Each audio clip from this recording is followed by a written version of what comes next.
Still playing on my phone. Ah, stop! Okay, we got it. We're back into Retrocave after a pretty long hiatus. We're doing, last time we were doing Gears of War 2, but I don't know if I'm going to continue that because dealing with the sound mixing problems that I had with that stream kind of was a pain in the ass because the game was super loud,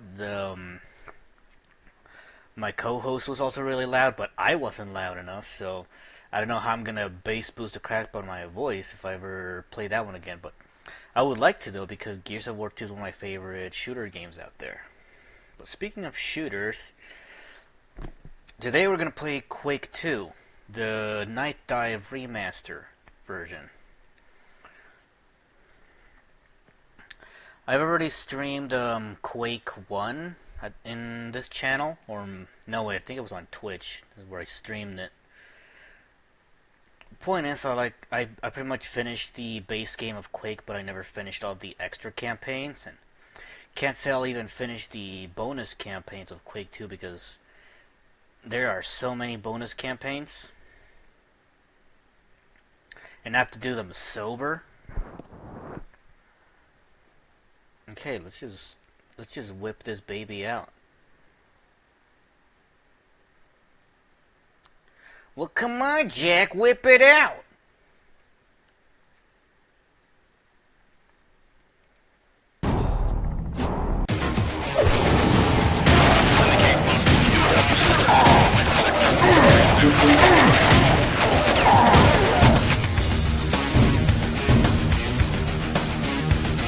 I didn't get to play the tutorial, but I am gonna have to make some audio adjustments.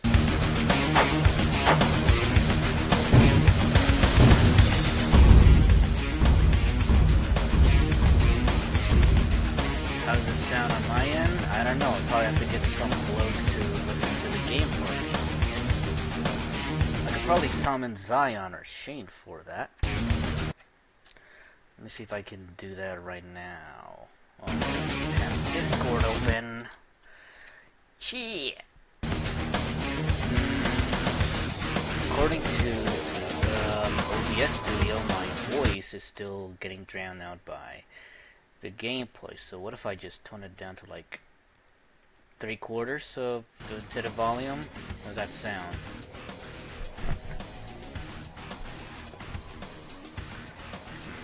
So I'm gonna try out the text box, see if it still works.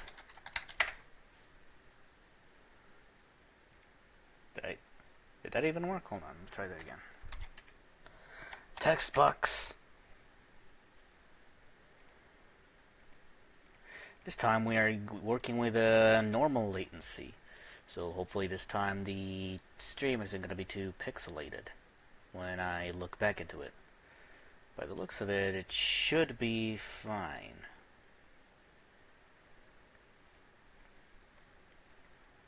But this is Quake 2. Overall in the franchise, Quake 2 is a pretty radical change of tone and direction for the franchise because this is the point where Quake moves away from the eldritch Lovecraftian themes that the original was based on, with Ranger fighting a bunch of weird monsters. Hard to describe them, but Quake 2 is when they start shifting towards the Strog War, which are some kind of like alien, cyborg, zombie things. But the enemies are much more, it's a much more organized force compared to the more gothic and Lovecraftian themes of Quake 1. And I already gave this game a try, played a couple of levels to get a feel for it, and one of the early things that I already noticed about the game is that a lot of the enemies in this game, because they're soldiers, are going to be hit scan, which typically hit scan are supposed to be reserved for glass cannon enemies, like the soldiers from Doom Classic or the grunts in Quake 1. Whereas in this game, there's a bunch of hit scan enemies like the machine gunners, the shotgunners, and also some of the heavier enemies also have hit scans, so that's going to radically alter how this game is supposed to be played. Which means like a little bit less run and gun, dodge and weave, and more taking like a whack-a-mole type of gameplay, like taking cover and then peeking your head out and giving them a shotgun kiss. Let's play the game.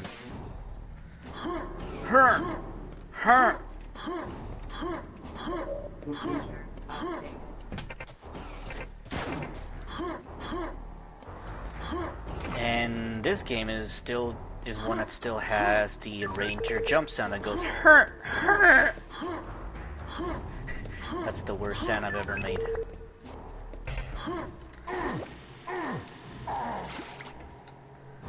Right.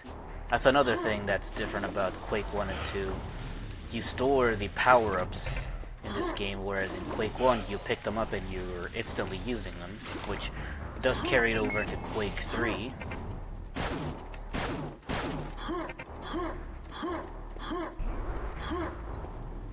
The compass.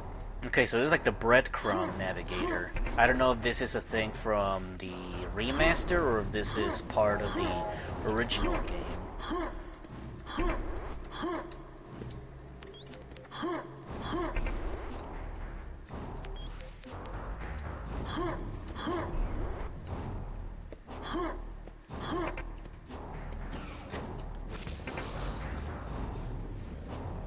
Oh, okay, so that's why. That's what people say that why you should prioritize destroying bodies.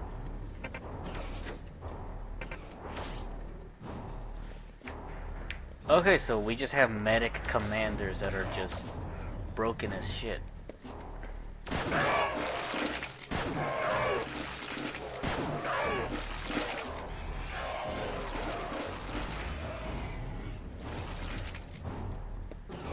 So these are basically the arch-vials of Quake. Oh, sweet, so this is what the laser gun comes from.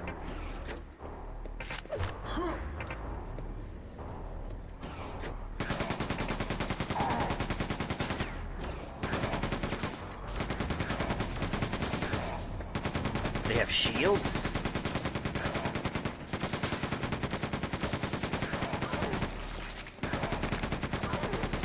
I probably should have paid attention to that. Something about having energy shields, which I assume the plasma rifle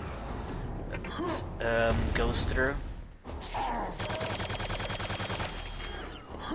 Ooh, I like that plasma rifle. It's got such a good sound design. Okay, let's just start playing Quake 2, and this time I'm actually gonna listen to the cutscenes and all that.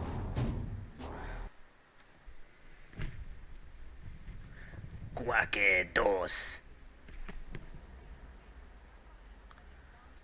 Oh, right. Oh, that is so quiet.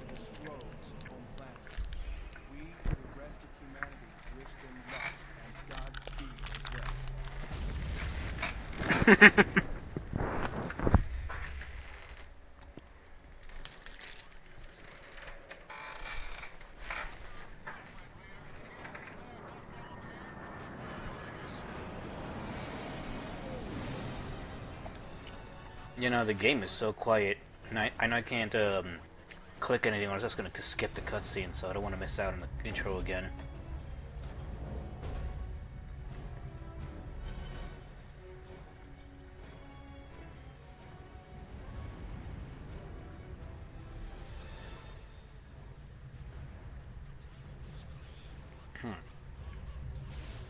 I'm curious, like this cutscene, this pre-rendered cutscene is surprisingly high definition. I wonder if somebody went up to its studios to get the original file and to have a higher resolution rendered version of it, or how did it all happen?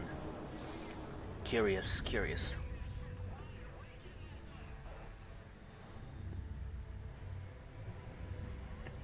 Or if the original Quake cutscene was as high res, which I doubt.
If I'm correct, the main protagonist of this game is Bitterman, which also made an appearance in Quake 3 as a playable character.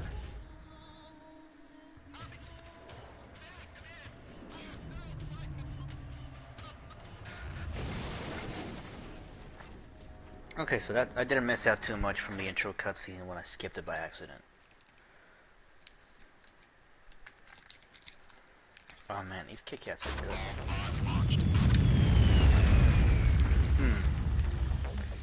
I'm gonna have to ask somebody if the audio mixing is good.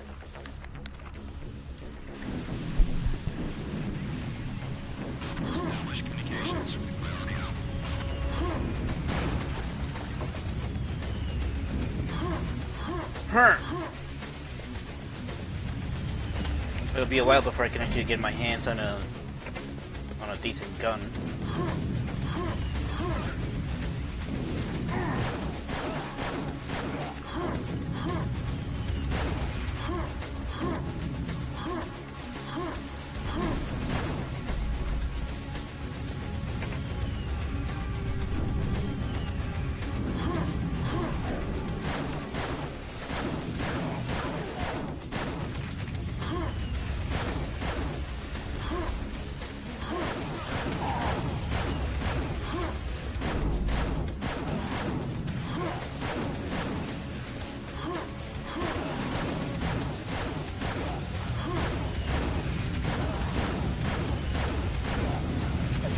Shotgun. What does it sound like? Limp Bizkit. It sounds like this soundtrack sounds like a sped up version of Limp Bizkit. It's rolling. Keep rolling, rolling, rolling, yeah.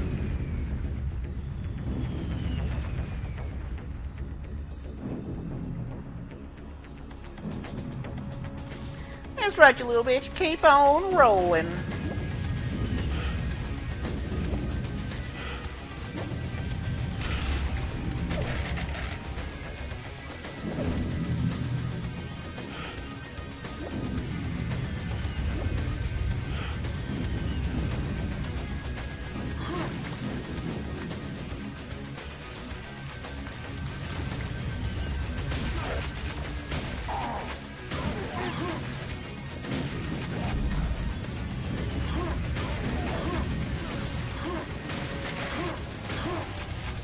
Okay, didn't take too long for me to find a shotgun. Now I can actually do damage.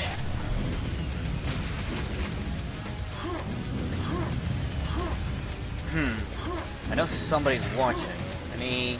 How's the audio mixing compared to my voice compared to the game and my voice? I want to know if I have to like tone down the game or if I have to like boost it up a little bit so that I can actually hear the game. It's important.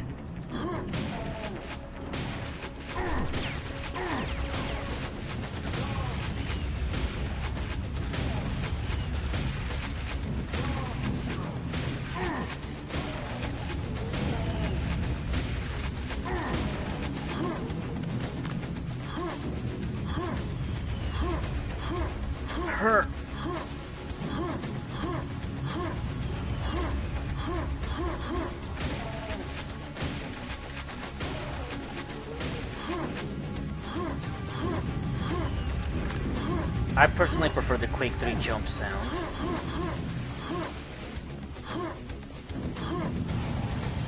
Is that the end of the level? Oh yeah, that's another thing about Quake. Another thing about Quake 2 is that it kind of follows a little bit of like level loading, how Half-Life does it, where you kind of use elevators and hallways to transition between levels, and you can actually backtrack to other levels. And what's interesting is that all of these like sub-level sets contribute into like one larger level.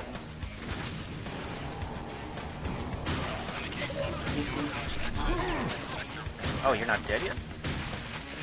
Does this game have locational damage?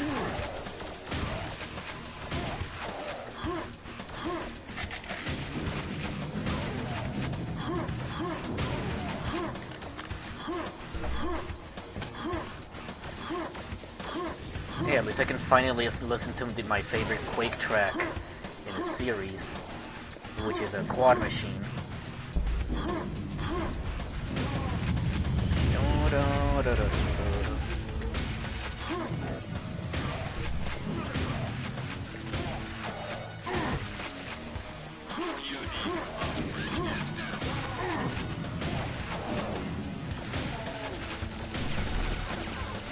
Nobody likes chain gunners.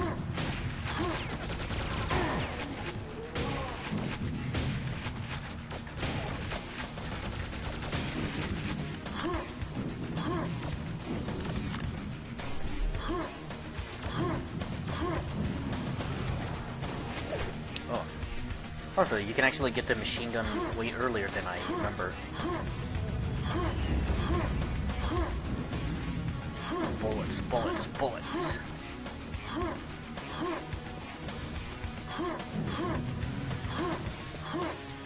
I love bunny hopping in this game. It's such a good movement tech.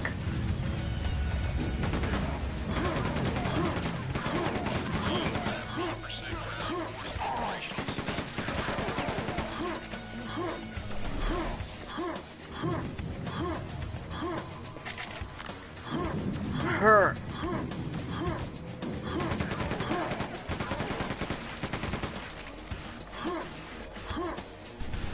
Shotgun man.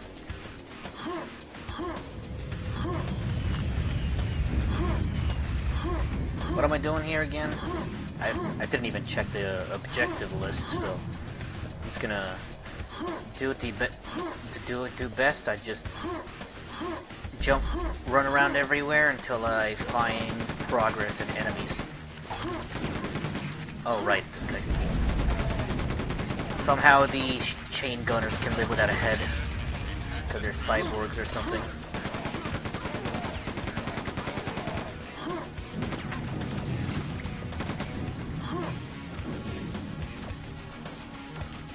Man.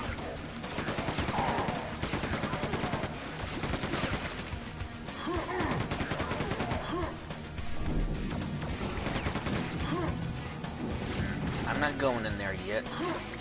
There's still something I'd like to explore in this map.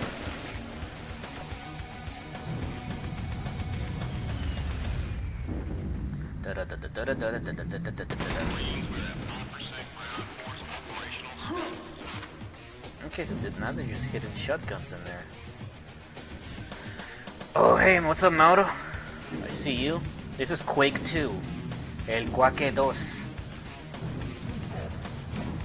Quake número 2.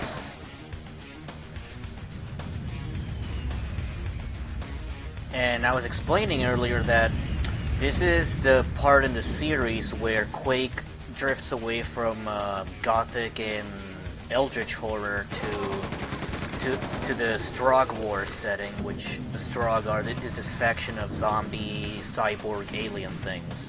Or rather, they like turn soldiers into cyborg zombies. Which actually became a very infamous scene in video game history, where in Quake 4 you actually get to play as a Strogg, where you get captured by the Stroggs and then you get put through this machine where you get processed into a Strogg soldier, where they cut off your limbs and they just turn you into a cyborg while you're watching.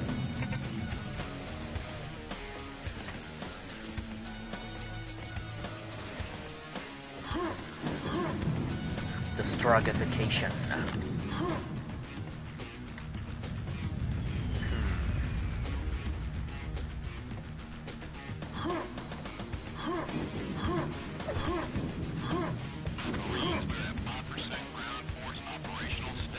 By the way, how is the audio mixing of my voice compared to the game? Because that is important. I don't want to have another repeat of Gears of War 2.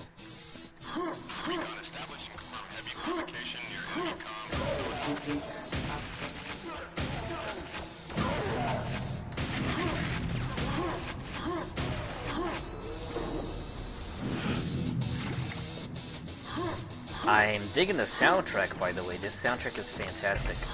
Fantastic, even.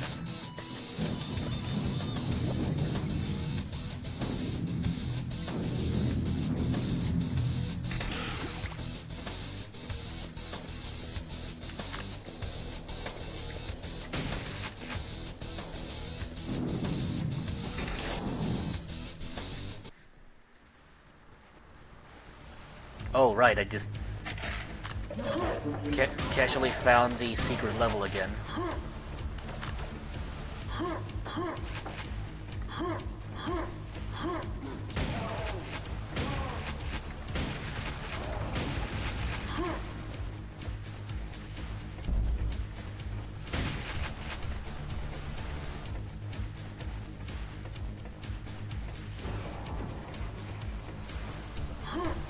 But so far I'm liking Quake, even though like the people say that they don't like the Strog setting, I am kind of enjoying it.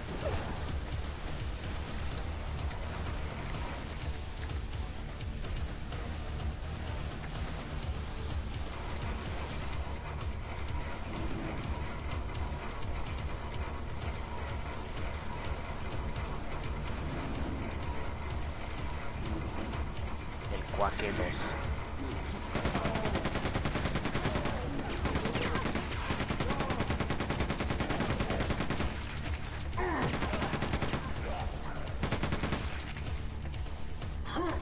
Her.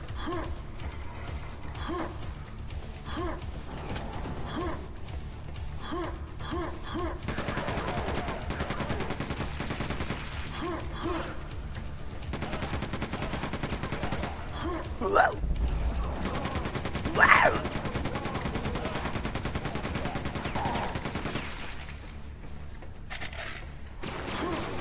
It's a tarp.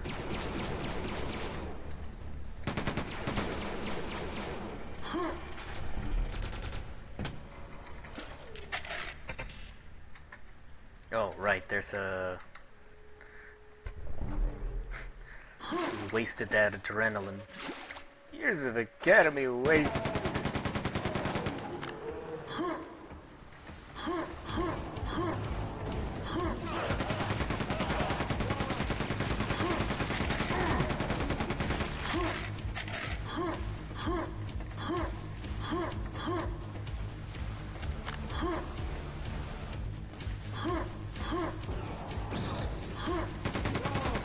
Oh, that's the peaker drone.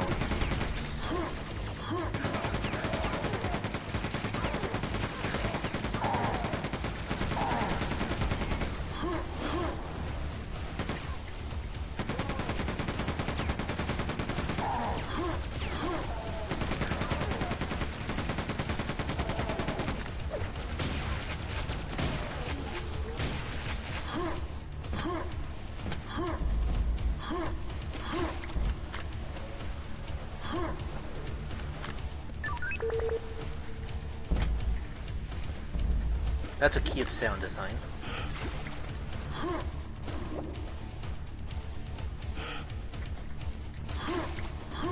Her! Her!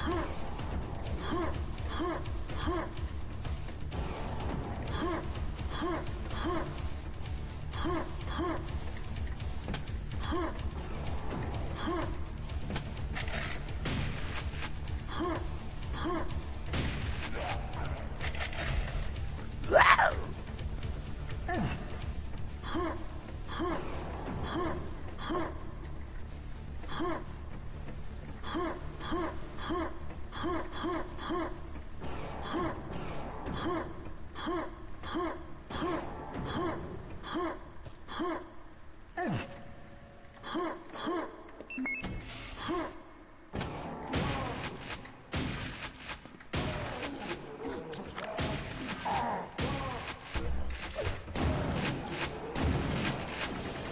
Alright, got the super shotgun.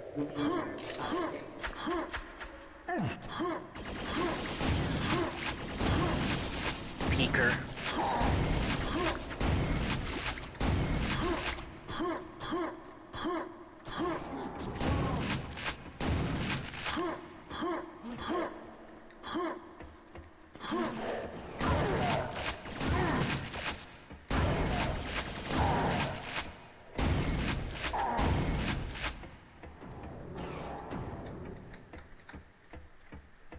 And then the game goes silent.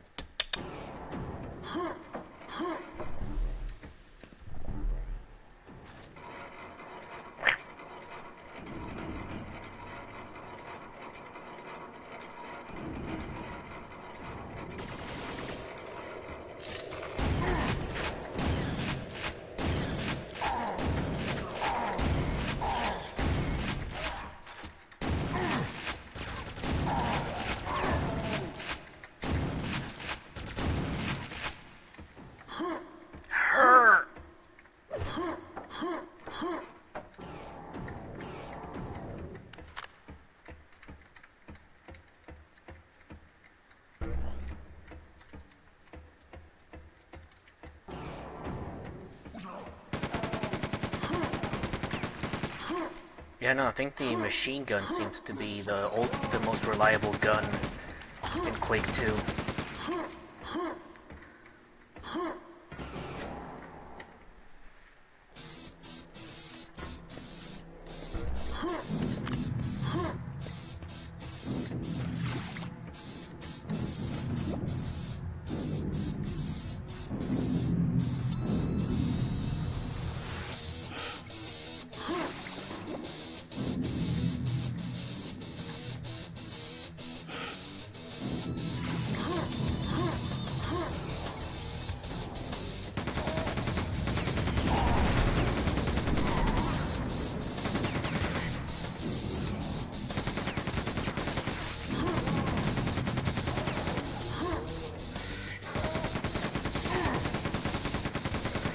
I don't like these enemies.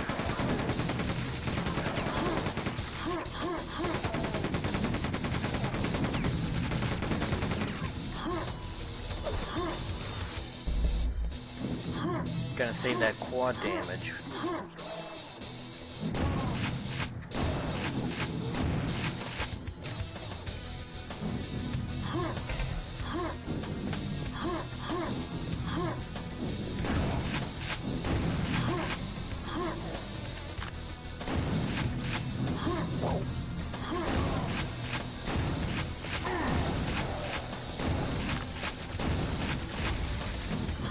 Blow yourself up, idiot.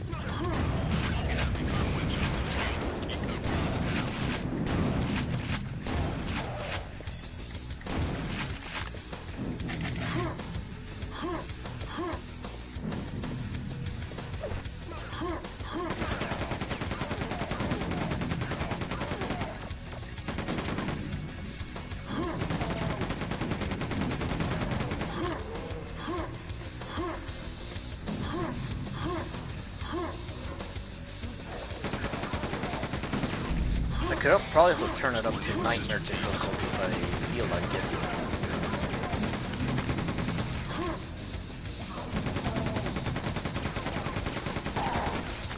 But bullet sponge enemies as a difficulty modifier isn't particularly fun.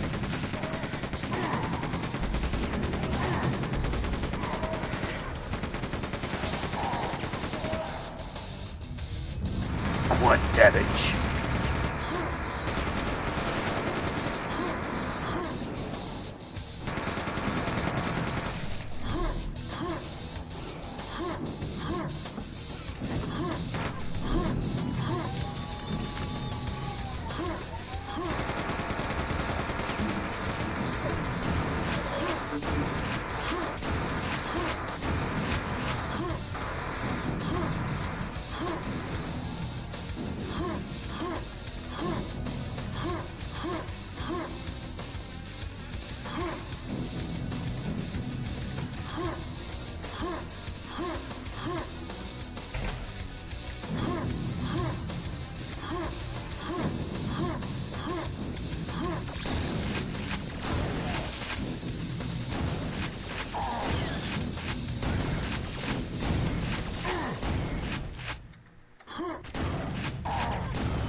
Where's the quaking? This is Quake 2. I guess the quaking is caused by the landing impacts of the drop pods of the Space Marines. And it is Bitterman, the John Space Marine of this game. Right, I forgot the blue key.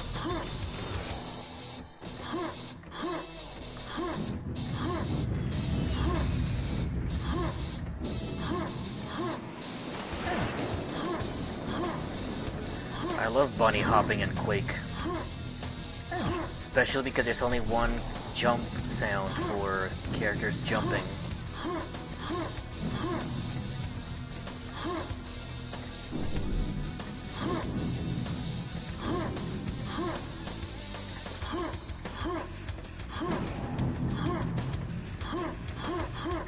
Hurt.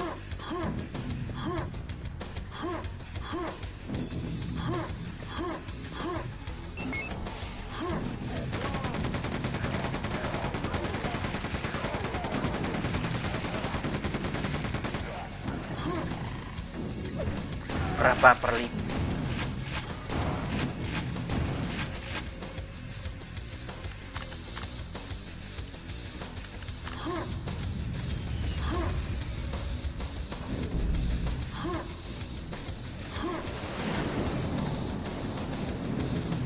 I guess that's it to this level.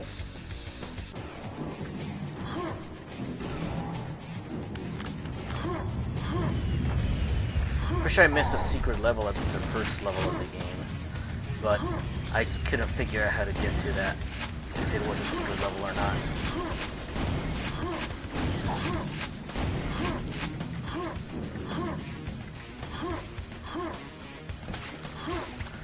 Oh wait a minute, this is the level that I was just in.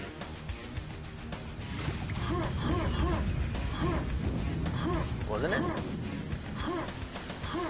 Oh yeah, it is. Never mind. Mystery solved.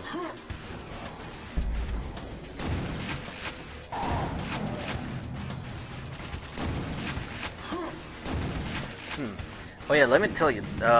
Something interesting about Quake 2 is that when you shoot down enemies when they're on the floor, they're not necessarily dead. So there's like either some kind of RNG or something that determines that an enemy can still use their gun while they're still on the floor, so you have to do a little double tap on them to kill them and destroy their bodies to guarantee that they're not gonna get up.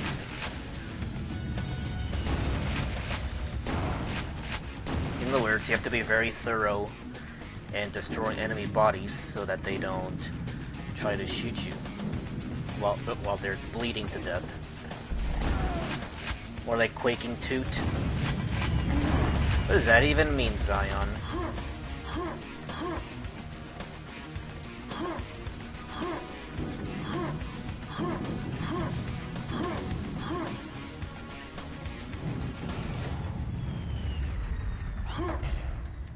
Quad damage.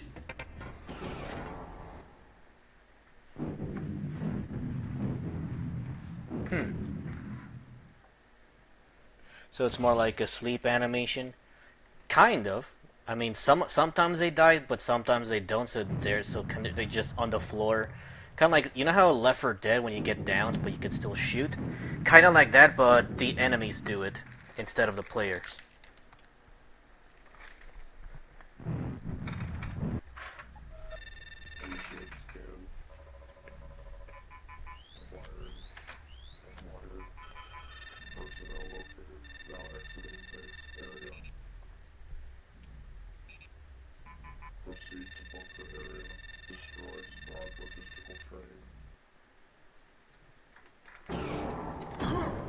Okay, this is the level that I was stuck in last time.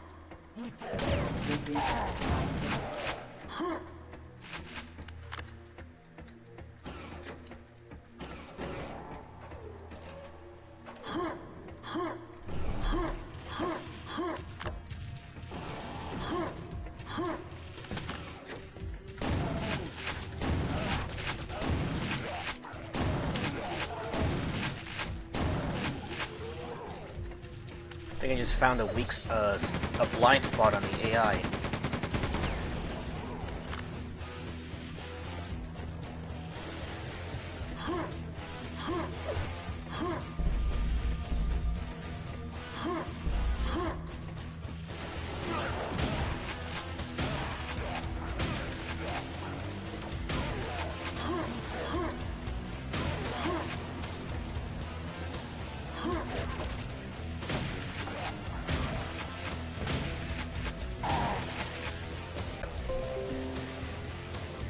Oh, we had, for some reason, OBS decided to be a bitch and disconnect on me for a second, even though my internet is pretty fantastic. I don't know what that was. Am I even still in there? Hard to tell.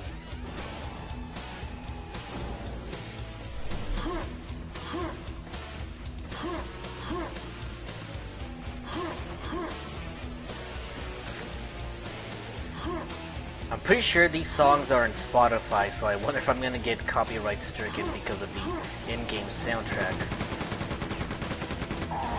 Oh shit, you see that guy? I don't even know what these things are called, but I kinda just call... They kinda remind me of Hell Knights.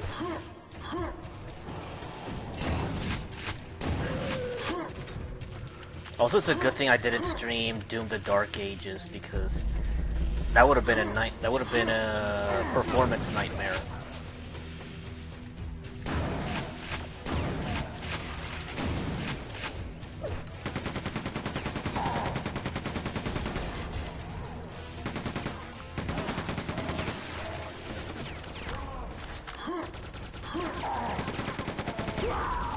Oh, what the hell happened there?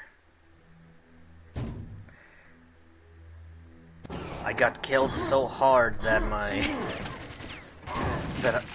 health reached -9. That's how dead I was. Did you see that?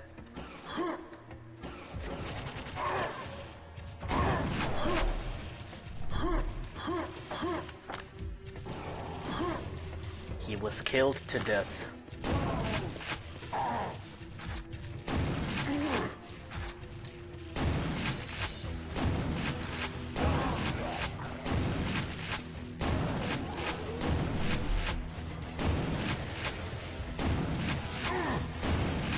Also, as I was saying, like, I think a fundamental problem why I think people don't like Quake 2 is that the enemy variety uses a lot of hit scan weapons, so you can't really... There's a lot of unavoidable damage in this game. Because of, by the nature of it being a hit scan game, as opposed to projectile. Is there a mod to replace the jump grunts with sexy lady moans? I mean, you maybe in Quake 3, because you can switch characters in Quake 3.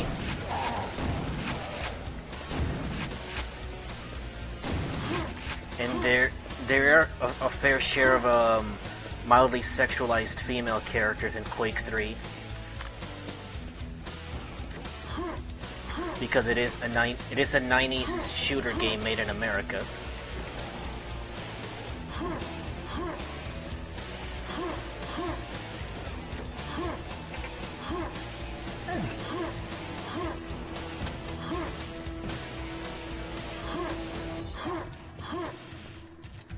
Actually, I'm pretty sure there is a female character model in Quake 2. I saw it when I was playing the multiplayer mode, which has a couple of servers. There's like maximum 3 active servers in Quake 2 online.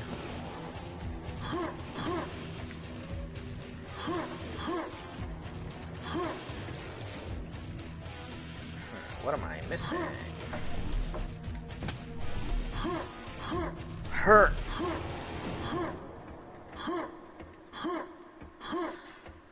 Oh yeah, I have lost my sense of direction. Directional influence. Oh, right, just move forward.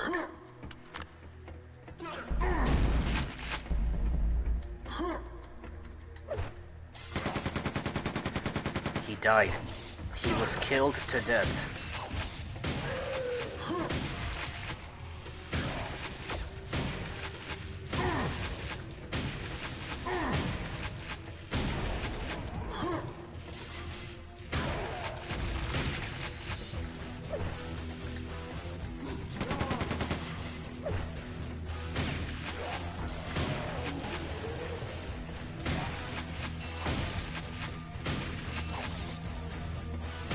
Shotgun kiss.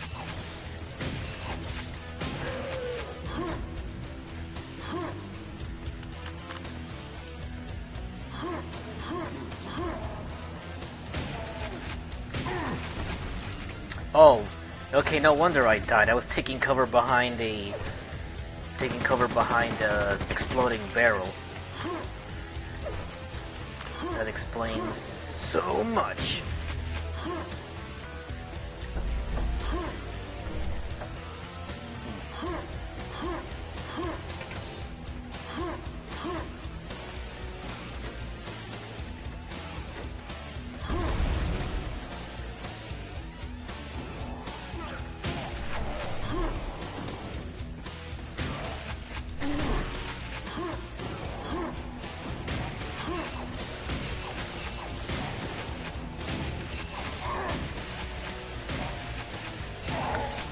Oh yeah, these things are so spongy.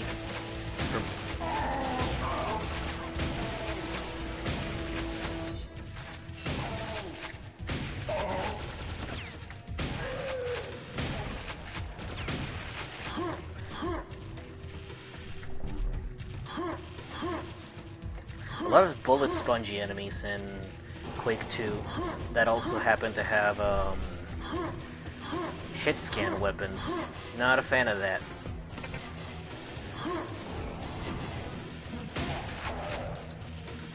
Reason why the PvE of Doom and Quake 1 worked is because a lot of the enemies did a lot of damage, but a lot of the damage was avoidable.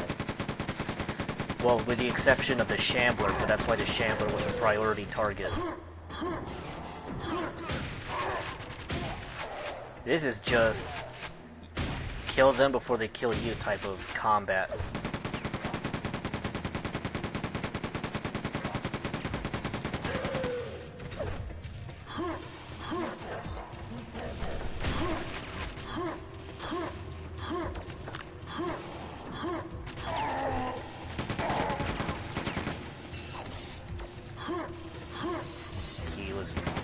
He died. He was killed to death.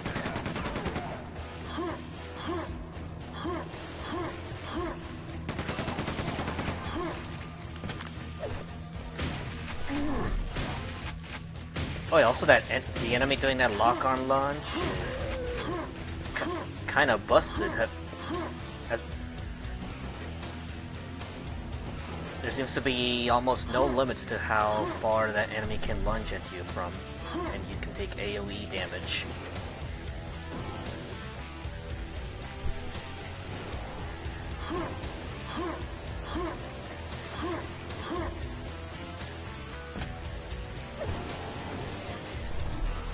Hoorah, bitches!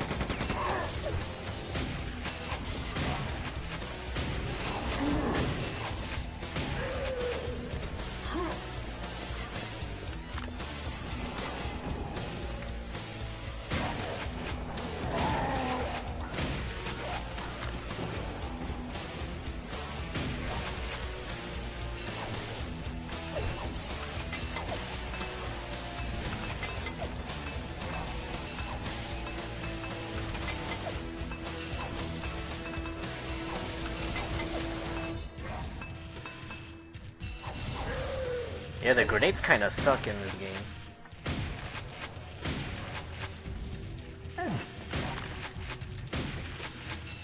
Unless they're fired out of a grenade launcher, then they're probably much more reliable since they would have a much better fire rate, because grenades on their own you have to arm them by hand and then they have a really long arming time.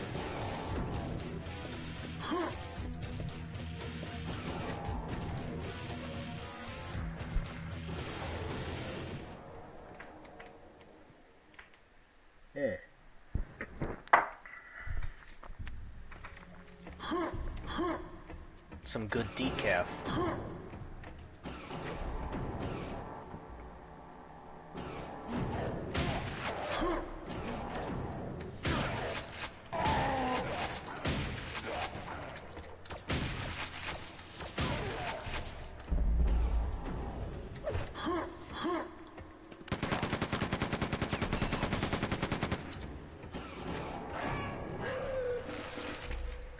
I like that you could just do that to that enemy. with this retractable bridge.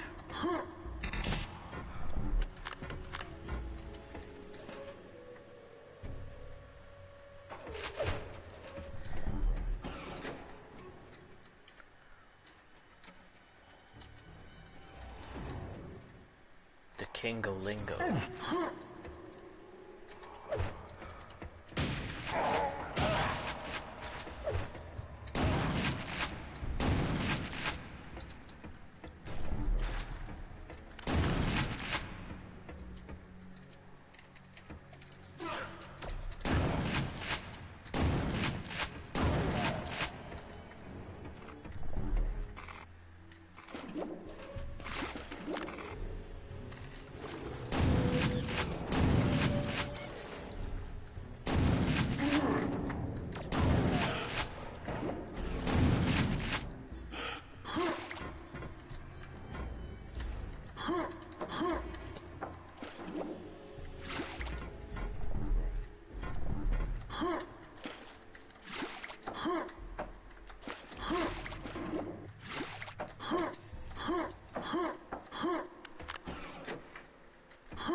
Oh wow. A lot of damage on him on point blank.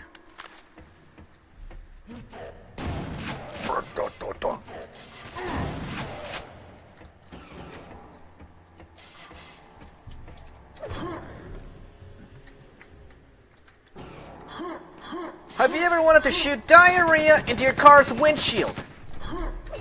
I am Billy Mays with the shit bazooka!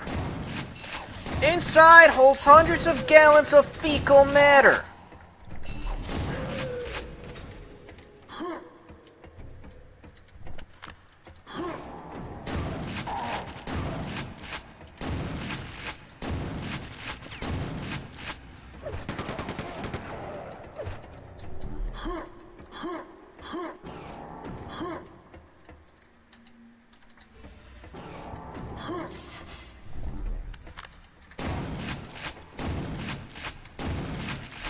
Ooh, that was perfect.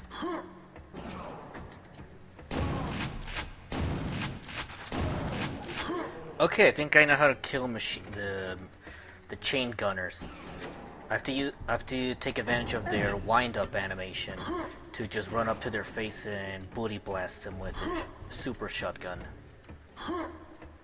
That's how you counter them. The answer to everything usually tends to be booty blast them with a super shotgun at point blank.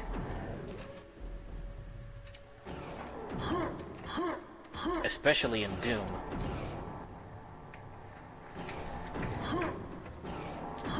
Oh! That was close.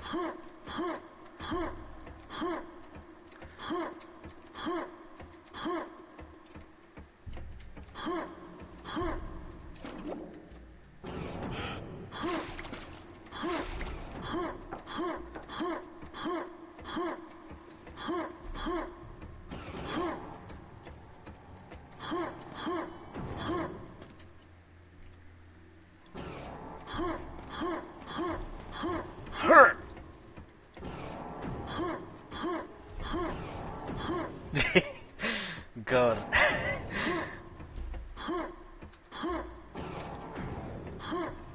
Right, this area.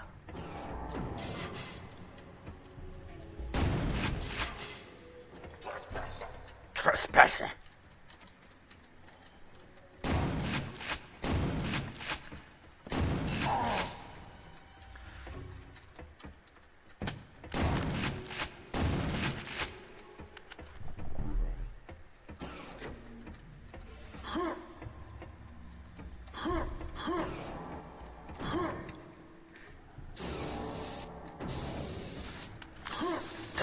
The energy cubes.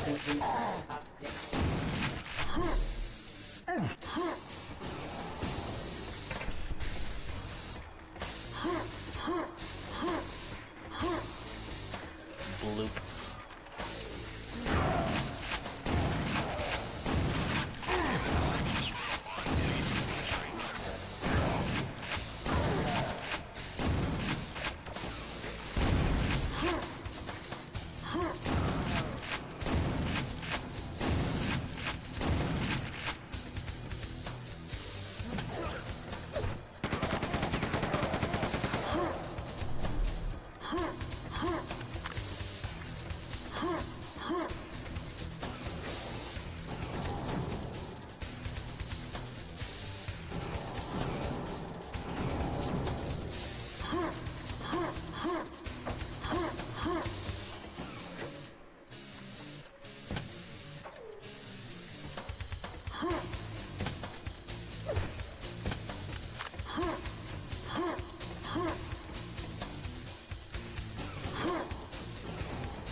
Lost in space.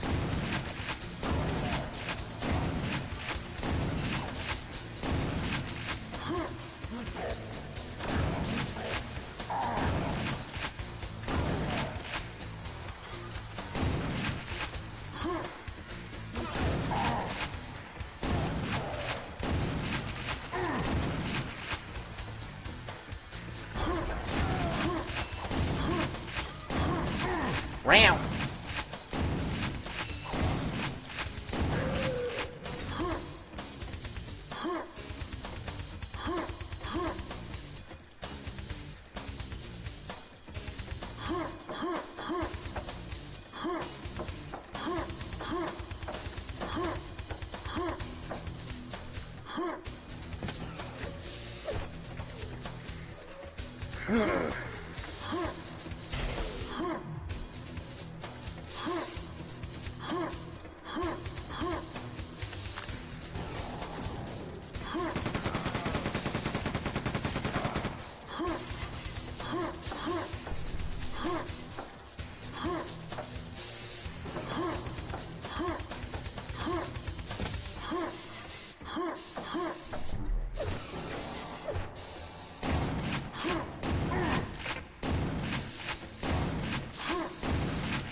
Fuck! What happened?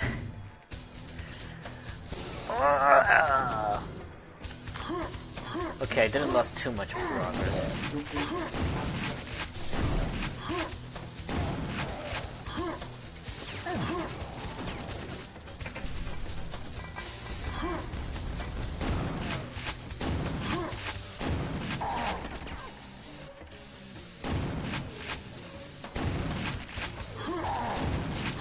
He died!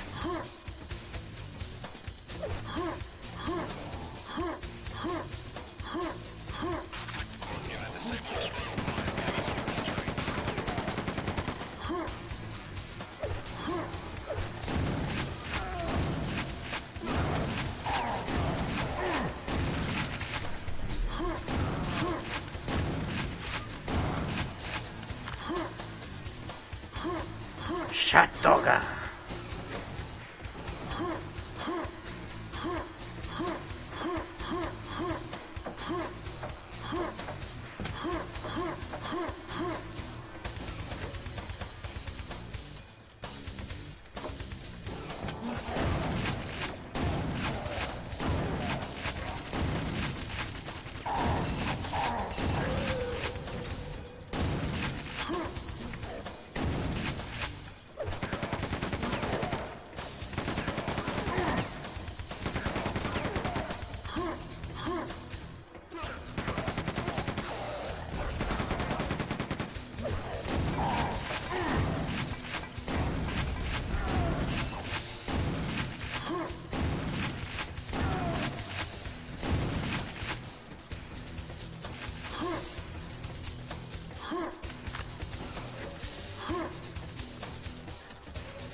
Pow.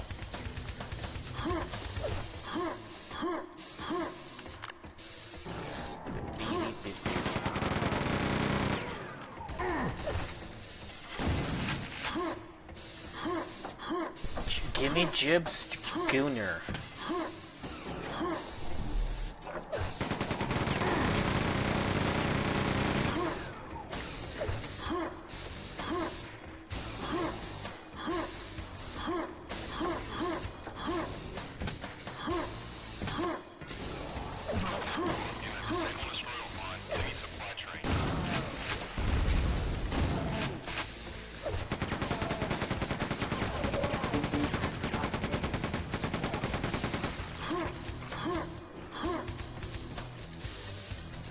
should probably save here.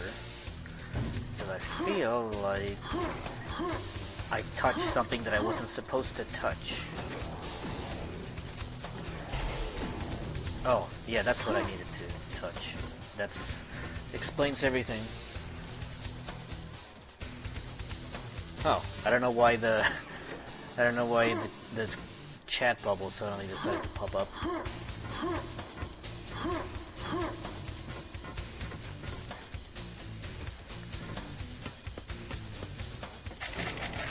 Gotta find the other cubes.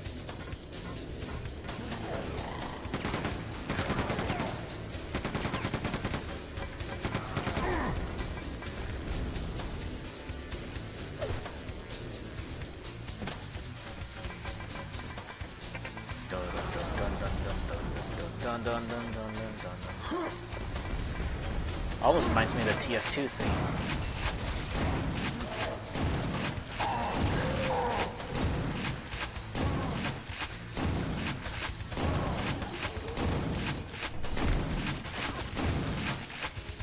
Ah!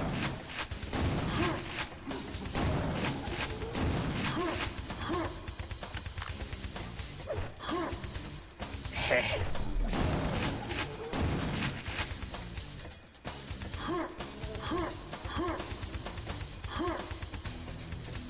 I don't know how the hell Heavy is Dead became one of the most popular Gmod animations. No clue at all. It's not that good.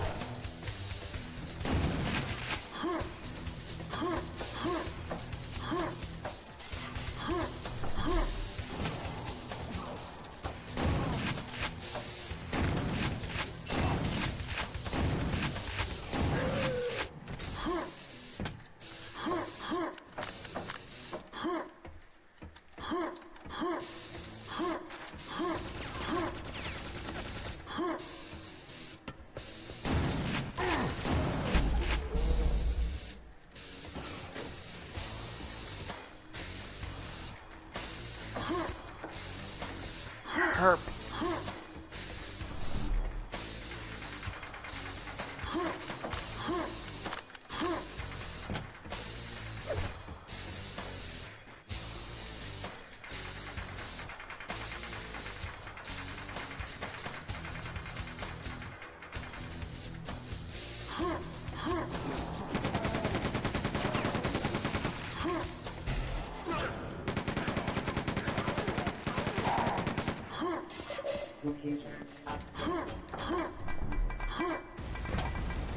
Who's throwing grenades at me? Is it you?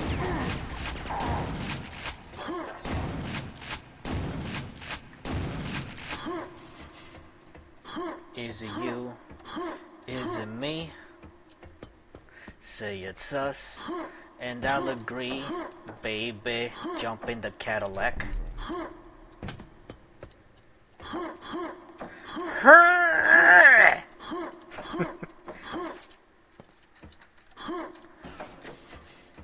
It's Quake noises.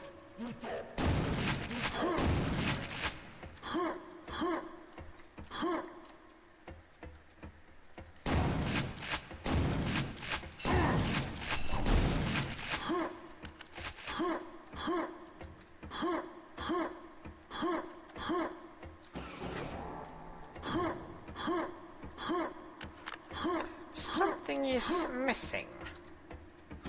Pretty sure I gathered all the cubes, so that should be everything on this map.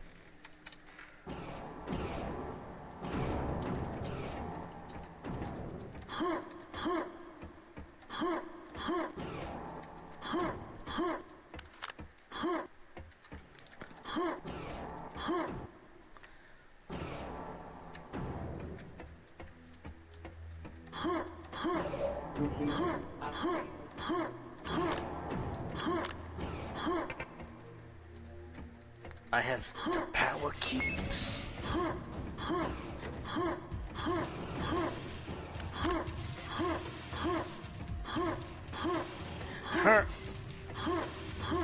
Hey, come back! You motherfucker, come back here. Oh. think I broke the elevator.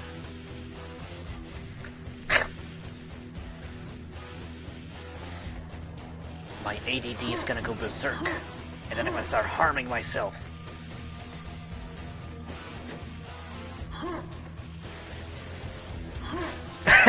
Fuck! No, come back!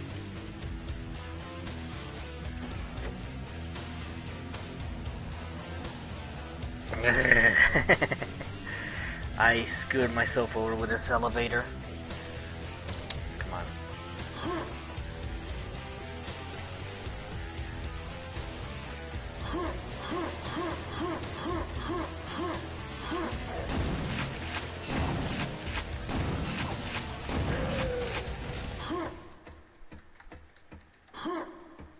Why did the music go silent?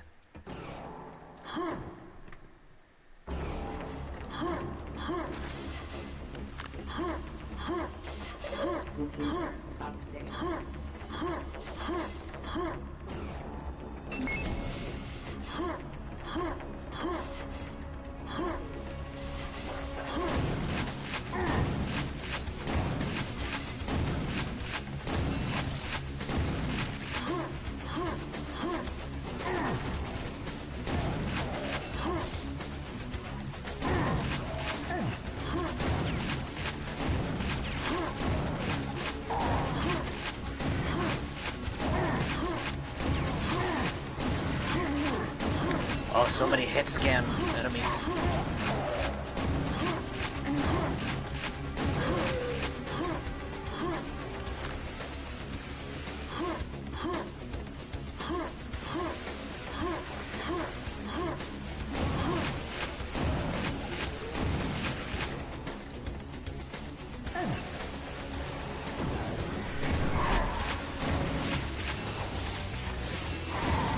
Yes, actually, you should fight each other. That's totally what you should be doing right now.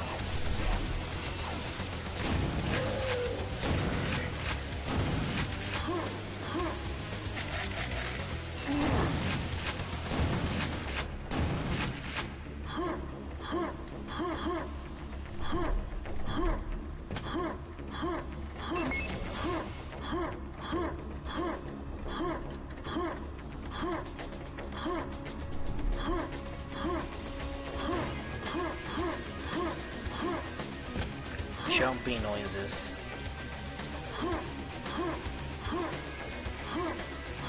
Does the streamer want a banana? I'm the streamer now. I have bananas on my kitchen.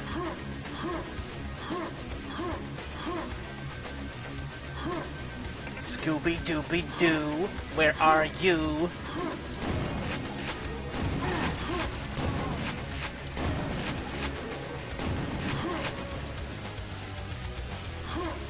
What was the point of that? I could have grenade jumped if I had a rocket launcher or something. Oh, these things suck.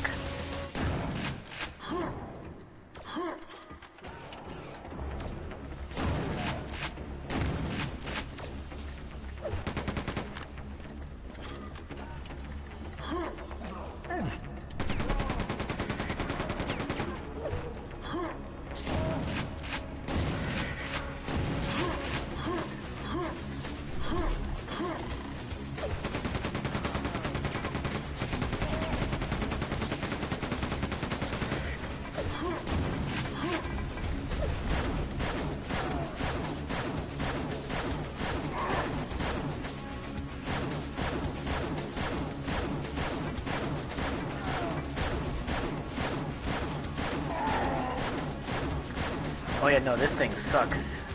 Not using the blaster.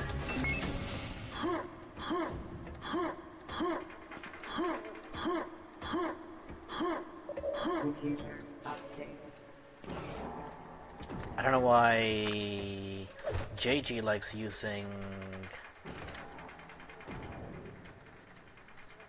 violence.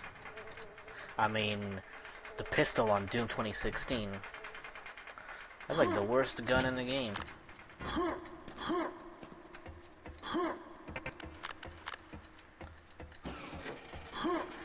Like this door?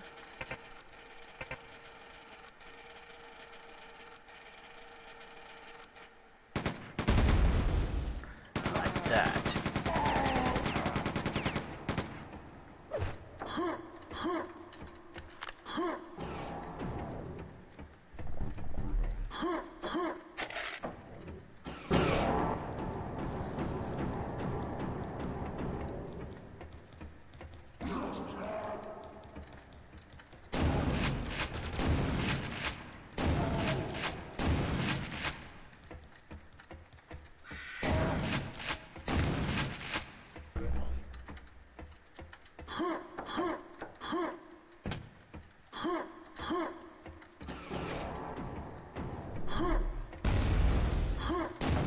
Oh, okay. Hold on, I got just a thing for you.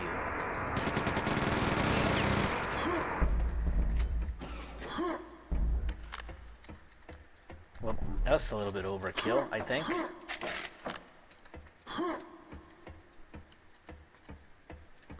Thought that was a boss battle.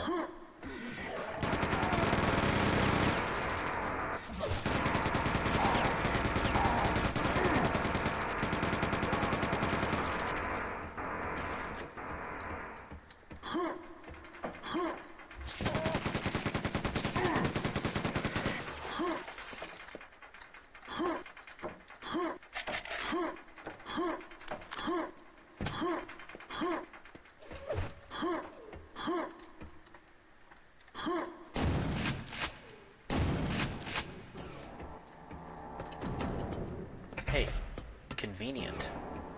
Just as I was about to replace needed another quad damage. Quad damage.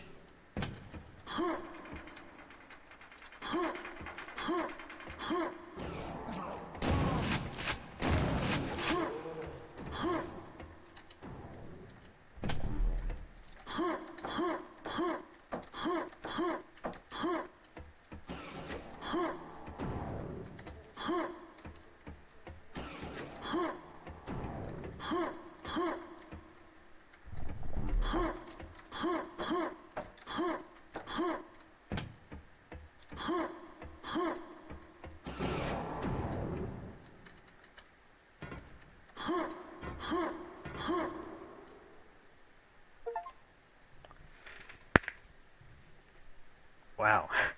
Apparently cracking my fingernails, my fingers made my microphone peek into the red.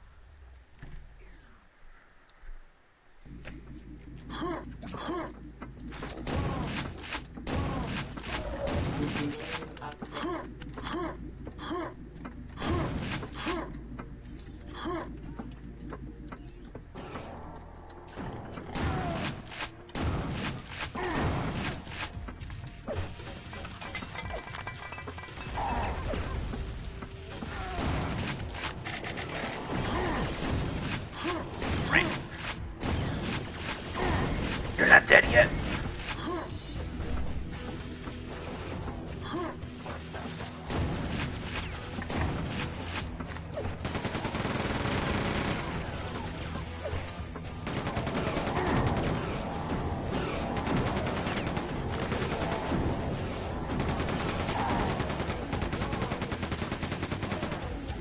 Pep, pep.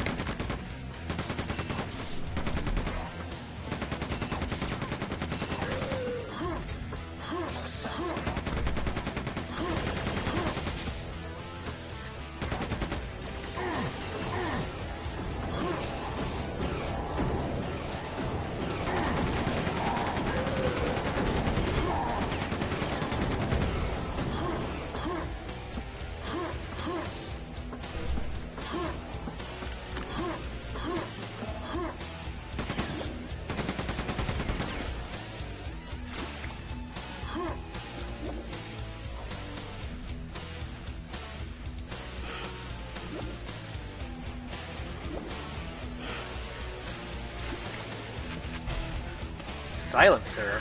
For what? That sounds a little redundant. So what happens if I just put it on my...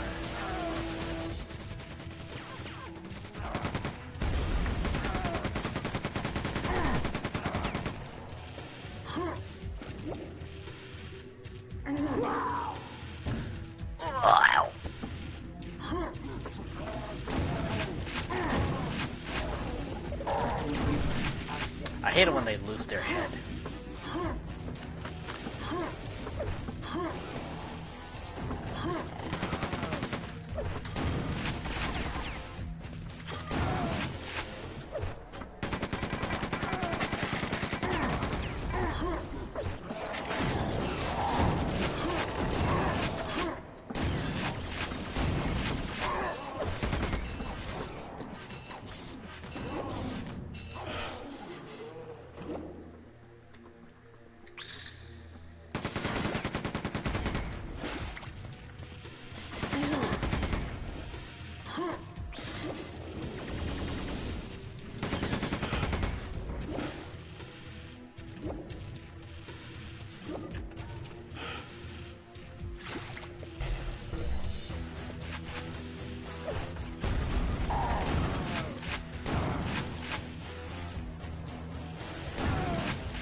Labyrinthian craze.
Oh!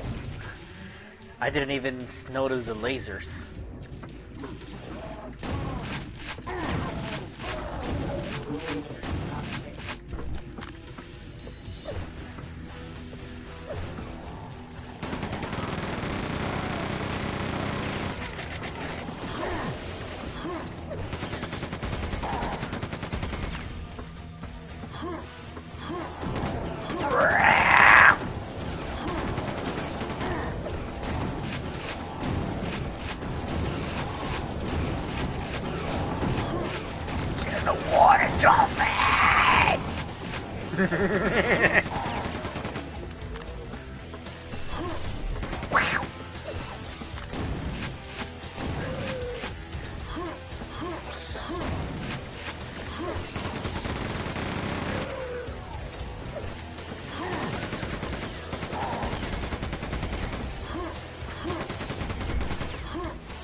Would be nice if I could find a grenade launcher somewhere.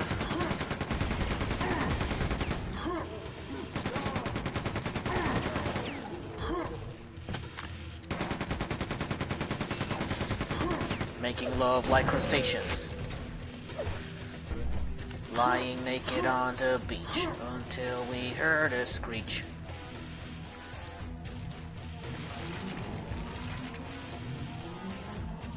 Oh, wait a minute. I was doing this ass backwards, wasn't I?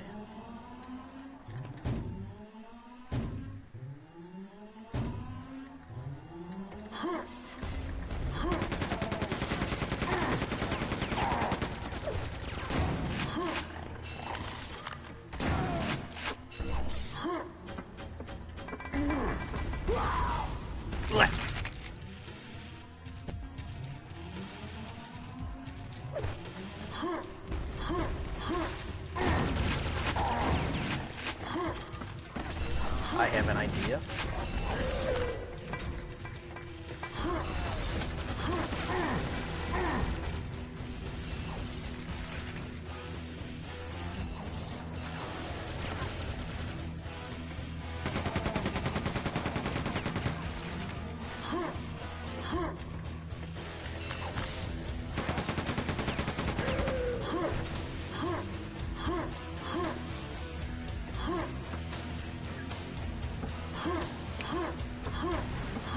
Yeah, no, I've been doing...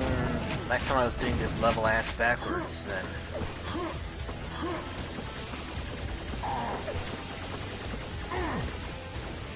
Quad damage.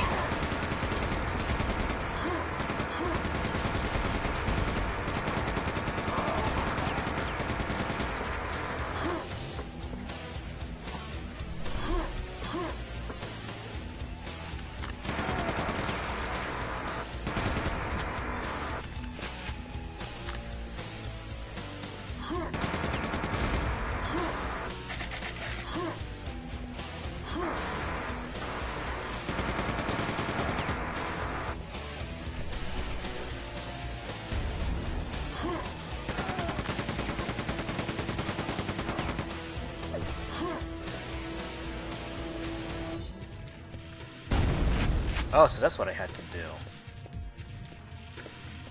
I really was doing this level ass backwards last time. I guess I really didn't just find a secret pathway. Because I was doing the level in reverse.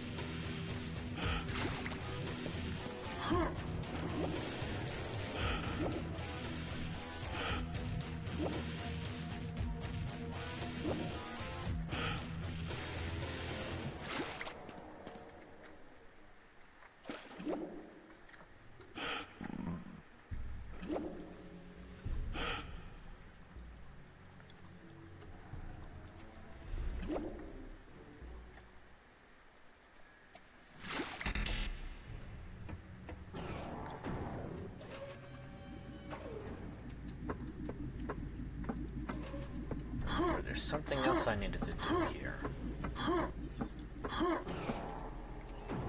Because it doesn't seem like there's anything else popping up on the... Oh, hold on. Let me just confirm that actually works. Text box!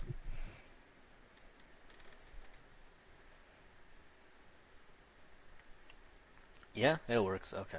There's some weird stuff going on with the chat box.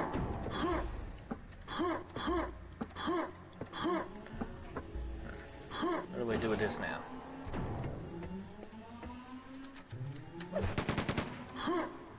Her.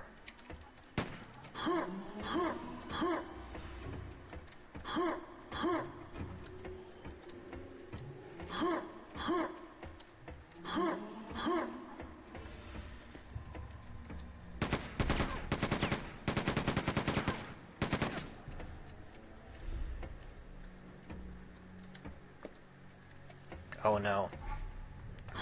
It's one of those where the fuck do I go kind of games now.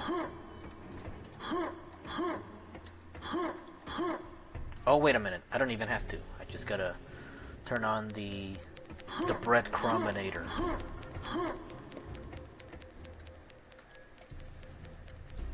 Well, I didn't have to do any of that because I could just go around the whole thing through the secret passageway.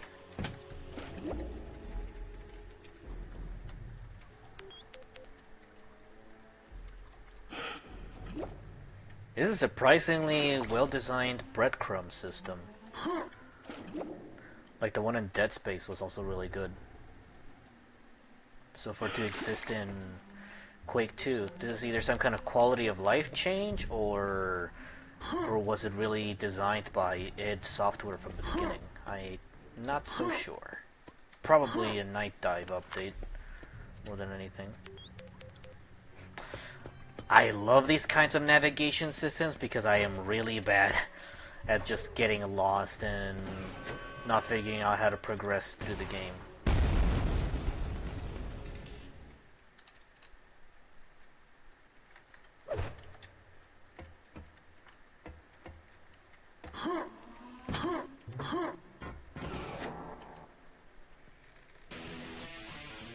Whoa!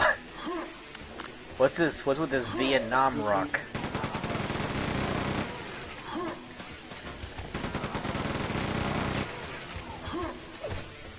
Thought we were fighting the Strogg, not the Viet Cong.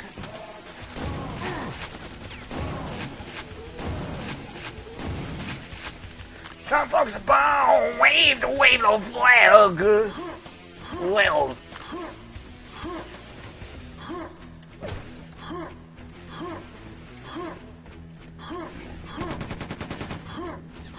Oh, that's a baddie.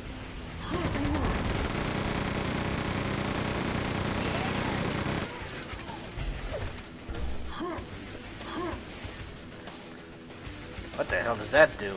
He just picked up some kind of power-up.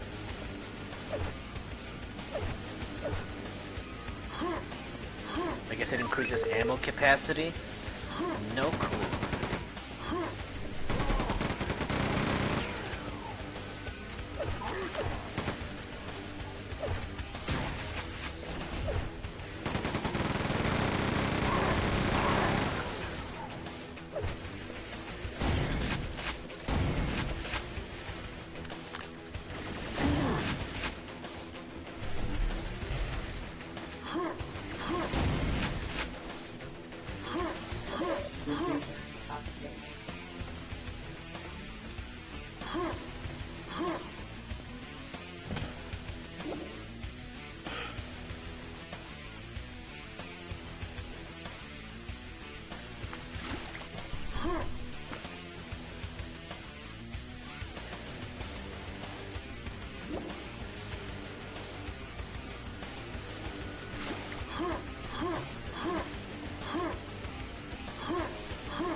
Do you prefer 2D sprites of enemies against a 3D environment like Doom, or are these 3D enemies preferred?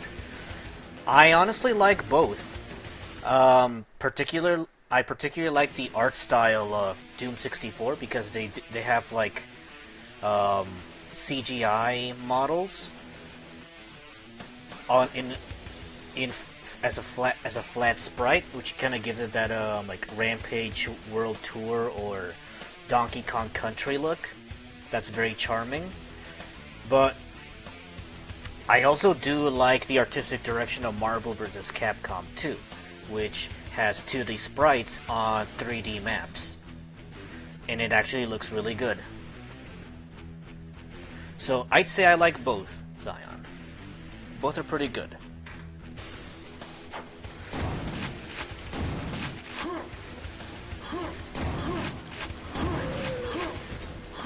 But in terms of how these graphical styles age, Doom's art style has definitely aged better than Quake, because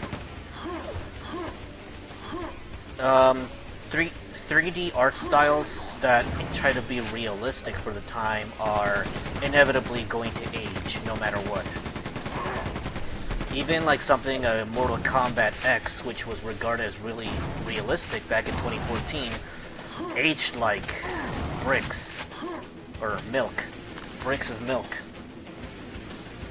after several years.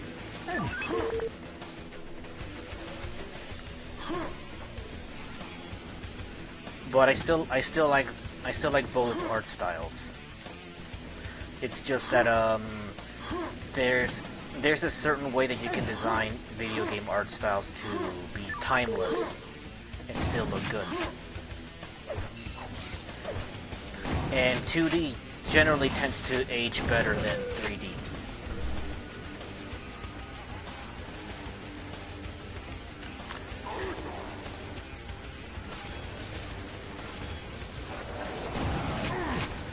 Oh, hell no, that's the medic.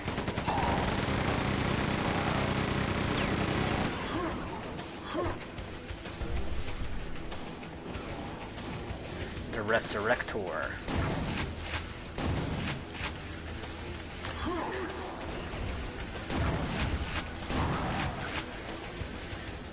Also, did I just hear a railgun?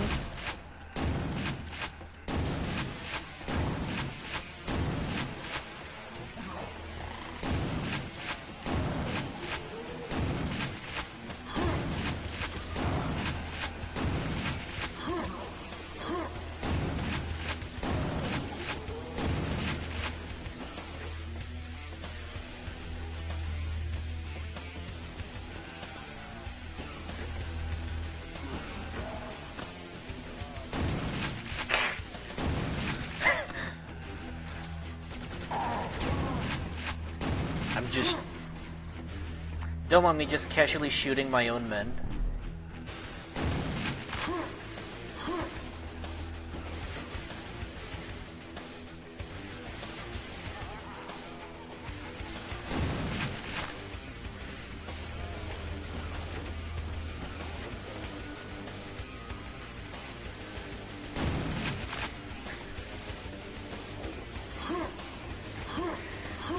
I don't know.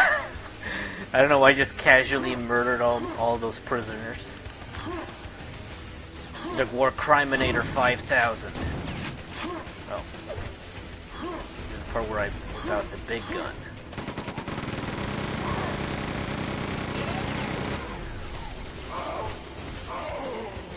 Oh. The Resurrector! He wasn't dead!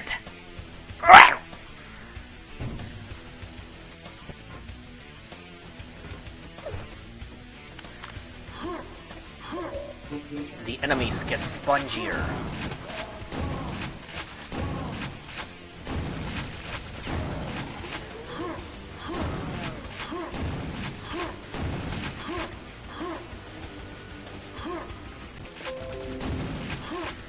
Yeah, no, I don't know why this OPS studio's giving me trouble lately.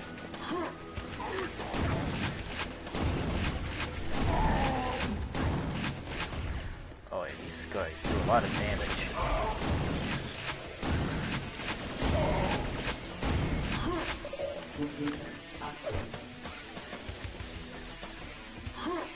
I am not playing very optimally right now.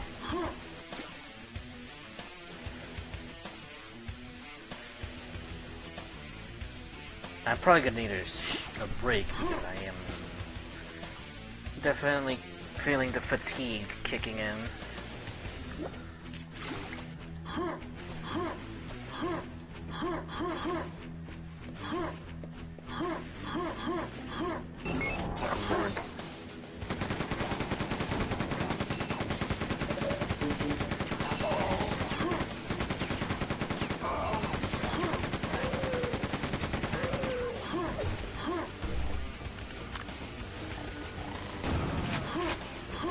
Round.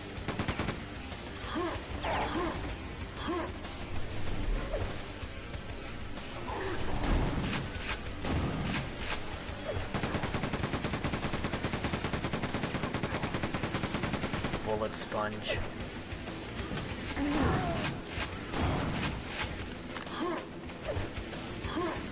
Oh, right. I actually did get an increase in ammo. That's good.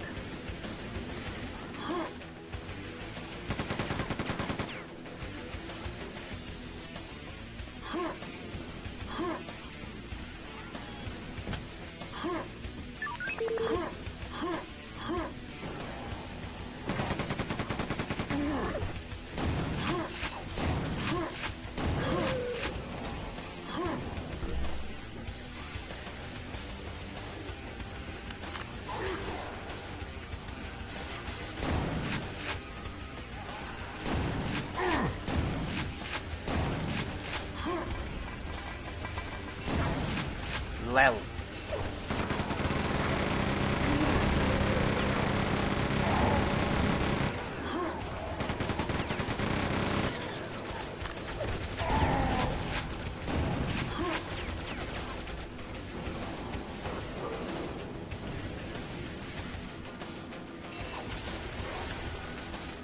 What does a silencer even do?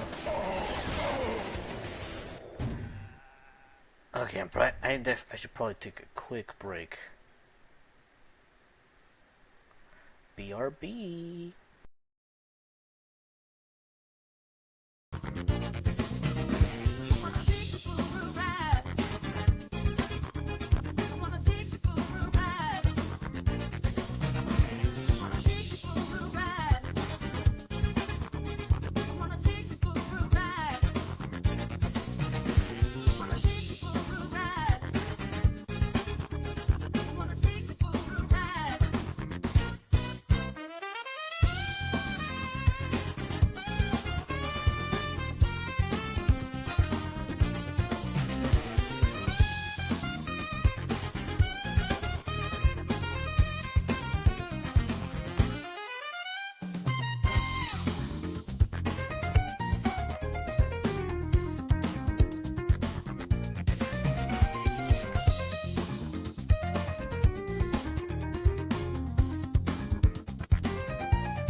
I'm just gonna close the window there. I'm back with some more Quake.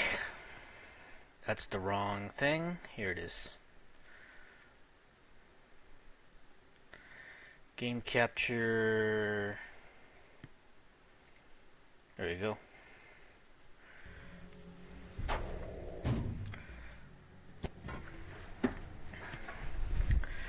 Terrible job, super shit.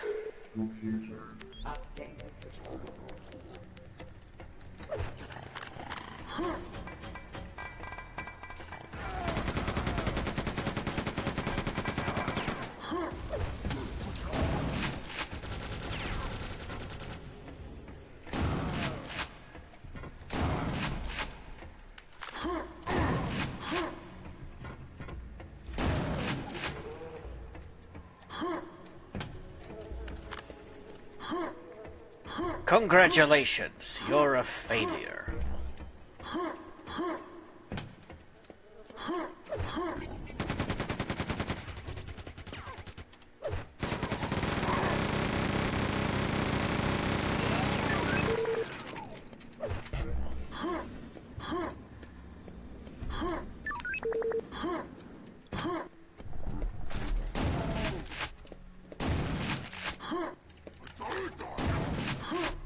Hoover.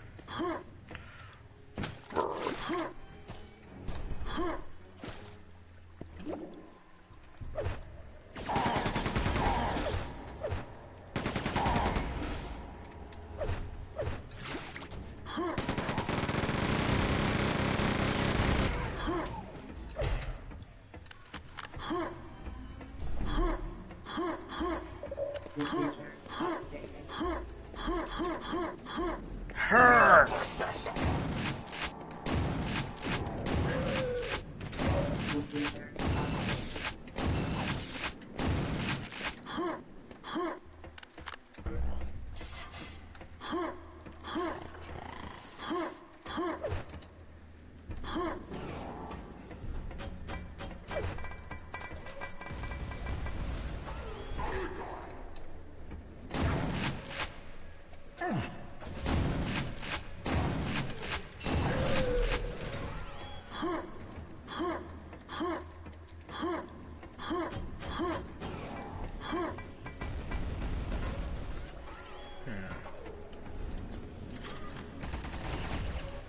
Maybe I can try to provoke them to infight for me.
Oh wow, they just shred you.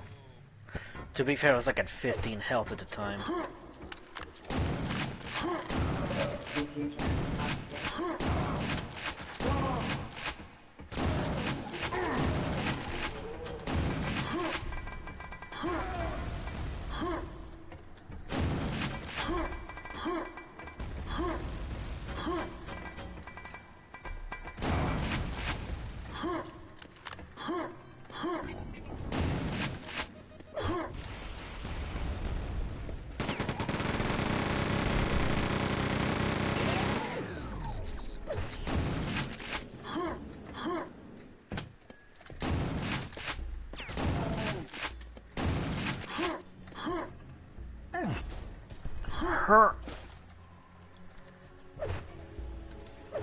Meow.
Get railed.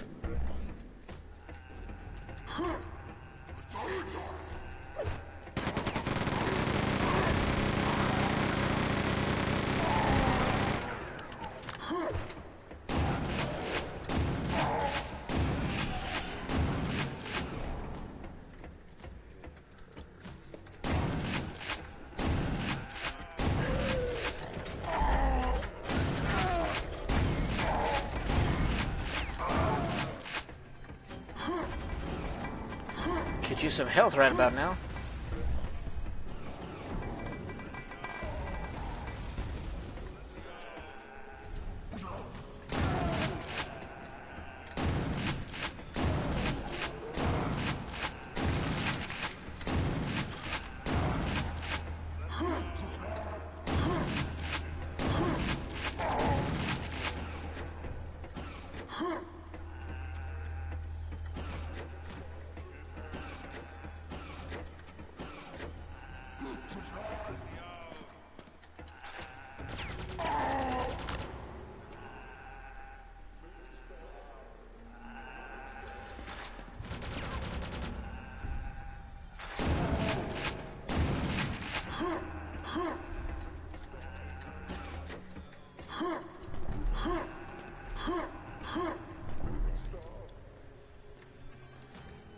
Okay, so you guys are useless because your minds have been broken by the Strogs.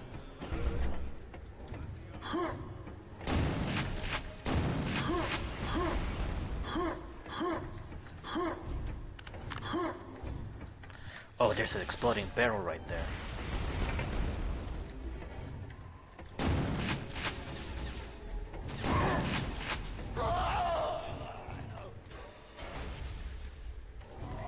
Shit. My own tactic was used against me.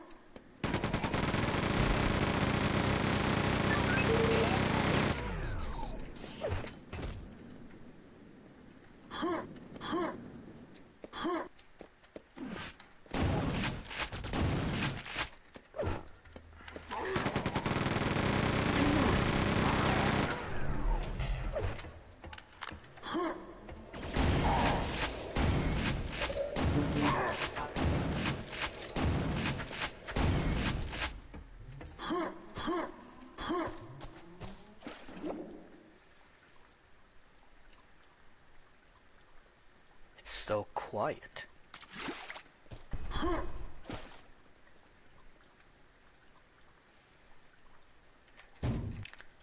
I wonder. Oh shit, okay, that's a problem. How do I summon thee? Oh wait, I could just do it like this. Okay, that's perfect. Just gonna do something real quick.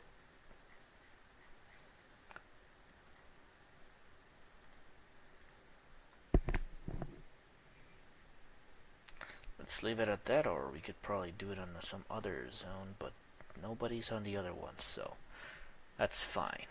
That's just fine and dandy.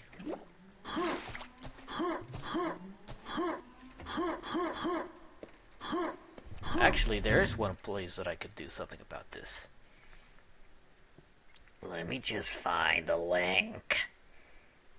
Wow.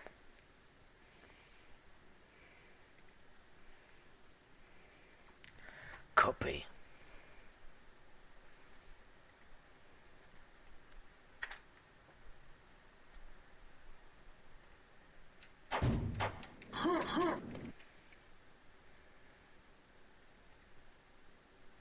Okay, this is fine.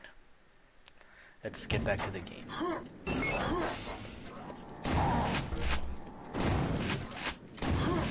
Computer updated.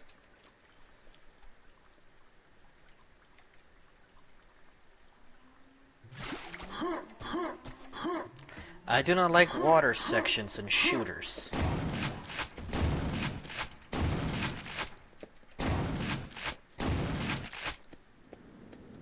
Hey, that's the walk sound for Quake 3. That's where it came from.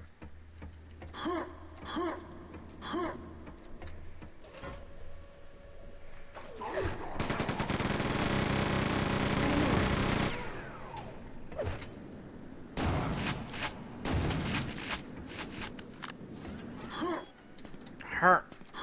Her.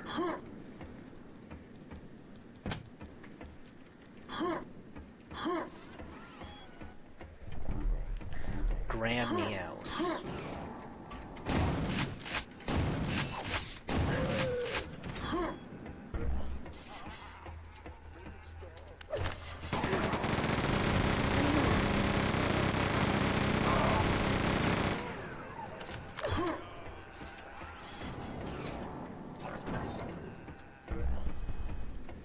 I know there's the Resurrector.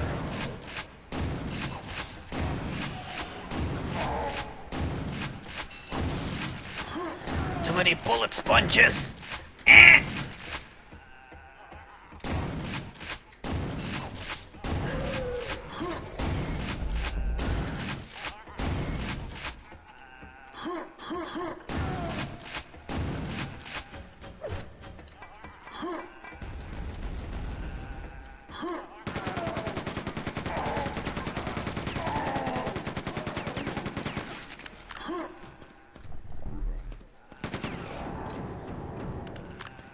Bullets, bullets, bullets.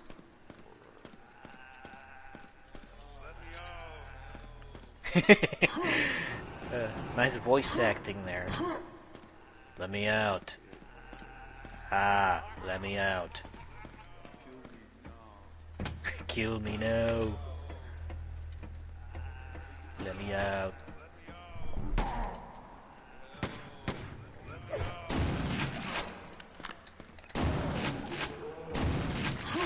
Time to perform war crimes and 1,000.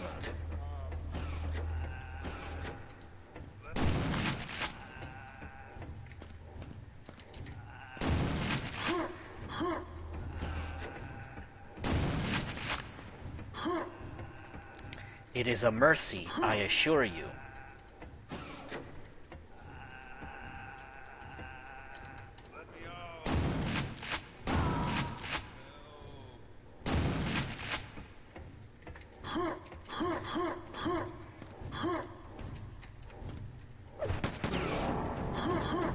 Her. Oh, big boss.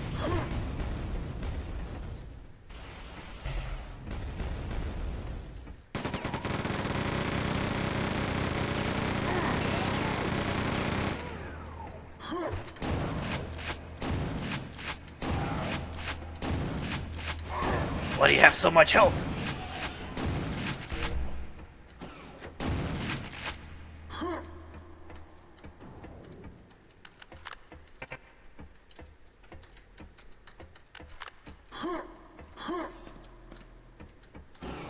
Bigger boss.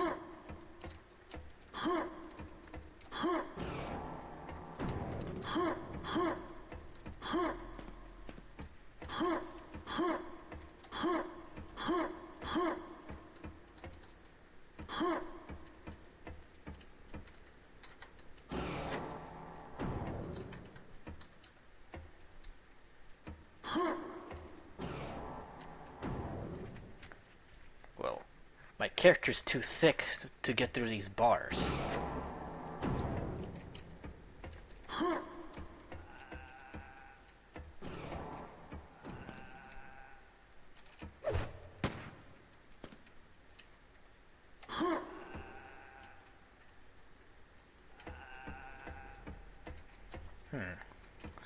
This is pushable, so I assume that I can just push these barrels into those bars and maybe make a hole into it.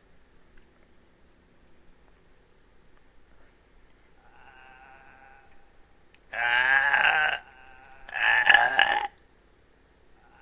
don't know if you can even hear the game, but I can. I could probably boost up the volume now that we're not listening to Van Halen for the soundtrack, which is not even Van Halen, so the statement is inaccurate. Nothing happened. Wow.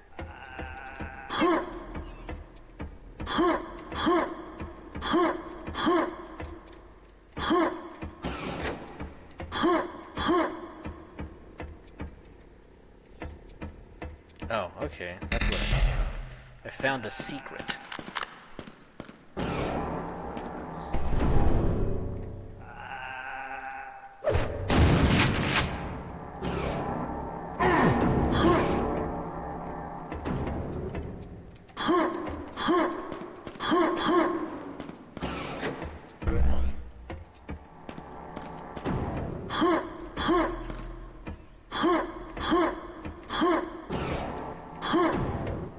Okay, that clears out that area. Let me out.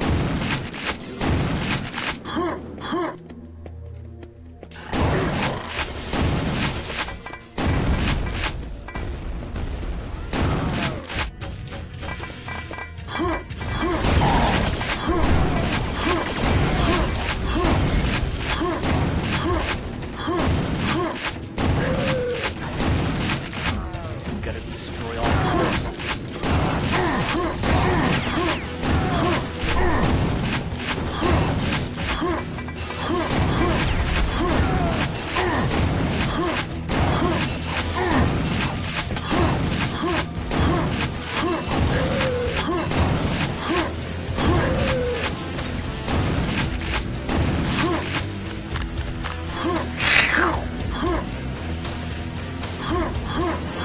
I say that in music because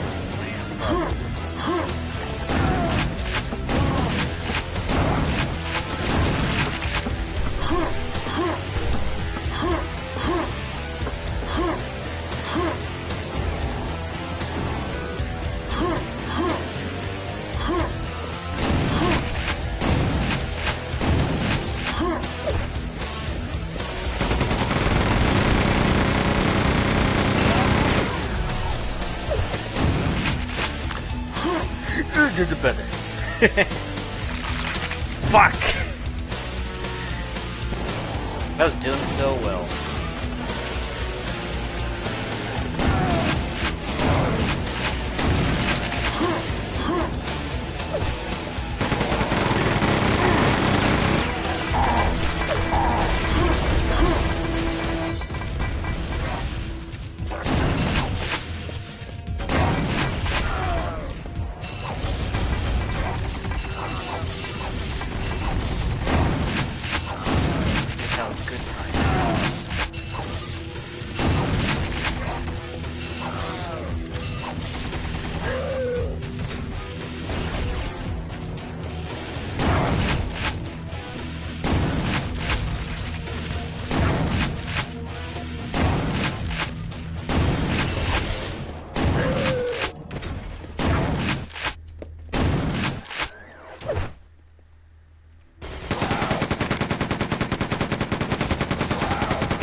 Oh no.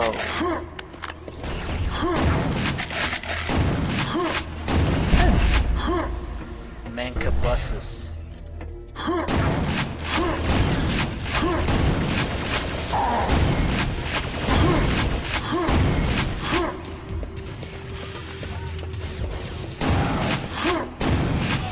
So these things can just resurrect for a minute.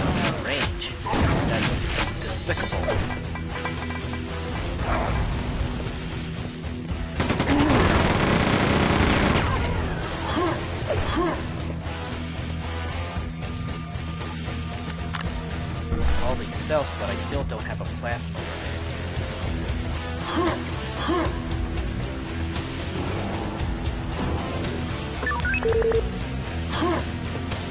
What manner of fresh hell is this? Oh, you little thing.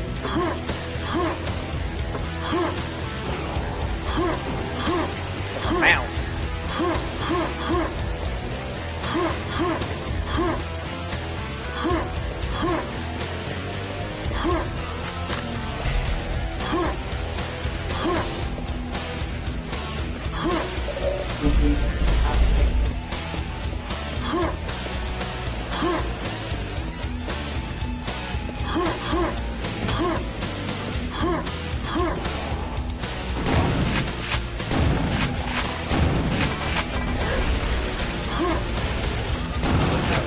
Fire there.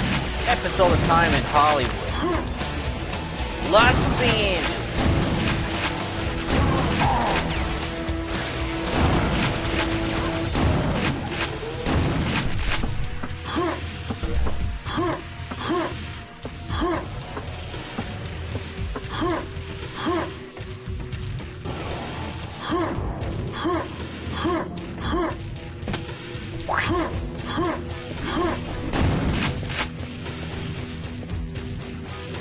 Quad damage.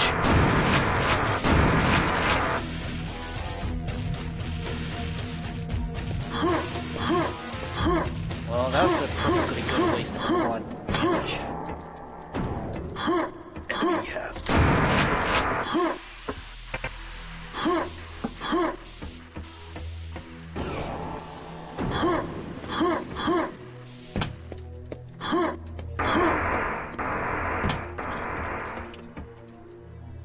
Give me that quad.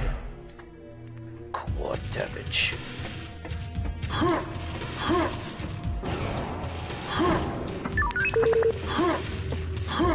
Where's the pyramid key and where's the yellow key? Where is the any key? Oh, my wrist is not being kind to me these years. This sucks. Getting old. The whole getting old thing is getting pretty old. What do you think? I don't know. Hello, Mikalaya. Hello. Streaming Quake 2. What? Whoa. You can't find needle. Hold on, let me load the VOD because I can. Actually, I should be polite. What'd you say? I said, oh, can you clarify that? Like, just passively eat needles during this? I don't mind. I like talking with people on stream. Oh.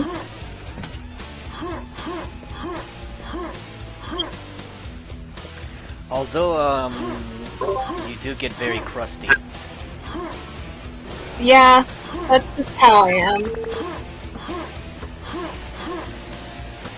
I can't help it. I've officially reached the part of Quake games where the game becomes a where the fuck do I go game.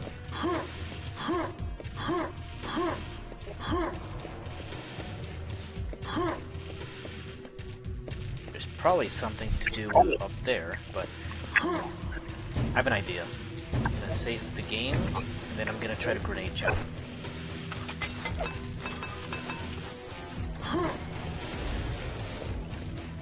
Oh, I need to time it.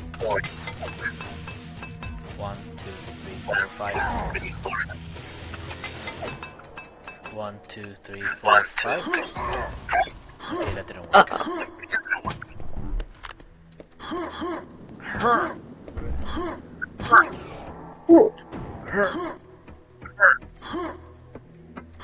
For some reason, I always get Quake confused with, like, Dune.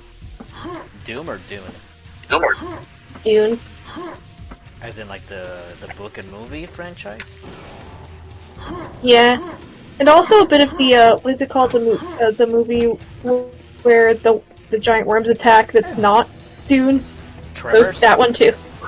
Yeah, that one. I don't know. I think it's just because of the name. Yeah, even though, like, Quake doesn't really have anything to do with seismic activities, ironically. Hmm. Actually, I've told you the reason why the series is called Quake. It's because Quake, it was the name of somebody's D&D character in id Software. One of the main developers. Oh, right!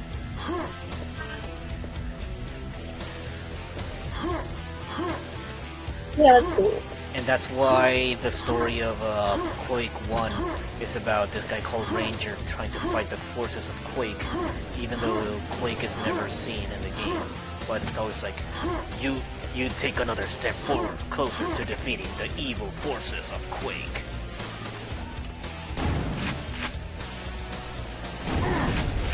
Wow, there's a hidden enemy up there that I barely noticed. What?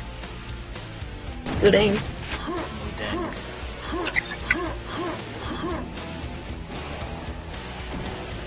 What do I do with this red door? What was the red door? I think I might have to back.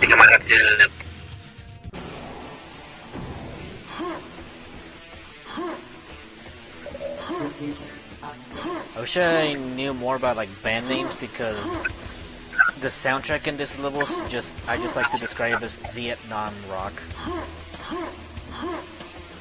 Wow. Because this is the song that you listen to when you're in a helicopter in Vietnam on your way to shoot some Viet Cong.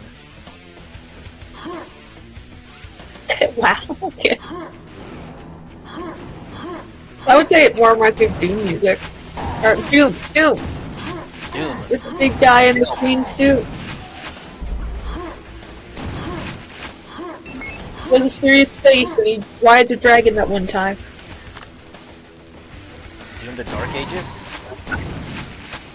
Yeah, he rode a dragon once. Yeah. That was pretty sick. The dragon's name was Sarat. Yeah, Sprout was cool. I like how he that was his baby. He saved that dragon from death and forevermore. Unfortunately, you missed a part in the end of the game where the devil kills Sarat. And then Doom guy gets super angry and then he beats the crap out of the devil. Because that's the second time a demon has killed his pet animal. Because if you remember, canonically, the demons killed Doom guy's pet rabbit, and that's why he's so pissed off. Yeah, Doom guy can't have nothing. Oh, Zion's saying something. What's most interesting to me is how simple the map geometry is. It's mostly simple polygons with flat textures. It will be easy in this era to recreate these in Blender. Yeah, that is true. Also because Quake was the first one of the earliest video game shooters to use a 3D engine, because the Doom engine is not a true 3D engine due to some very technical reasons. It's not 3D. Oh my.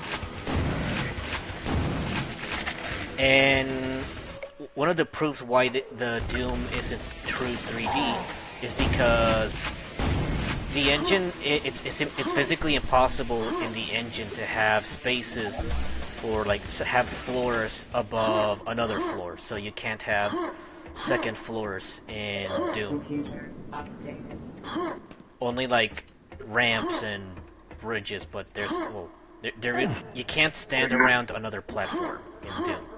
Whereas in Quake, that is possible because it is a true 3D engine. And I'm sure a lot of the limitations have been overcome in future Doom titles, or at least with the Doom mods and how much they've updated the engine. That's why stuff like, hold on, they kill this prisoner. Let me just commit this war crime real quick. I know, like, it's a joke, like, it's a common joke that, like, something, it can run Doom. Where people just keep, like, putting Doom on increasingly strange, places. I think the strangest one I saw was you can play Doom on AO3. Like, there's, like, the fanfic website, and I think, like, you and anyone else can, like, click the inputs. Okay, And the game. hold on. Zion says this game speed really makes new N64 GoldenEye look really clunky and slow. Would you ever play GoldenEye, or is it as overrated as Donkey said? I don't have any attachment to GoldenEye, but I do hear that a lot of people have a soft spot for it in their childhood, for people that grew up with a Nintendo 64. But considering I do have access to GoldenEye, I am willing to try it at some point in Retrocave. Oh, nice. But yeah, Quake is notorious for just having very quick speeds, especially once you master the art of bunny hopping. I will never forget you showing me that nice track and just through the hua, hua, hua, hua, hua. Yeah, because there's only one voice clip. Even in this Quake, it also has one voice clip for jumping, so you just go, hurt, hurt, hurt, hurt. That's how he sounds like. Hurt, hurt. Yeah.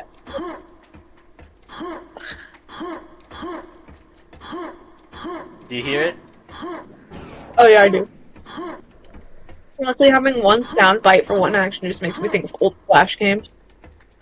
Which one? Just a lot of them. Like, they didn't have a lot of, noises. Yeah, they, I guess the reason why they only have, like, one voice code is because, like, I guess they decided to... Pacing is very important to me, that's why I take Sonic Adventure over Sonic Lost World, for example. Yeah, but Sonic Lost World is very fundamentally flawed in its design, considering that they were... Especially because they gave Sonic a run button, which sounds very paradoxical or contradictory to Sonic in the first place. Sonic is always running fast. Why would you give him a run button, right?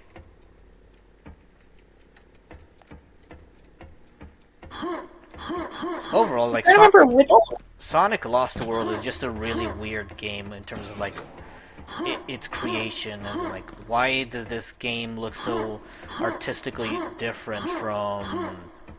Well, I'm pretty sure it's because... Okay.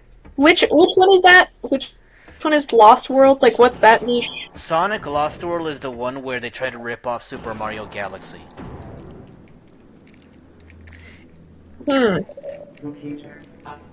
Not familiar. I'm gonna Google it. Okay.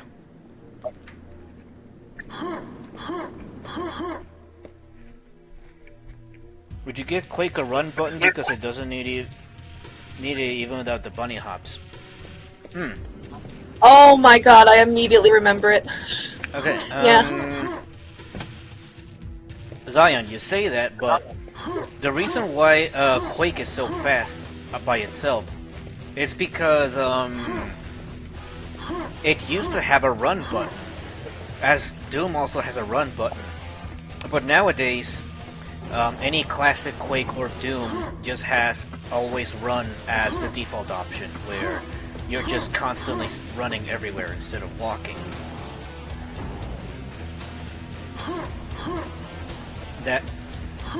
So there's technically a run button in Quake.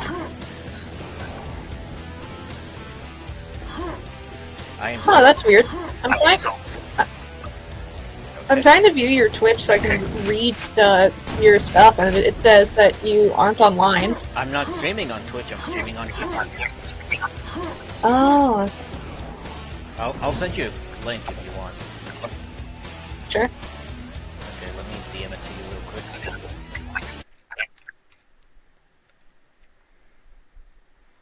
Oh. I don't like how Discord tends to black screen every so often.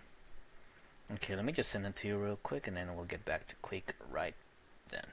Also, they were smart and made the run button an option rather than required. Correct.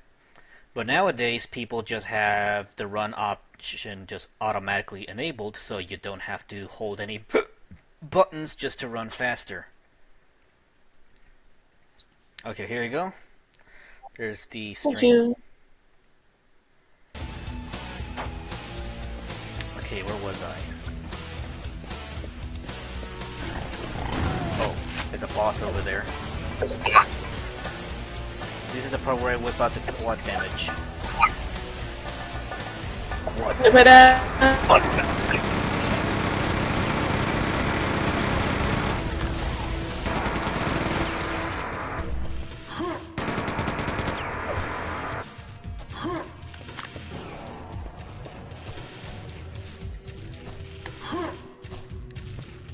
Oh, I don't like when I'm just standing around with my quad damage on. It makes me feel like I wasted it. Oh,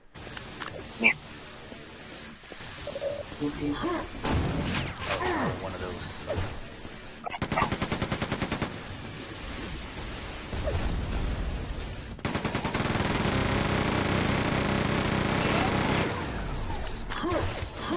Bullets.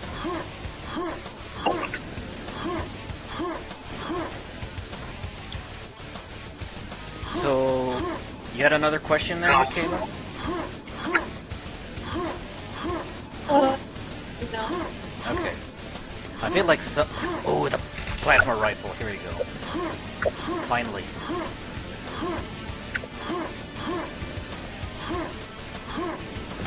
You found a secret. What's this gun do? It shoots lasers. It goes pew pew.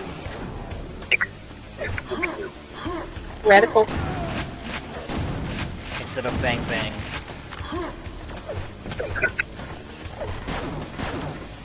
That's not the one. Where's my laser gun? There it is.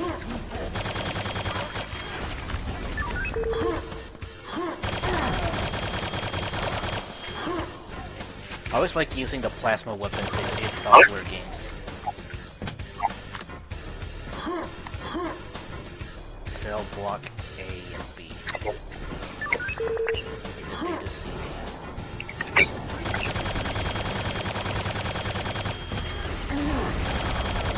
Oh, it's like a... It's like the chain gun where it needs to wind up.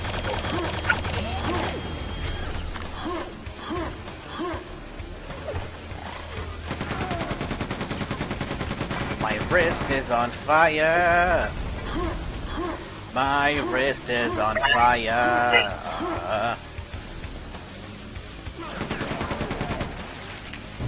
Pizza Tower is another example of how much pacing matters to you. That game lets you reach top speed quickly, but still makes it intuitive with its tech unlike Boost Sonic. I'd like you to elaborate on that. I've played Boost Sonic, but I'm not entirely familiar with Pizza Tower's movement.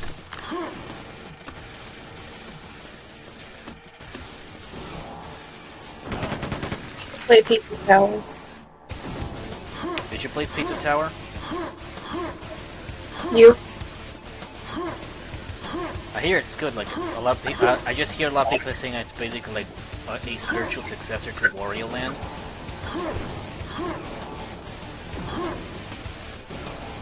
Okay.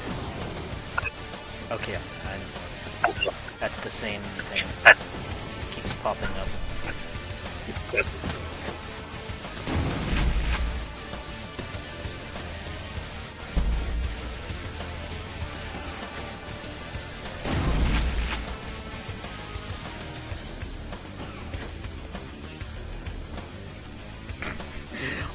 '90s butt rock. I love 90s butt rock, man. I like '90s butt rock. It's just not my favorite, but still enjoyable. I love listening to people do the covers of like old Sonic butt rock. Very fun.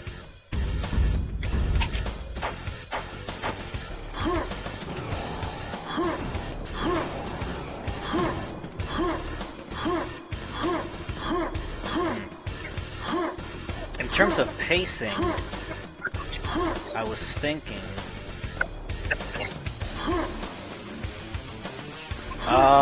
Zion, how much Smash Ultimate did you play? Because I remember Sakurai having a statement about game speed for Smash Ultimate where it's not about game speed, but simply about tempo.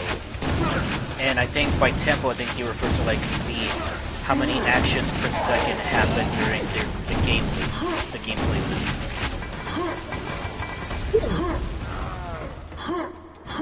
Interesting.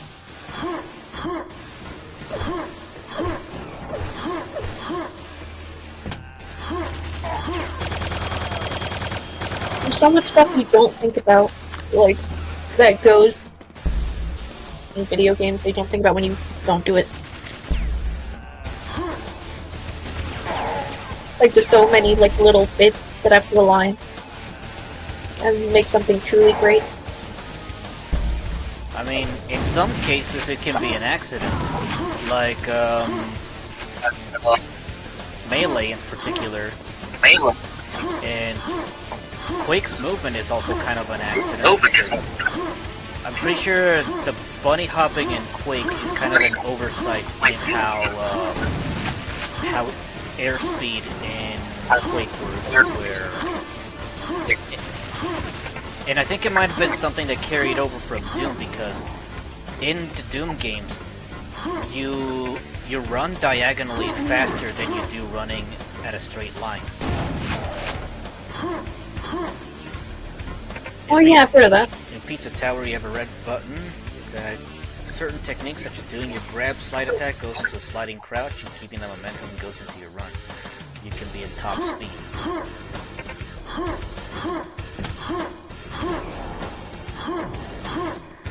Yeah, I guess another thing that's important in, like, speed games is momentum.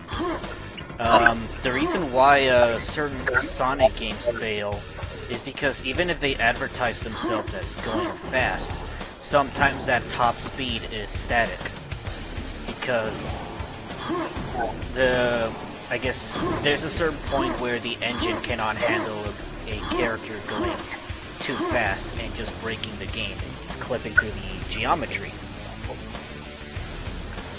Which is why you end up with failures like Sonic Force's Classic Sonic. Classic Sonic has a very distinct speed cap in how fast he can run. And also the lack of momentum build-up shows how sterilized the gameplay feels if you don't allow the player to build up their own speed through momentum. And that is why such a big thing that fans are preaching about Sonic nowadays, like, hey, the game physics has to have momentum so you can build speed organically by running downhill or other things, because having a button that just the go fast button definitely takes away from, like, earning that. Well, not only does it sterilize the level design, but it also limits to, like, how the game is designed. Great Sonic fan, by the way. Yeah, because if you majority of modern Sonic games in the Boost engine are straight line.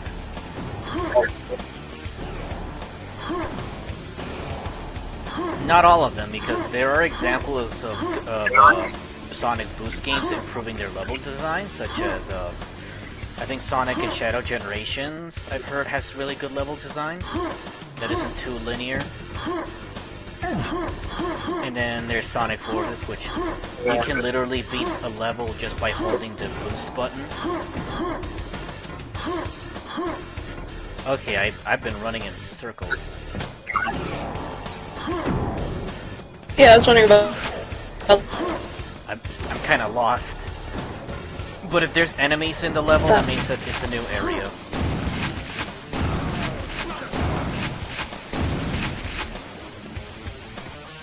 Blood.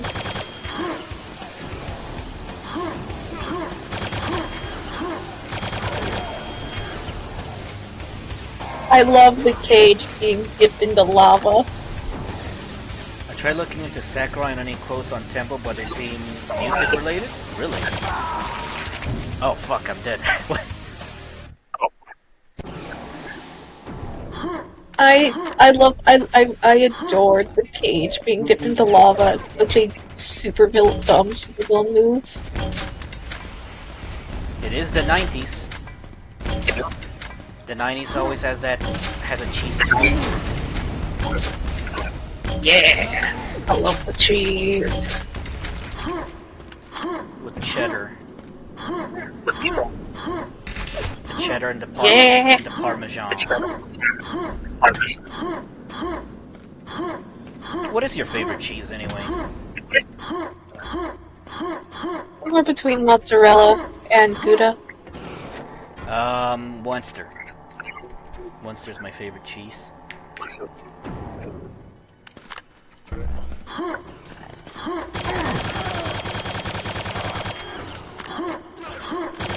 Are you a Sonic fan, by the way, John? Out of Yep. curiosity. Yes, I am a Sonic fan. I'm just not a quote-unquote Sonic fan. You're more of a fan of the games rather than the comics. Or anything else? No, I don't really watch the comics. As far as Ultimate's tempo and pacing goes, you think the balloon knockback is bad because it takes away some combo freedom? Melee and P make the knockback easier to combo things together, which you prefer? I guess you're right, now that you think of it, because the transition of knockback from, like, knocking the opponent from a launcher is almost instant in Ultimate, so you don't really have time to catch them mid-launch in order to extend a combo, and that could be a downfall for the balloon knockback system implemented in Ultimate. Oh god, I just realized that was a big old circular saw being lowered onto a table. Oh yeah, that's some on some dude with a plasma rifle ammo. Also, Zion says he wants to have sex with Rouge the Bat.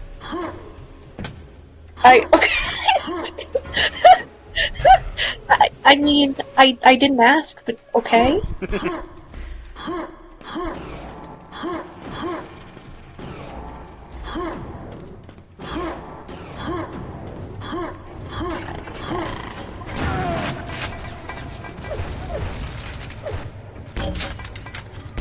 Right, I have a grenade launcher now.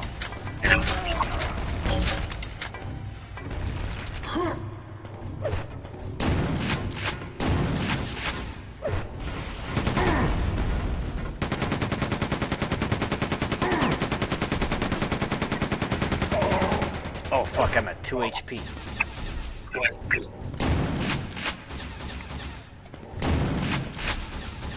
You know, something I am not enjoying about Quake 2 so far is how spongy all the enemies are. Because this is the 90s, we still didn't know how to properly scale difficulty, so it was like, oh yeah, let's just make... Oh god. Are you really a Sonic fan if you do not want to impregnate Rouge the Bat? Rouge the Bat's not my type. I'll just say that, okay?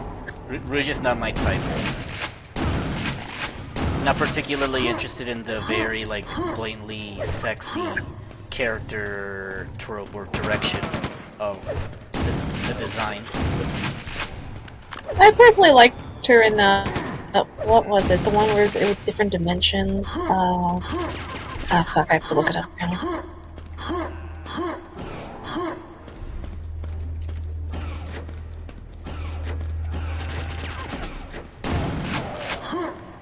And again, there's nothing wrong with sex appeal, because there are some characters that have sex appeal that all do work in. You could say that, like, they are successful in their purpose of their design. They're supposed to be Oh yeah, Sonic sexually Prime. appealing. Sonic Prime to Rouge the Bat was fun.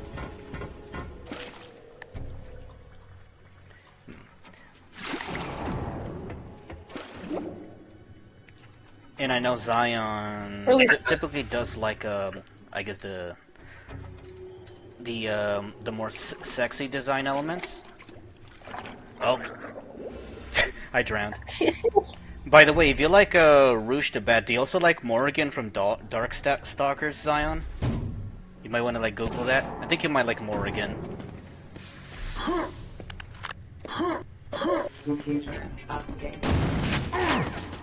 I'm learning so much about Zion right now.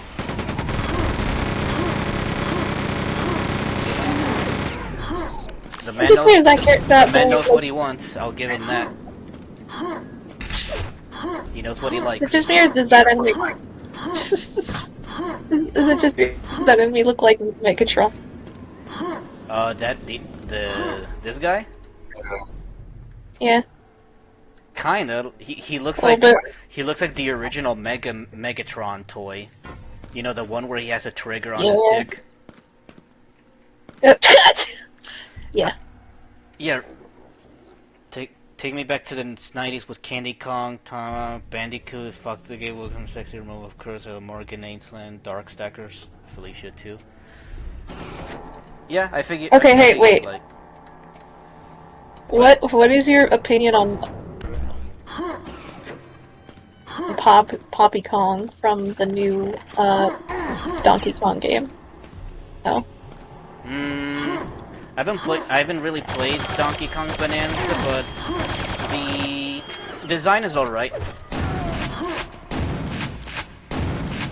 I do like the character's demeanor. She just looks like she's done with life. So has like Yeah, that sort of honestly, a feel like- like a Miss Pauling in certain fan arts where she's drawn sleep deprived. I don't know why women with sleep deprived eyes have an attractiveness to them, but they do. Like, have you seen that kind of art where like there's like characters who have like, bags Yes. under their eyes, and they're usually like people that work 9 to 5 and are just really jaded. Yes, I have seen that.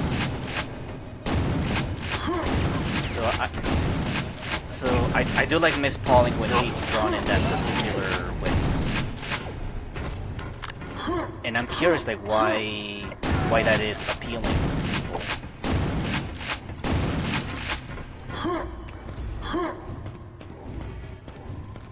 I don't know, I guess like maybe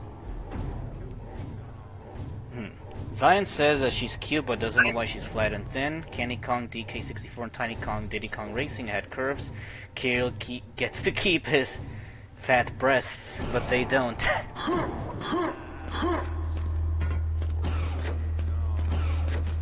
okay. Personally, I think it kind of fits more, considering like the designs of all the male characters. But who am I to judge? Ooh, crouch. Oh, what is this? What was I saying a minute ago? I don't remember. I don't know. We were talking about Rouge the Bat earlier, and sleep Oh yeah, deprived we're girls.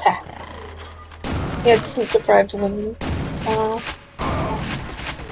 I don't know, half-liddedness. And even I think sleep I think deprived some- women is just like half the server. Let's be real. yeah. Oh, that's me. Hey. But that's my own fault sometimes. Yeah, Actually, all the time. yeah, because you stay up on voice chat till like 3 a.m. or 4. To be fair, I don't always do that. Sometimes I fall asleep and then I just don't log out.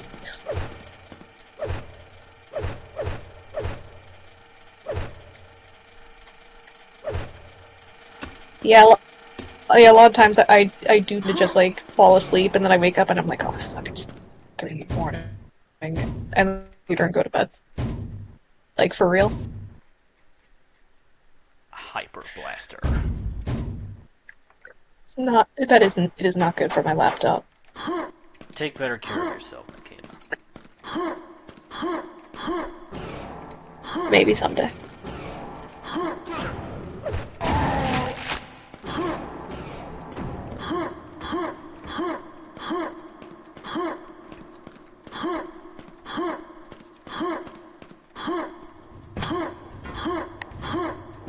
Her. Jump sounds.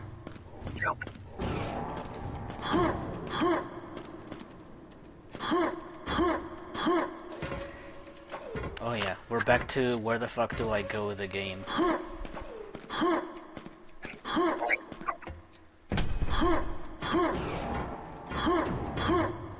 I love how evil. I love the map design. I love how evil this place is. Like Studies have proven women like beautiful women in fiction too. It is backed by prisoners science. getting tortured. All I can to define notice the nonsense. It makes like Bug Boy Mario has been friend zoned too. Oh. Delete this boss. I think that's just like writers never wanting to solidify something because for some reason the chase is just a part of the characters. Kind of like how what is it? Frog and Pig. They got married and then they've divorced again. Who's Frog and Pig? Because the Muppets. Oh, you're talking about Kermit and The Muppet ones, yeah. Miss Piggy.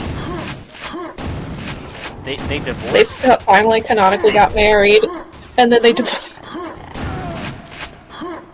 That reminds me, they are technically two Namco mascots that are divorced fathers. Pac-Man, not unofficially, because of legal issues, and Dig Dug, he is canonically divorced. And I think I've... What? do you know, remember the game Dig Dug from Namco? I love Dig Dug, yeah. So the character Dig Dug is canonically divorced. Oh my god. And additionally... I love that. Additionally, the Dig Dug franchise has a secondary mascot, which is just Dig Dug's son, Mr. Driller. And Oh my goodness. And there's a Dig Dug game that is about the original Dig Dug, and his motivations for going on an adventure is to prove to everybody that he's better than his son. Oh, that's so pathetic. I love it.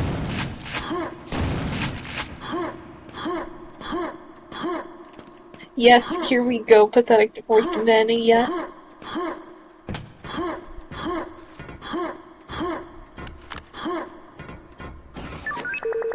Yeah, I'm trying to think of other. I feel like there are definitely other characters where it's like they are never allowed to get together unless the story ends.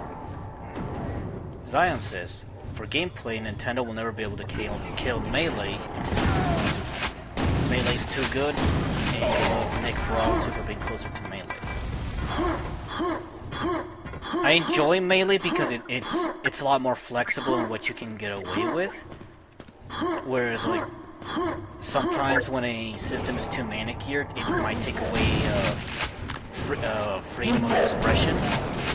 Although my problem with Melee is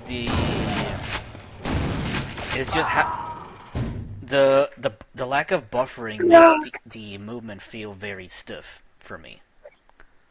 Even though the lack of buffering is what also allows players to make such precise inputs.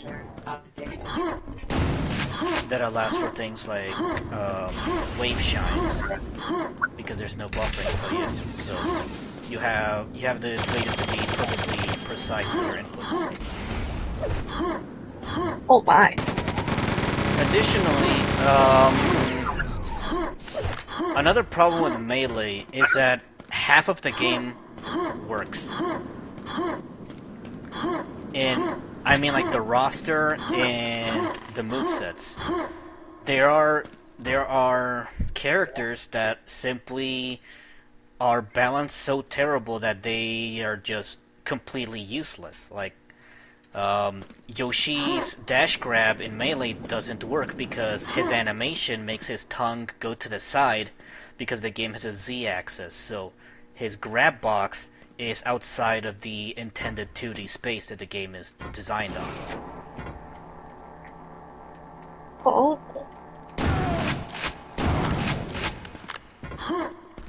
I think I only ever did the most recent Smash. Is that considered good? Depends who you ask.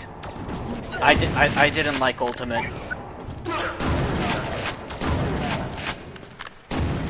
And it's not even because it's not melee. I didn't like it because of the way the input buffer works in Ultimate.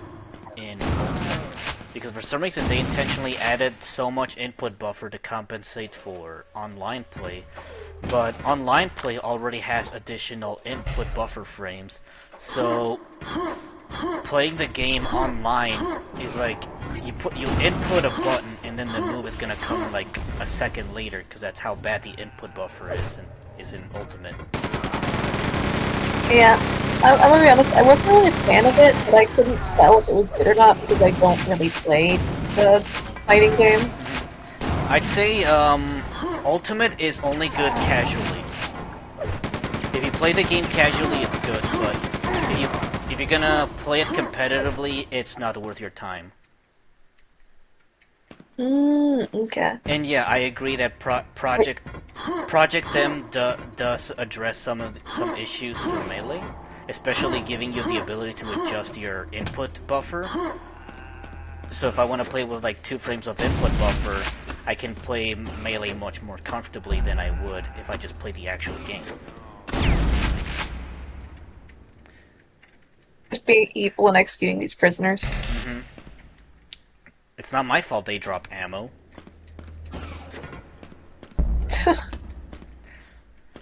I haven't tried Nickelodeon All-Star Brawl 2, but I heard it's good. They also gave it... Didn't they get canceled? I have no idea. What do you mean? They stopped supporting it. Oh. You can't play online. You can't play anymore. I don't think so. I'm pretty sure something like Nickelodeon All-Star Brawl has peer-to-peer connection. So you can technically still play it online. Unless you mean like they cut support as in they're no longer updating or adding DLC. If that's what you mean. Yeah. I honestly don't remember. I think it's just something I heard passively, like they're not doing it anymore. I don't know. Zion probably knows something about that since he's the one that plays Nickelodeon All-Star Brawl. It still has online play? Says Zion. Oh, okay.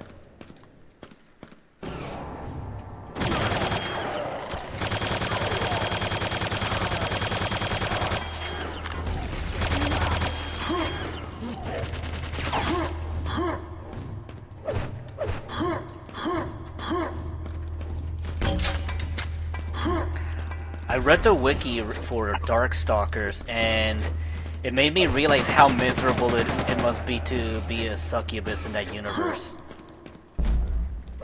Why? So, succubi in Darkstalkers, I don't know about other lore, is that they survive specifically on stimuli.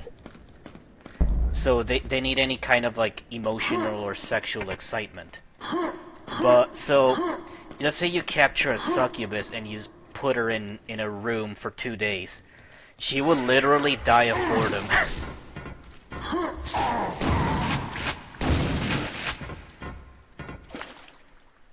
It's like being a Gen Z with ADHD, but if you get bored for too long, you starve to death. All I heard, okay, you just came back. The last thing I heard was they survive on stimuli. Oh. Okay, I was saying that, the succubi in Darkstalkers survive on stimuli, so like any kind of emotional or sexual excitement keeps them alive. So... Hello? Hold on. Funny trap. Oh. Oh. Oh. Oh. There we go. This place is so evil. It's like comically evil, but as I was saying, so let's say Morrigan, she's a succubus. So if you put her in an empty room for 2 days, she will literally die of boredom. Huh. because she survives on excitement and stimulation. And it's basically being a Gen Z kid with ADHD, but more extreme.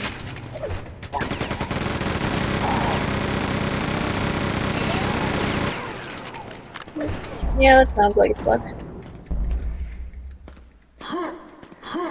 You see, if they don't see a dinosaur for every 5 minutes, their ADD goes fucking berserk and they'll start harming themselves. Oh. Oh my. I'm just quoting the director of The Isle. Because he's always like... he was complaining about his player base, about there not being any about the player base not wanting to see more dinosaurs, or because the map is too big, and they're like, oh, it's because our player base is a bunch of kids, and if they don't see a dinosaur every 5 minutes, their ADD goes fucking berserk and they start harming themselves.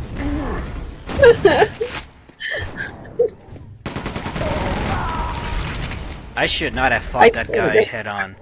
A man could achieve immortality by staying in a stasis pod with the succubus, keeping them company until humanity goes extinct. That's hot. I don't know if... No, I mean like the succubus, I don't think the person gets any benefits from that. No, if anything, like the... Well, typically... I have no idea how most succubus work, but all I know is that Morrigan needs excitement to survive. I think, like, if that happened, I think the person would eventually just get bored, like, because it wouldn't be new anymore, and then the succubus would be like, oh shit, fuck, I need a new person, fuck. Yeah, that is true. Or it would just turn into... What's gonna happen to Morgan when she experiences diminishing returns, where all the excitement that she does, like, is no longer excites her anymore? So does that mean that she has like a expiration date? Yeah, because my first thought is like they just do more and more depraved shit to like make shit new, and it just becomes a like Slanesh type shit from Warhammer. You know what? That's probably why that would be a really good explanation to why succubi are evil. Because typically succubi are depicted as immortal beings that have lived for a long time. So all the succubi that are portrayed as evil have been living for so long that they struggle to find excitement, so they just double down on really depraved shit. That would make so much sense. To be frank, an online multiplayer kind of leans on player interactions. TF2 and Minecraft make their play interaction pretty immediate. Guess the Isle doesn't have that luxury because of life build-up. That is true, but I think the biggest problem with the Isle is that the maps are too big. The maps are way too big to support a server of 150 players to simulate a functional ecosystem.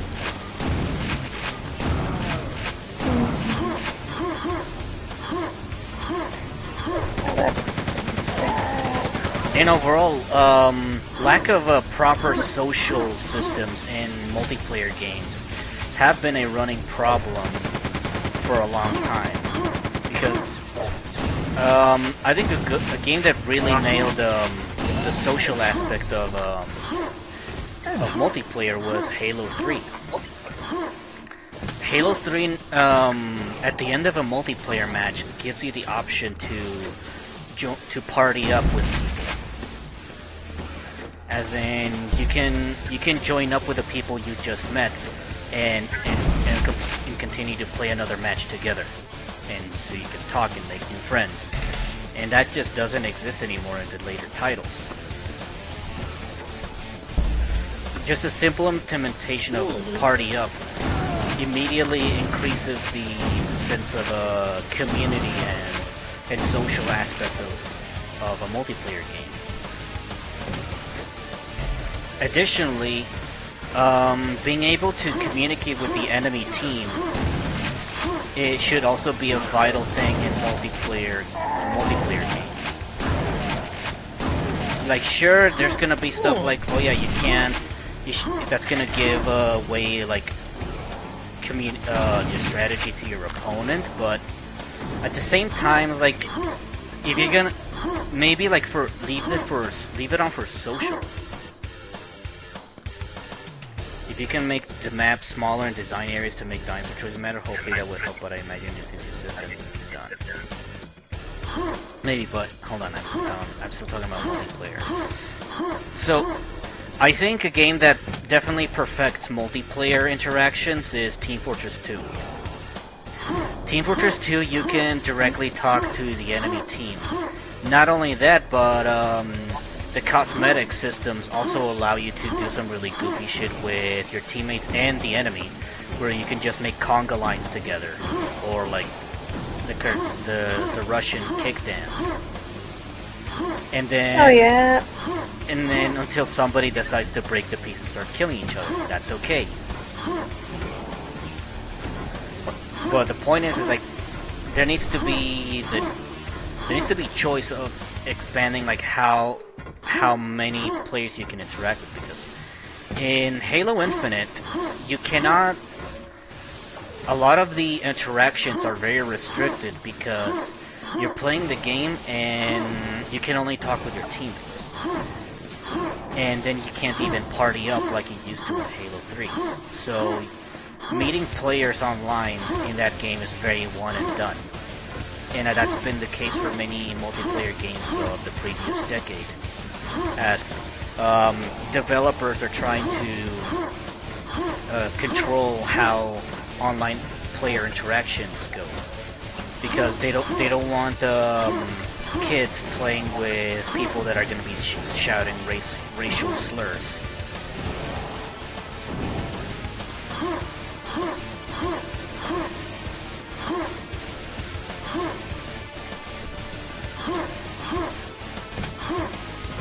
You're saying that the Isle was boring because you didn't come across other players? So the thing about the Isle is that you just kind of have to learn where players commonly congregate, and that tends to happen in every map, but typically players like to gather in areas where there's water and resources so that they don't have to travel everywhere. And once you kind of learn where those hotspots are, then player interactions becomes more frequent. So it kind of because of that, it's kind of always been a fight between what the developers want the game to be versus how the players play the game actually. Especially with what would you say is the big difference there? What would you say is the big difference there between how players play and what the developers want for the Isle specifically?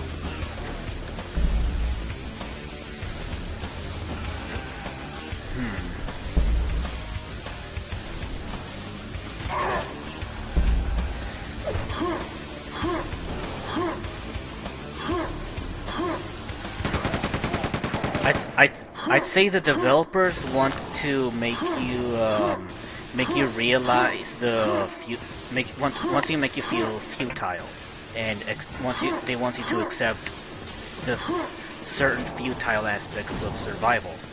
Because if you're like an herbivore, and well, it is kind of futile that eventually you're gonna die and get hunted down by carnivore players. But players don't want to face that futility, and they want to live as long as possible, even at the cost of the game's spirit. As in, they don't want bad things to happen to them, even though they want to win. Yeah, even though the game is not designed for you to always win. You are supposed to lose, and you're supposed to accept your loss, but players just don't think that way.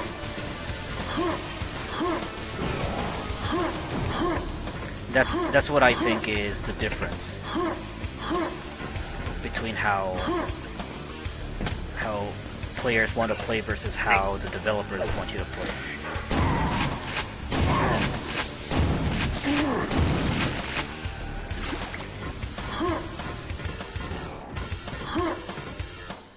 Because I remember a long time ago, the director of the Isle did say that, like, um,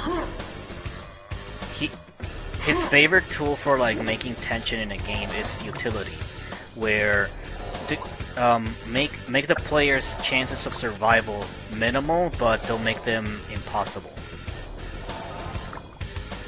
And I guess it's very difficult to find the difference between them, especially if you're like having so many systems going against the player, let's say. And again, because people don't want to lose, so they don't want that to happen to them. And that's why they're gonna do things like work with other species that shouldn't be working together.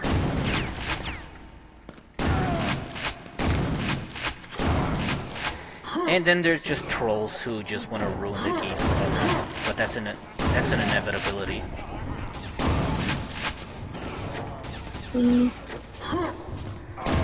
But yeah, it's just been a very interesting case about just watching this game develop and see how different it is for the players and the developers on how the game is played.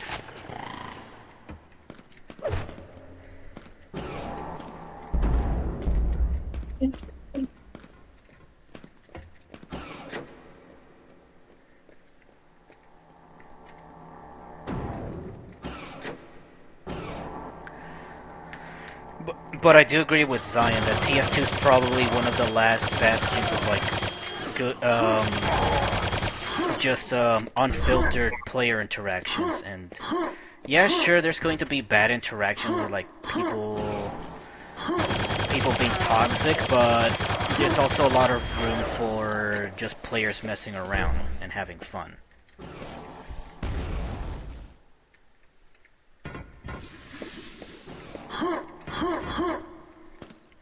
I talking about regarding the philosophy of the creator of the Isle, Zion?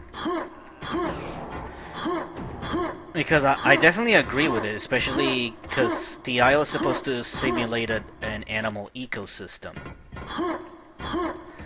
So, like, a deer...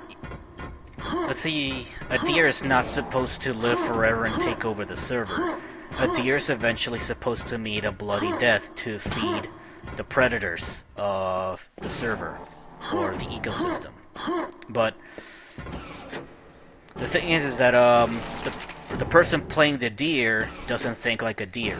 They think like a person, and people want domination and supremacy. Because that's just human nature.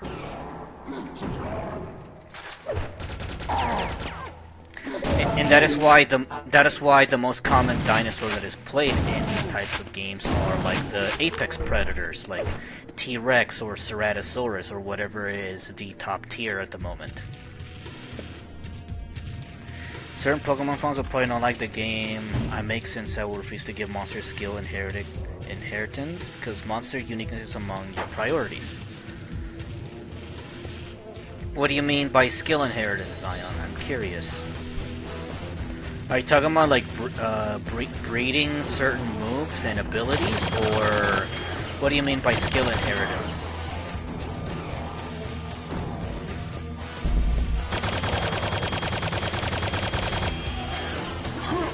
Or are you talking about inheritance from people playing Pokemon and then carrying that over to your game because they wanted to play similar? If that's what you mean.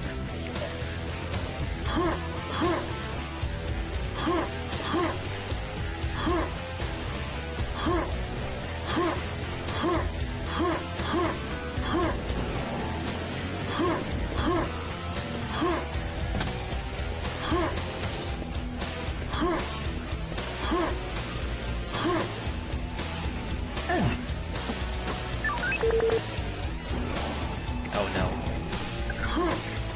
Oh no. Where's the pyramid key?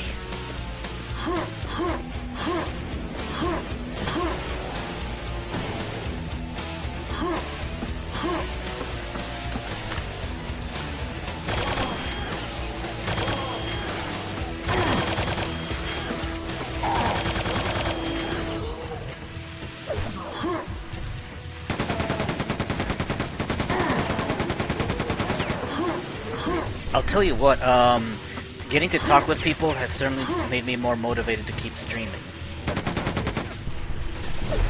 Yeah. I am enjoying the company of you and Zion, just talking about things. I also enjoy talking about Okay. things in general. Pokemon TMs, HMs, egg moves are basically Pokemon Hill skills inherited system. Other monster collector JRPGs are more streamlined about it. I don't do it because it takes away a lot of uniqueness.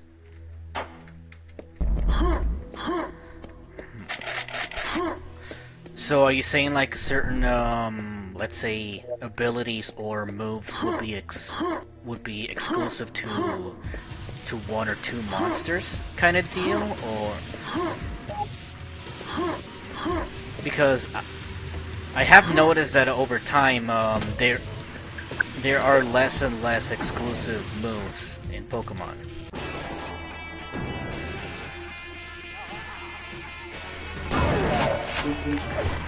Where there used to be moves that are exclusive to legendary Pokemon, like Aero Blast, but those moves have eventually become available to other Pokemon. Starmie with Psychic, Surf, and Thunderbolt trivialize using a lot of monsters with blue and yellow. Okay, I think I'm starting to get what you mean, because probably one of the worst things about the Pokemon meta is having a lot of Pokemon that are obsolete. Because, like, let's say everybody loves Charizard, but like there's no point to using Charizard because Moltres exist. Because Moltres is a fire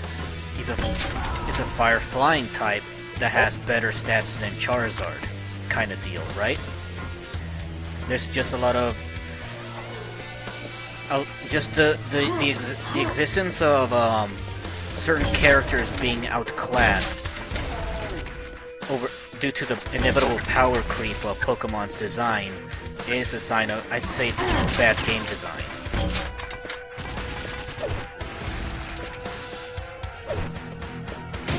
And that's something that I don't particularly like about the Pokemon meta. Do you think with how long it's been going on, do you think that would even be possible? What do you mean? Like, keeping balance, like, even though they have, like, over 1,000 something Pokemon now? Oh no, there's no balance, Michaela. There's no balance in Pokemon. The only reason why No, I'm saying, do you think it... I'm just saying, do you think it would be possible? No. Absolutely not.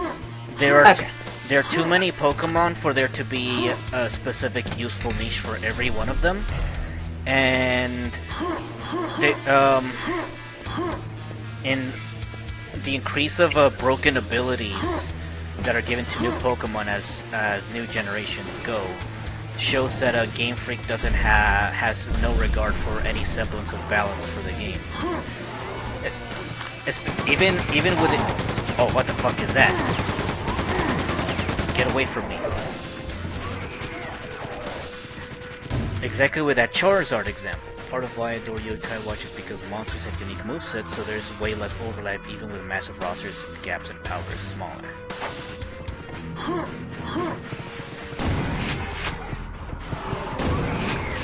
Oh, what are these? Oh my. It's a new enemy.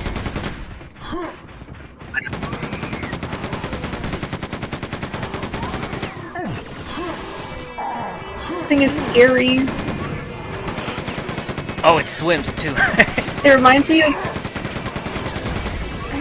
the fear I had when I played Lara Croft as a kid and the tiger came after me.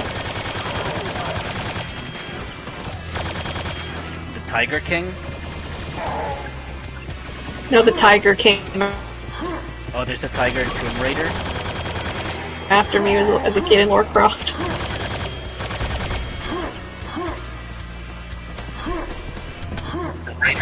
Yeah.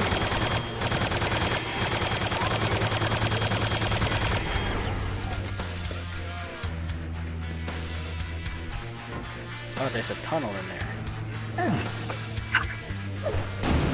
Ow! Why was he crawling around down there? He was a prisoner. They Oh. broke his mind. Waste monsters feel Oh. way more useful in Yokai Watch game rather than Pokemon game. If I can get that game design, hopefully I can make more unique and interesting monsters. Oh, I love Pokemon. I love Yokai Watch as a kid. It's fun. I never got into Yokai Watch, but I've tried multiple times, but it just can't stick with me. But to be fair, I was playing a spin-off title rather than the main game. Oh yeah, the only Yokai Watch I played was the first one, and I remember when the second one came out, it came out with 2 versions, and I was waiting for them to do like a Pokemon where they just came out with like a 3rd version that had everything, and then I don't think that happened. So... Oh, I talking about like when they made the 3rd title, like Pokemon Platinum and Emerald. Yeah, because like I think it was something like Yokai Watch 2 had something called like Spirit and Bones something, and I waited for them to make a 3rd title, and they didn't come out with a 3rd title. I missed the 3rd title because I miss when Pokemon would make a definitive experience for their games rather than this dual version bullshit. I never liked it. But hey, it sells because people are gullible Pokemon. and don't know how to keep their Yeah, I would wallet say in their like pants. yeah, I would say Pokemon Arceus is one where they didn't make 2, and I adore. Genuinely, my favorite. I think it is my favorite Pokemon title. I love that you're just a guy who's discovering things about these cool monsters.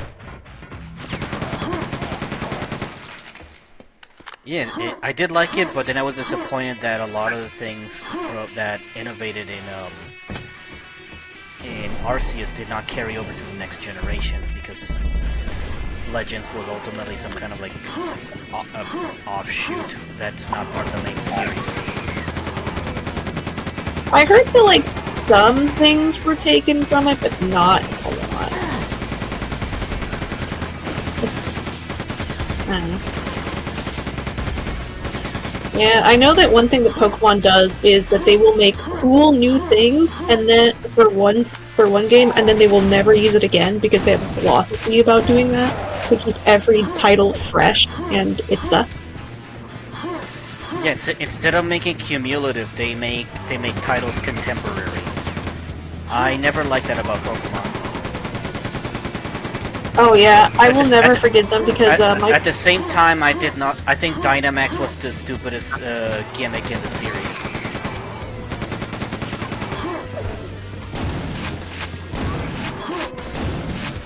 Like, my introduction to the series was through X and Y, and that had cool, and it also had the ability to like just put your trades into like a little store essentially, and so like you didn't have to do it. You basically didn't have to find someone IRL to like trade with you. You could just do it online, and it was awesome. And then they made again. I talk about Wonder Trade. No, they had a version where you could trade, but it was like online. Like you could set up your Pokemon and be like, I will trade this Pokemon for this specific type of Pokemon. And it was cool.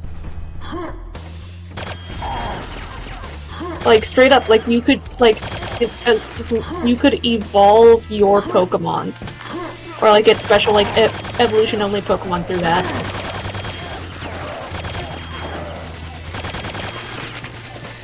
Like I get why they would do trade evolutions, because like it encourages community interaction, but at the same time it also locks people out from getting all of the content from older titles. Yeah. Where people don't play games anymore. This is why I really enjoy Pokemon Radical Red, because they circumvented trade evolutions by being able to just use an item to evolve Pokemon that evolved by trade. like Machamp and Gengar. You just give them give them a link cable and they evolve. Oh, that's sick! Yeah, no, I think Pokemon Radical Red is actually like my favorite Pokemon experience because it feels definitive in that they try to include Pokemon of every generation, and they're constantly updating it with every generation that comes out, as well as adding every updated move and item that's been added, as well as adding their own balance changes, like making Lapras into a water dragon type, because they want Lapras to actually be a viable Pokemon. Ooh, that's interesting.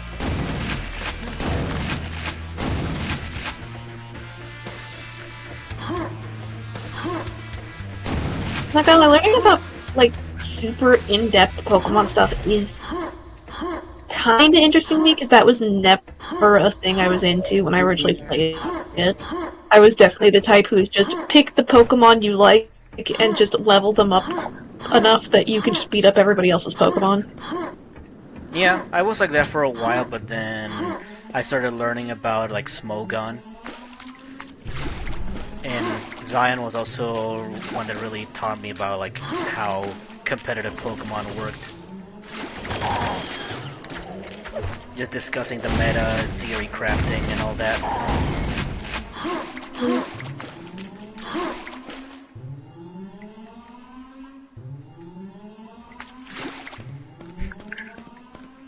Kind of unnerving how the butt rock suddenly stopped as soon as I picked up the pyramid key. Yep. This is serious. We're serious people.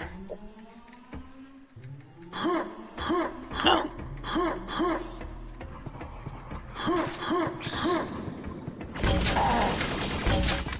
was gonna say, man, could you imagine the mood if no more, like, enemies spawned as you went to the pyramid? But no. Maybe if it was a creepypasta game. Or like that one No Players Online horror game. Oh, what's that?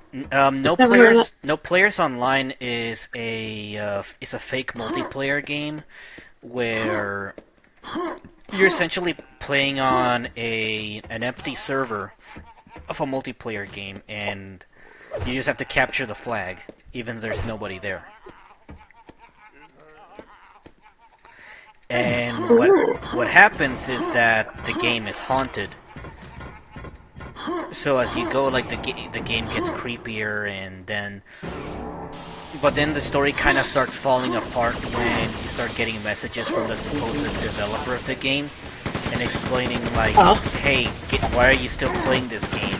I put my wife's soul in this game in order to preserve her and bring her back to life. And if you capture the flag, that she's gonna be lost forever." Okay. And that's kind of where the game falls apart, because now they're kind of just doing a show don't tell. Or rather, hey man, that's my wife's soul in there. Don't fucking do that. Instead of like letting the players figure it out for themselves, just like outright telling you everything at the end. And that's kind of the failure of No Players Online.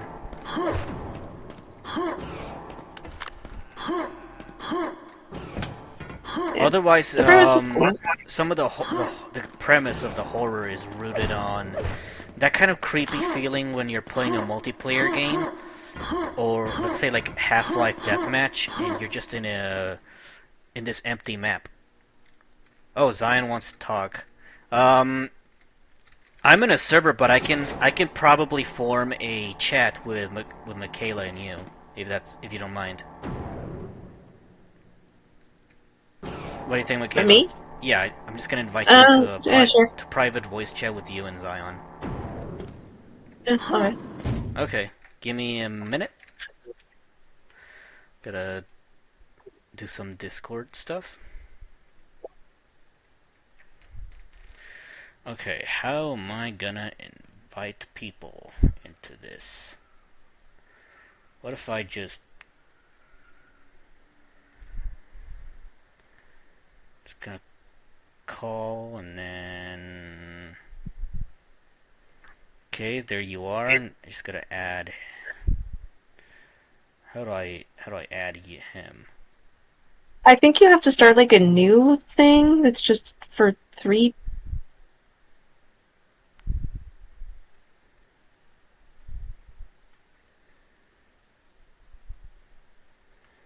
Okay, I'm figuring it out. Just gotta get them all together.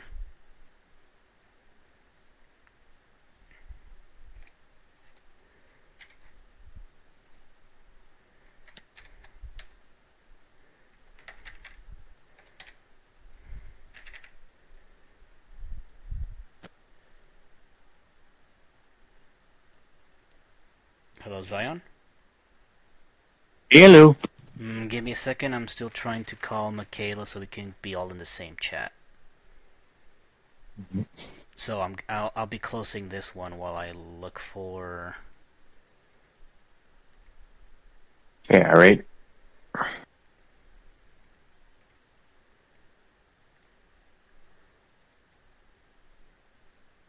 Oh. Oh, right, I should probably add her as a friend. That's probably why I can't have her in my list. Okay.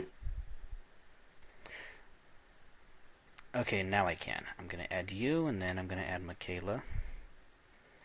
And...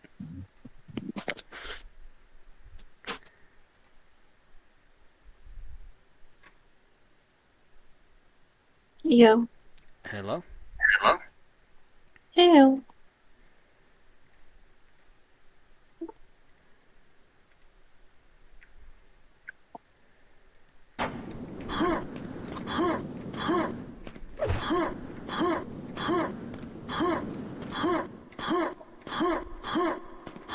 Her! Hello. Hello. Anyway, I was trying to like get in on the conversation because I crave attention, and I wanted to say that there is actually a third version of Yokai Watch 2 with everything in it called Psychic Specters. Oh, no way. I wish I knew about that at the time. Yeah, apparently level 5 is like really not that good with like United States marketing. It's one of the few criticisms I have for the studio. Also, additionally, third versions in Pokemon are also considered the least selling after the initial dual version has come out. Yes, I was saying this in the text chat, but version exclusivity is just really terrible. Like the only reason Pokemon did it, like this was covered in a Did You Know Gaming video. Like they wanted to make Pokemon games in red, blue, red and green, make it so each copy was like randomized with random monsters, random maps, all that stuff, which is part of what led to glitches like the infamous missing number. But because they couldn't get it to work, they just compromised with split versions. Oh my! And they've been Oh my god! It would literally be every copy of Pokemon is personalized. Yeah, that was their goal. Couldn't get it to work. Couldn't program it properly. Well, so now you have split versions. Well, they could certainly do it now. They could, but they won't. Because they already have a system that has proven to be much more profitable. Yeah. Oh, like, but if you think these about days, it, a lot of like these days, you actually get. Oh, sorry, you go ahead first. Sorry. If you think about it, if they wanted to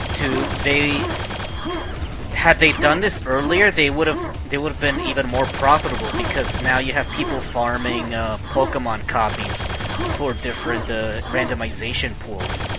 So good lord, you'd see people buying like 5 different versions of a Pokemon game. hoping they can God. get the one that they want, which sounds really fucked up, so maybe it's a good thing that they didn't do that. Yeah, man.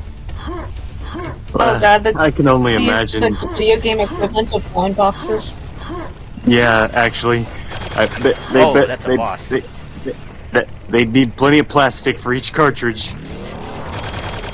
So many people would be buying so many cartridges. Yeah, good god.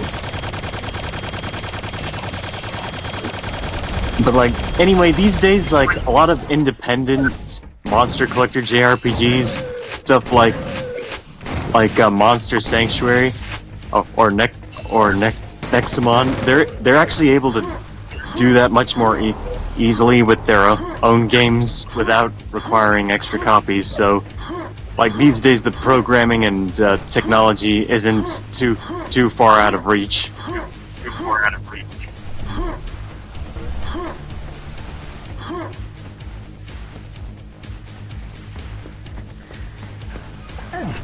In terms of talking about game design, the choices that we want to do, my latest idea is, what if we took Rivals of Ether, or like just a platform fighter, and mesh it together with Marvel vs. Capcom tag mechanics?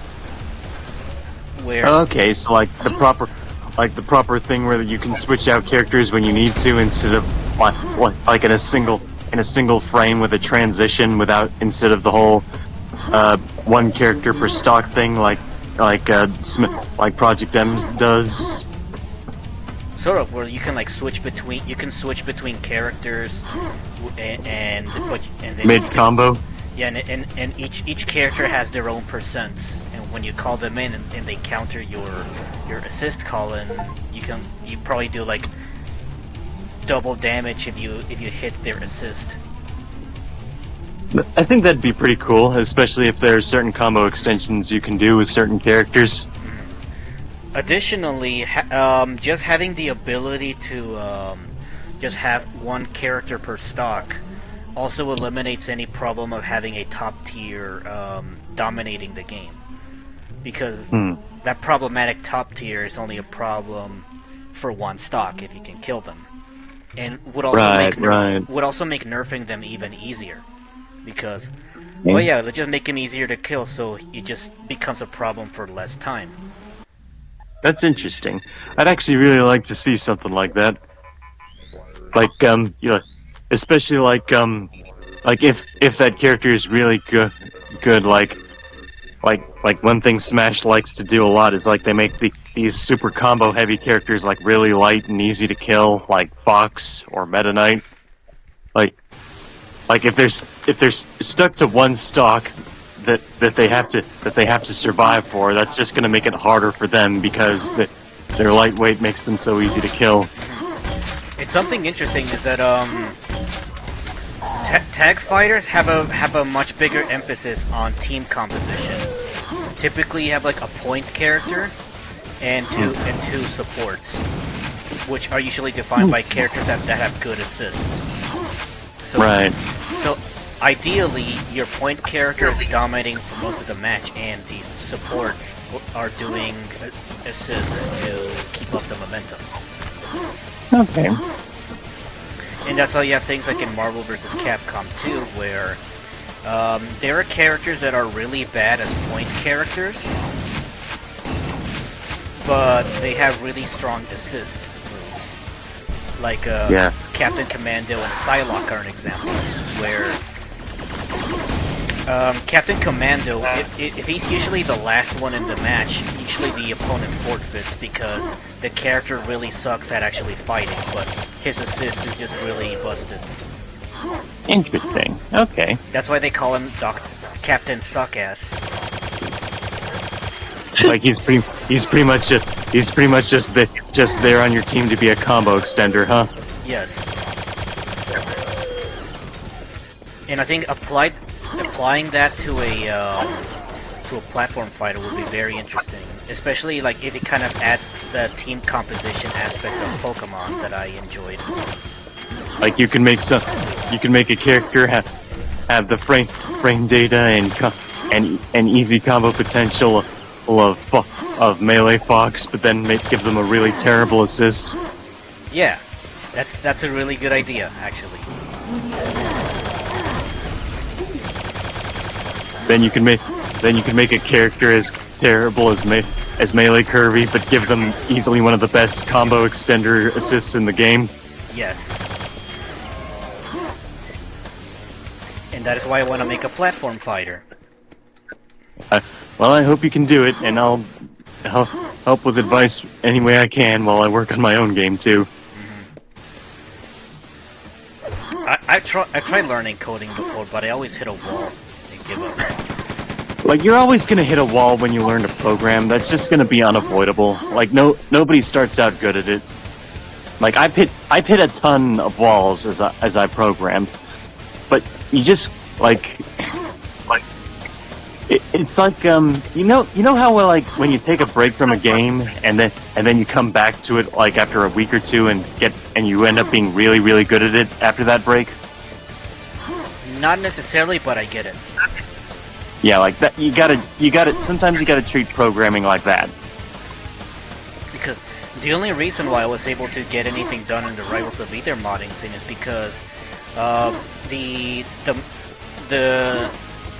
modders in the community are very cooperative with each other. They're like, oh yeah, you can just steal my code and see if that works out for you. Yeah, that's just how a lot of that's kind of how a lot of developers and programmers generally like to do things. Like they like to fork and share scripts and codes because it just makes it easier to get progress done. Like it's only when you bring the corporate red tape into the picture that people aren't really allowed to share stuff. You know, like how Nintendo is so secretive with all their stuff. If you know what I mean. Mm-hmm. In other words, communities are good as long as corporations aren't involved. Exactly. Okay, that definitely eases some anxieties that I have when it comes to like getting into game development. Like, you don't have to worry about you stealing anybody's script or code. If they posted it publicly, that means it's there for it to it's open to be copy and pasted. Do you know any good communities or forums that I can like talk to people with? Like, well, GitHub like you could start by making a GitHub account. That'll help you because then you can like fork, favorite, and share a lot of stuff. I have a GitHub account. Alright, good. I made it specifically so I could work on the Helldiver project, if you remember. Yeah. GitHub is like really good for like saving all your progress too on that. Like, What is GitHub? It's a repository website mostly for like saving programs, scripts, and other useful tools for developers and a lot of computer geeks. Like, but even like story writers and authors like to use it because like they can upload a text file to GitHub and like edit it a little bit at a time and then back it up and GitHub will like keep track of each instance or save points. You for every chapter you wrote your story. It's a really great website for that kind of stuff. Ooh. That sounds good. So does GitHub have some kind of forum? It at least it has like a lot of places where you can like if you have a problem or a glitch with a certain feature for a script or thing you're using, you can at least bring it up on the GitHub repository, and hopefully someone may eventually try to fix it. Like it helps you. It's sort of a steel sharpened steel website, if you know what I mean. I don't know what you mean. Okay, so like you know how like when chefs do that whole thing where they take their steel knives and they like smooth them against blades against each other to sharpen them. Yeah. That's basically what the phrase means steel sharpens steel. The knives like improve each other with their sharpness because of that. It's like it's like how a good friend is always there to help you improve. Okay. That makes sense? Yes. Yeah. All right. Good. Also, it's been all these hours, and I'm finally getting the Quake 2 rocket launcher. Oh boy, Yeehaw. we're doing splash damage now. I can finally rocket jump. Yeah. Make sure you had got plenty of health. Oh.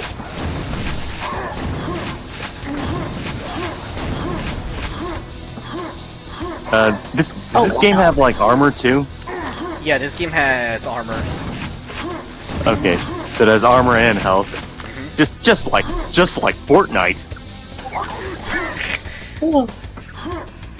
I didn't even know Fortnite had armor.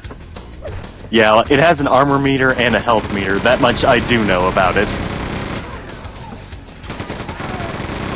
Unreal Tournament died for that.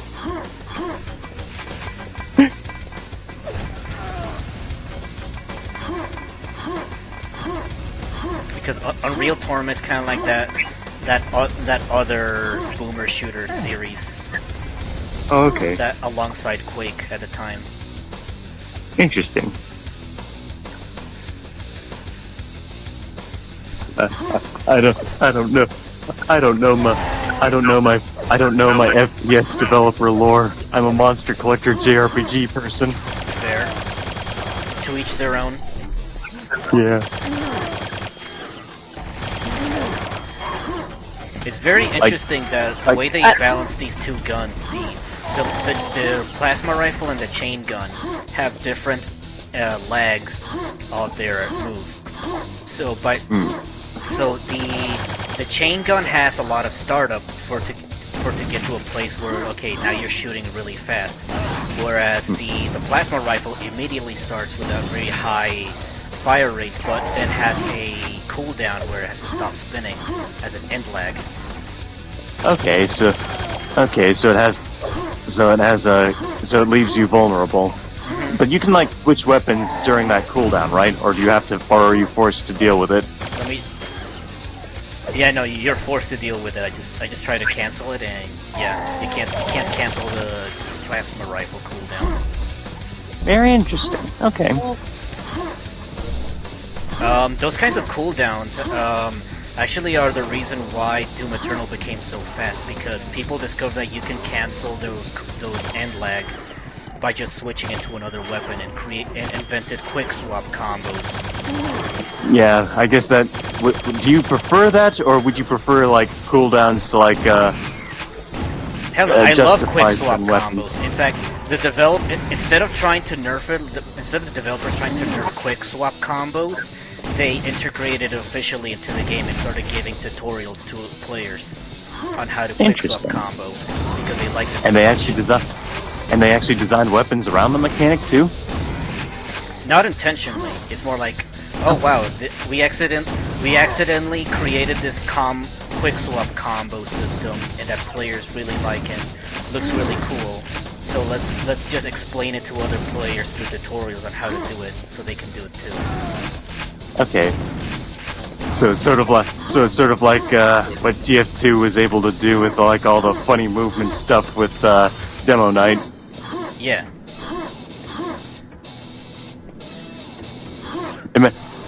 Imagine actually embracing mechanical depth in your game. Couldn't be Nintendo with Melee. In general, because we have seen that Nintendo is very are very insistent that this game should only be played at a very specific way that they want it to, with how they changed Mario Kart World, and everybody hated it. Yeah. And I kind of understand, because the way the player base wants to play basically ignores a large portion of the content that the developers spent making. which is the intermission levels. Because Yeah, I guess like it would kind of defeat the whole purpose of a lot of exploration in a large map if there was like an easy way to teleport or like speed through a lot of things.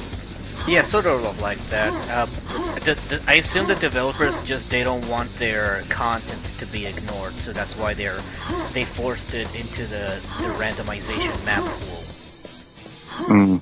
As opposed to just having normal racetracks on the random option, which I wouldn't be people surprised enjoy. that if... sorry. I was gonna say, like, I wouldn't be surprised, like, if Nintendo had their way, they would pretty much, like, remove all the weird movement tech you can do in Super Mario 64, which they kind of did when you play Super Mario Odyssey. And did they change anything in the All-Stars collection? I don't know. I don't know. I barely touched that game, but even though I own it. All I remember is that I played it, but I never played the original, so I can't say. in the All-Stars version, they removed the Solonge Bowser. Yeah, God, I hate censorship.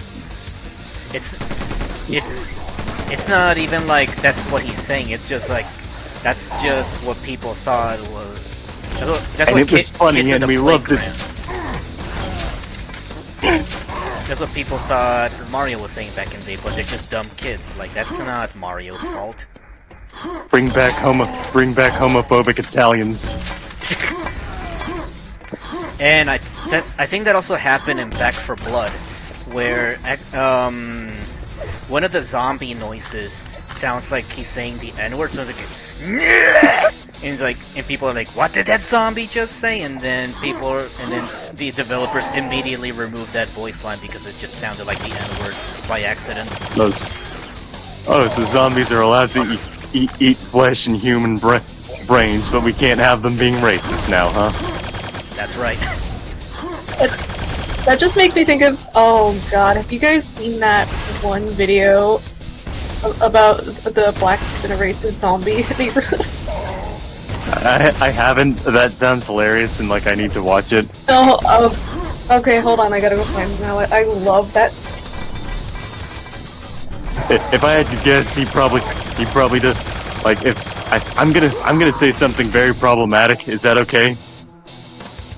I already gave first of all, this stream is not monetized. No. Second, I did give a stream warning at the I have a straight content warning at the beginning of all my streams saying that there will be racial slurs, there will be offensive language, there will be alcohol consumption, and this is All right. intended for mature audiences.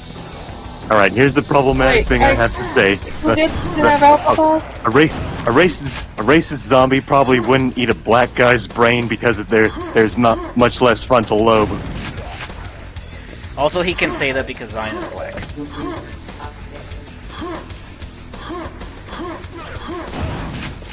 Like, it's not my fault, okay? Like, it's been scientifically proven that there's just that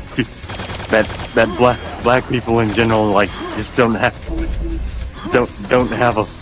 less of a frontal lobe because of the way their skull is slanted like that. Interesting. And what does that impact them in any way in terms of like psychologically or anything? Actually, yes, because like apparently the frontal lobe it controls a lot of like what's the word?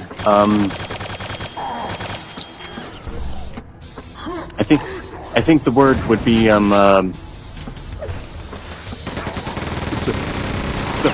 self-regulation. I think like you're much less emotionally responsive and have an easier time like thinking through before you do anything rash when you have a larger frontal lobe. Does that make sense? I see.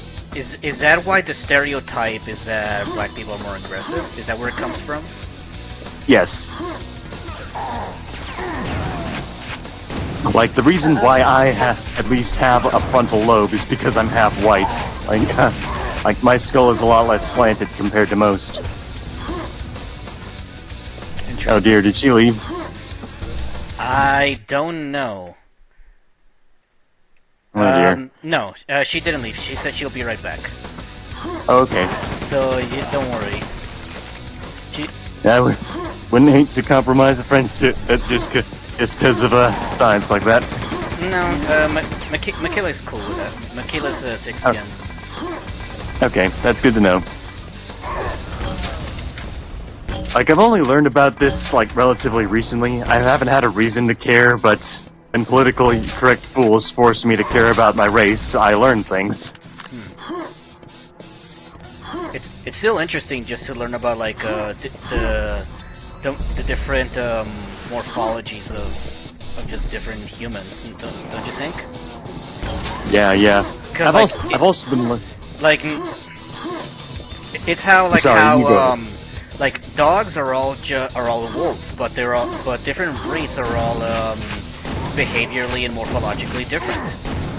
And Pit bulls are stereotyped for a reason. And it can certainly apply to humans. Because I know my Japanese teacher told me that like the Japanese have specific genes that lets them process nutrients from seaweed that other races cannot. That's actually very interesting. And it makes sense because Japanese people live right up next to the ocean, so a lot of their diet encompasses seafood like fish and seaweed. So it makes sense why they would adapt. Okay. It's also like the basic pattern recognition when you walk into a store in California and ask yourself, why is everything locked up except for the sunscreen?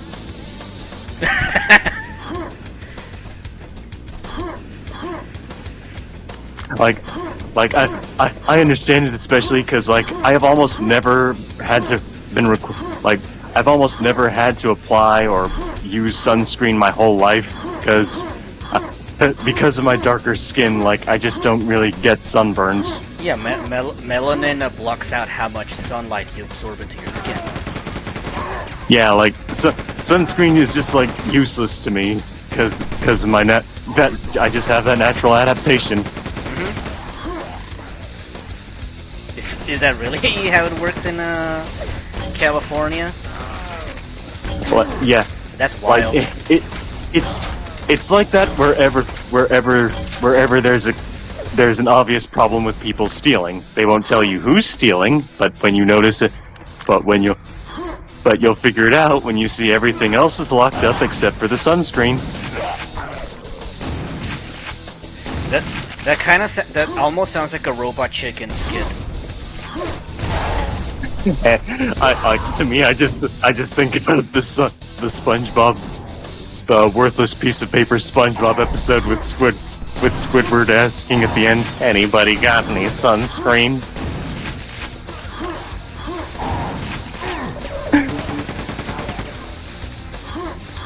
I guess if we learn anything from that episode, it's that Squidward is white. Oh, that reminds me of this really weird, tier list. Somebody made a Smash Brothers tier list of whether or not the character is black. And and there's like, yeah, and I think it was like Ganondorf and Falco. And everything else is kind of like very arbitrary because like the whole video is just very unhinged. Like the logic kind of starts going out the window. Italian. Logic started going out the window when they talk about Lucario or any other character. Very interesting. And I think the most that can make sense, like black coded characters, like Knuckles is often portrayed as like black coded. If you know what that means. Rap music, dreadlocks. Yeah. Ow. Like I said, rap music and dreadlocks.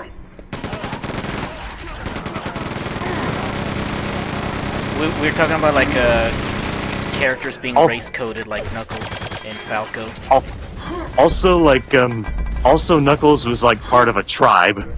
Like his people and his history is very tribal by canon and nature. Like they wore face paint and wore grass skirts. Like, what do you want from me? And besides, it works. Like people love like Idris Elba's portrayal of Knuckles. Yeah. Well, even if you could argue like they were basically Mayans, tribal Mayans, because of like the whole Incan Mayan temple, whatever you want to call it, in Sonic Adventure. It just means that Knuckles draws from various cultures and races. Yeah. Like it's not strictly a black thing to have like pyramids and grass skirts and tribes.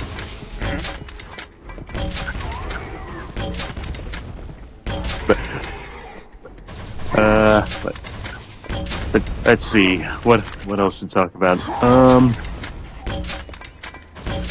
Oh, I found the video, by the way. Oh boy, I can't wait to watch it.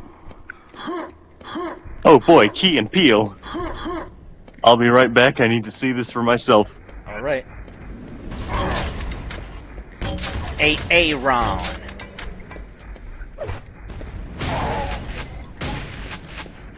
Why am I using the regular shotgun? I have the super shotgun.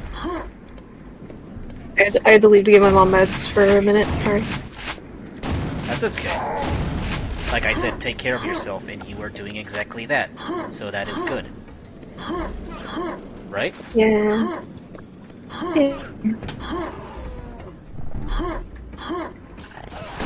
And also my dog, because I have to give him mouth stuff for his mouth health, and he hates when I do it. I do it anyway. What's wrong with his mouth?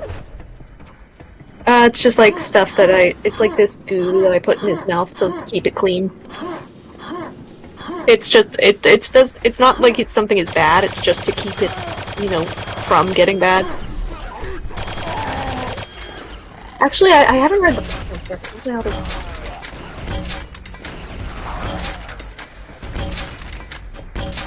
Yeah, it's just clean teeth gel, obviously just dog toothpaste.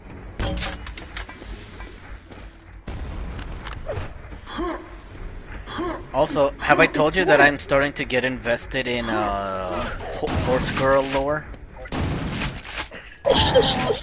Because of Uma Musume. Oh, Uma Musume. Nice. I'll probably talk about it once Zion gets here, because I want to see what he thinks about that.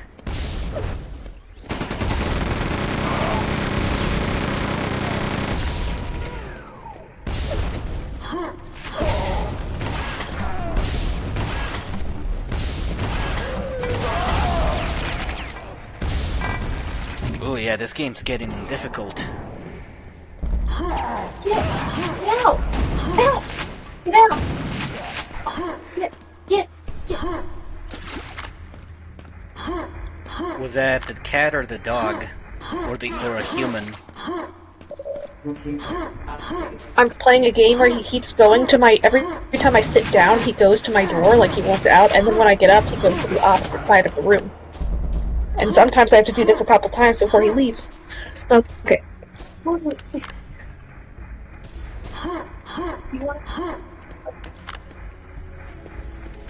fine. I guess you're going on like that. Because I'm not leaving on my floor.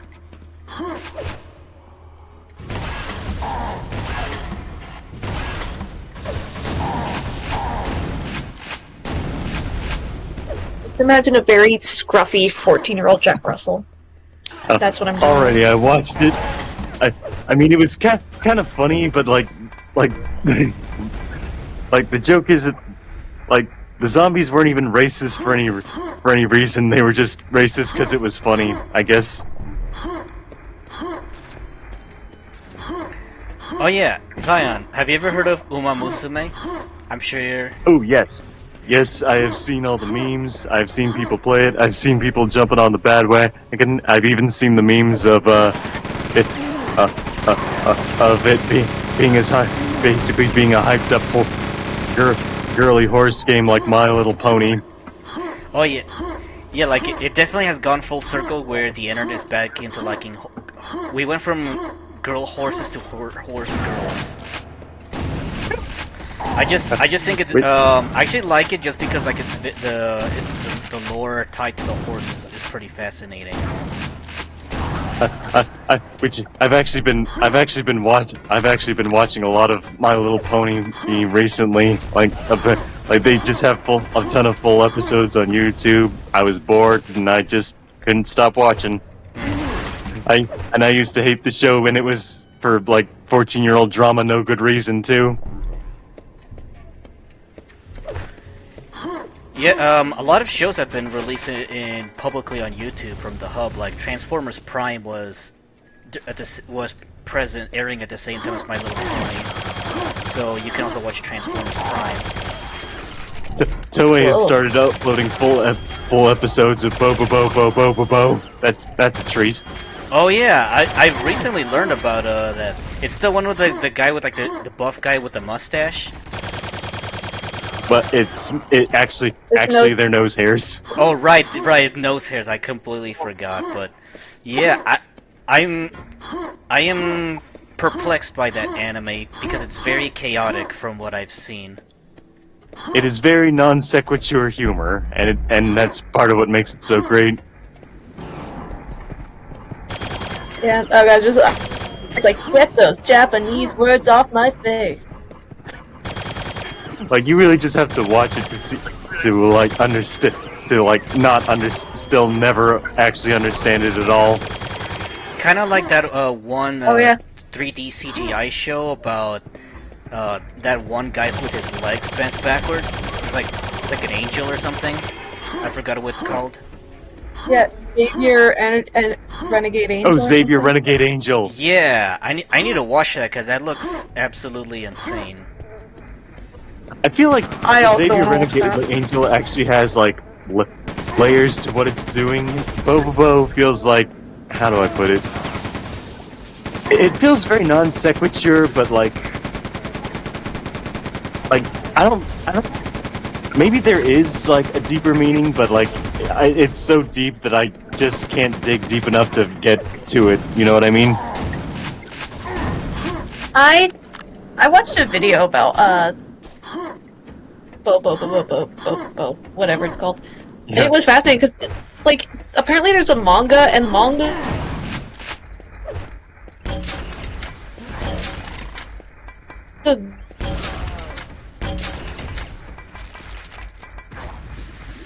goes on longer and like old. I think there was a big twist, but I don't remember it anymore. I have read a good amount of the manga, and there are actually a lot of jokes that are actually way funnier in the manga.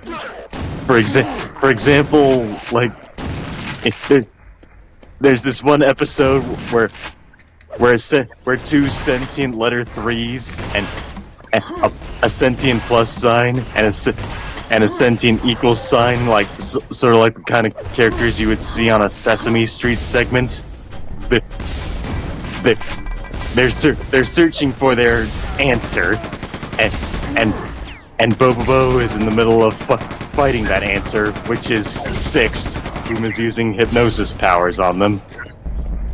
The 3 plus 3 and equal sign are cheering for the 6, but Bo Bo Bo just drives in with a sapient number 7, claiming that 7 is the answer to the equation. Oh my. But what makes it even funnier is that he's saying, here's the answer, and the answer is 8. Like he clearly can't tell the numbers apart. Wow. And it ends the battle off with him beating up the 6 and the 7 for no reason.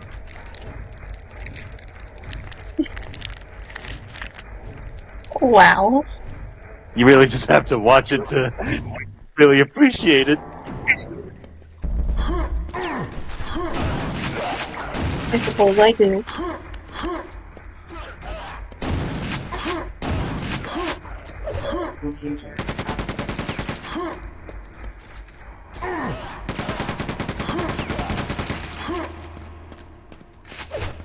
Well, it's getting kind of late for me, and I gotta go to bed. You guys have fun, okay? Yeah, no, thanks for stopping by. It was a good time to have you here.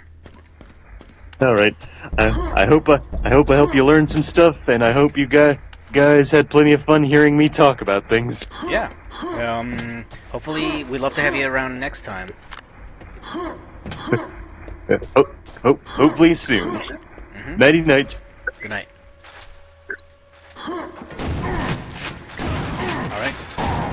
Just me, you, and this cock and ball torture level.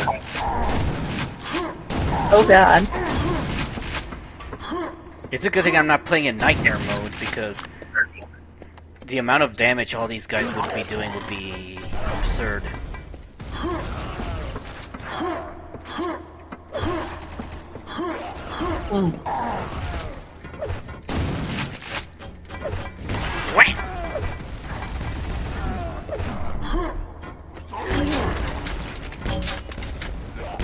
Wish I could give you advice, but I know nothing that would be useful right now. You don't have to. You can talk to me about anything, really. Oh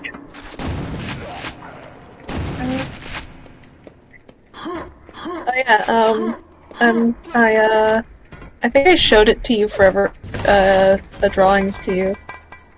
But I, finally, like, statted, I'm 90% done statting out the, character that I'm replacing my old one with. The kobold wizard. Yeah, I remember. And I'm extremely excited, however, the only thing I haven't really done yet is, like, put in the ability scores and stuff. Because I know my DM has special ability score rules, and I've messaged him like, hey, what are your rules again? But he won't answer.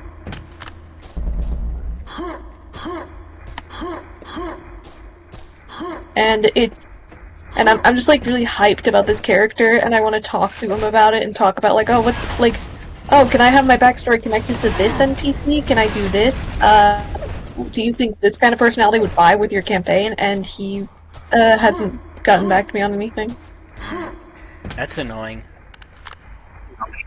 I hate it when that happens. Yeah. I think like some stuff happened to him. Like, yeah, I haven't talked to him even though what? Yeah, we haven't talked to him in a while, especially because a lot of the games that he runs have been canceled lately. I think one of them was because it was his birthday and he was hanging out with someone. Another time he was setting up a new PC, which I assume he got for his birthday. And another time I think he was just high out of his mind. So hopefully, we'll get back to it.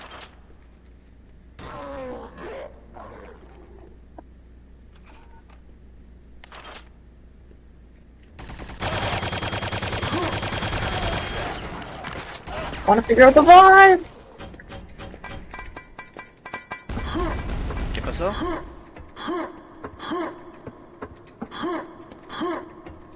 Well, I want to figure out the vibe of the character. Oh yeah, because you said like, because like the whole little kobold wizard sounds very like cute and whimsical, but it's contrast with a very grim setting, right? Yeah, so I want to talk to the DM about what kind of backstory I get, because I do want to make the character's backstory kind of grim, but I'm having trouble thinking of it.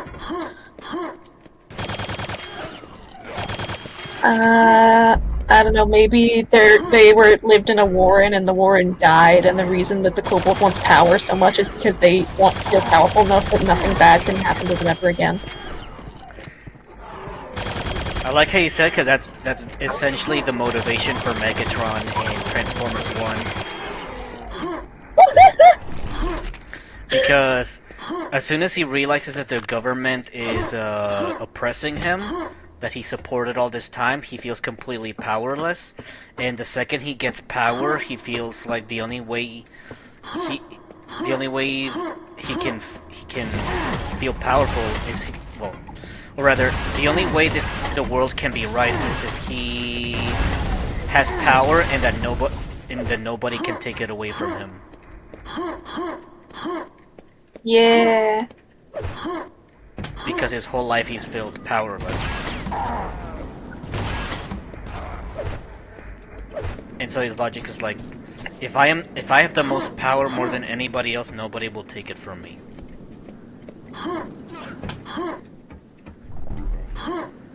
Which was mentioned that one video essay talking about why Transformers 1's writing works.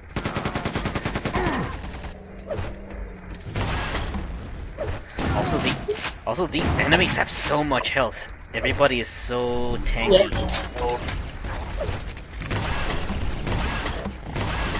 I do notice that. Like these grenade launcher enemies take like multiple rockets to the face. Direct hits, by the way. In hard difficulty. And that's why it's usually making enemies tankier shouldn't be the default for balancing difficulty. It just makes things more tedious. Which is why I think Doom Eternal did a good job balancing difficulty, because it's like, oh yeah, no, in higher difficulties, the enemies don't have more health. Rather, they're just gonna have more damage, because essentially there's just gonna be less room for error. They're faster, more aggressive, and do more damage, as opposed to them having more health.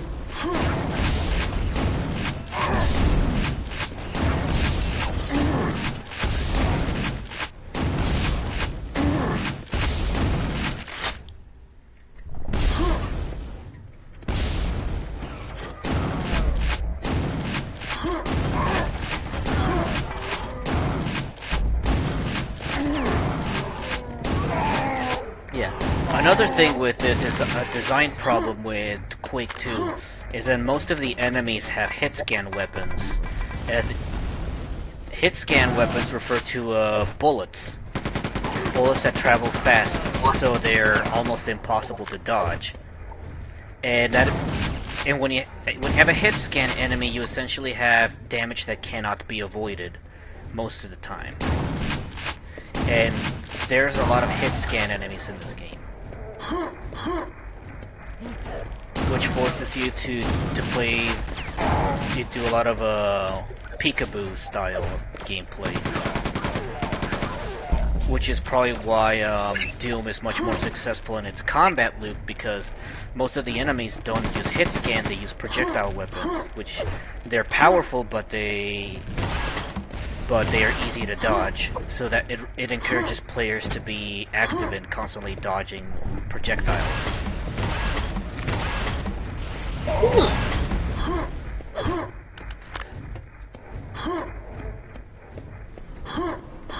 And that's always been like a very important thing about designing a PvE shooter.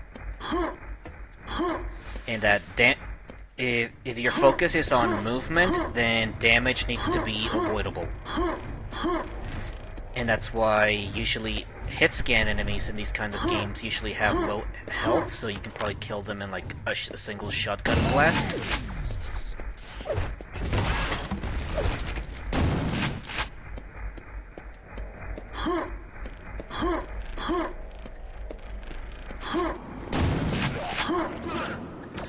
But instead, everything in this game has a lot of health, and a lot of them have hit scan weapons. Like this guy with his machine gun arm. Takes 2 grenades to the face to kill. Yeah, that is something I was kind of noticing while watching. It did seem like some of the stuff was unavoidable. Yeah, and that seemed annoying. And that's just the nature of hit scan enemies. And that's probably why Quake 2 isn't as popular. It makes sense. The PvE isn't as well designed as something like Quake 1 or Doom Classic. Do you think there's a mod that gets rid of the game? Probably, but I don't even know how to find any of those mods. Oh, I found a secret room? Where? Apparently I found a secret. Oh, that thing is filling up. Mm-hmm.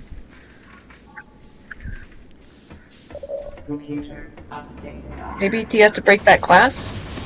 No, it says that it's filtering out the toxic waste that's littering a level.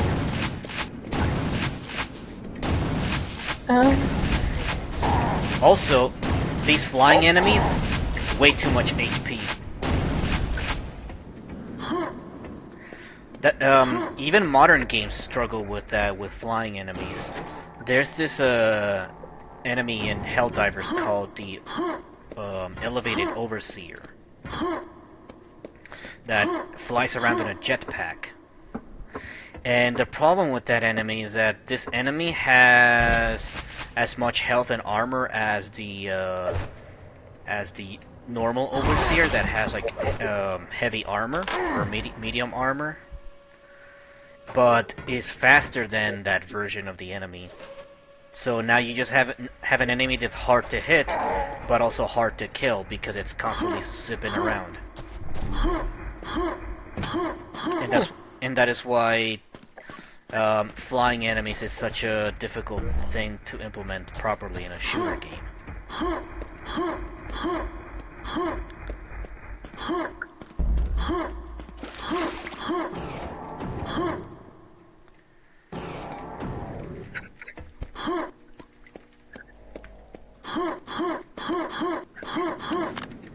I love that jumping sound.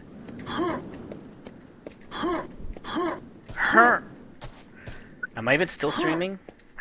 On Discord? I think you stopped. Oh no, I thought you stopped on YouTube. No, I'm streaming on both. Oh, okay. Yeah, don't worry. Mine is bugged.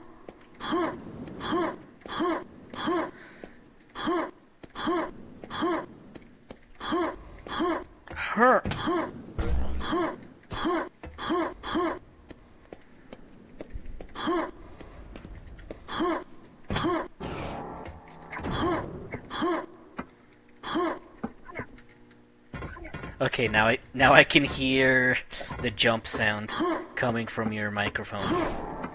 Or your speakers, rather. I don't know why it suddenly started doing that. It's fine, because I like hearing this sound. I love jump sounds. I've learned to hear it as like a background noise. It's like a white noise to you now? Quake jumping? It's like the birds. Ah, what a wonderful day. The birds are chirping, the Quake buff guys are jumping. just waking up and they're just hearing the sound and you look out the window, there's just a guy outside just jumping. These really buff 90s action heroes with guns just jumping around going jumping on roofs and shit.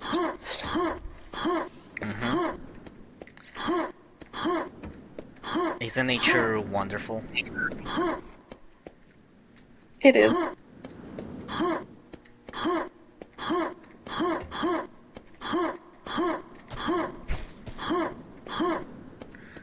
Okay, where the fuck do I go?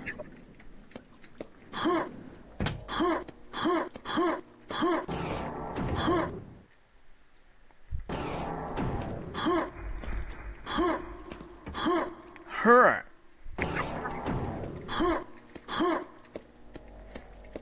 Do you prefer the her or the because the Yeah, it's been a while since I've heard.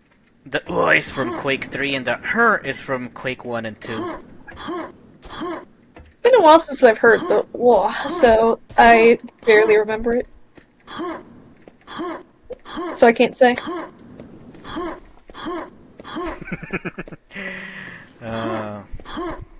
Joy.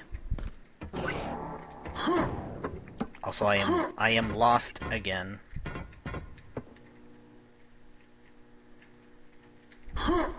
Oh, wait a minute, I have a navigator. You know, I'm pretty sure this is an implementation from the remastered developers, but they added a navigation system that gives you arrows that tell you where you need to go, very thoroughly, with a breadcrumb path of arrows, which is just like Dead Space Well, yeah, just like Dead Space has a breadcrumb system that tells you where to go if you get lost. Which is fantastic. I love when games do this. Because it's very easy to get lost in these kinds of games. Especially because Quake 2 has a lot more exploration compared to Quake 1. Interesting.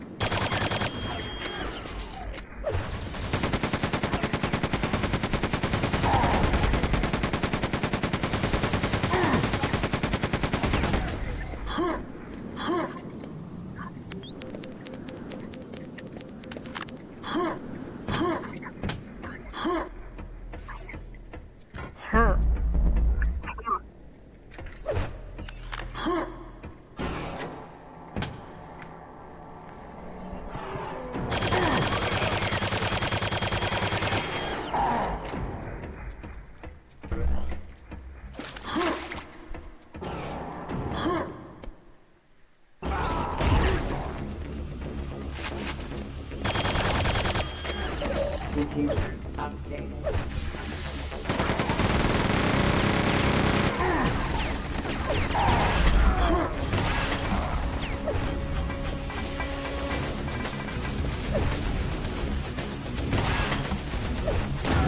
The area design is neat.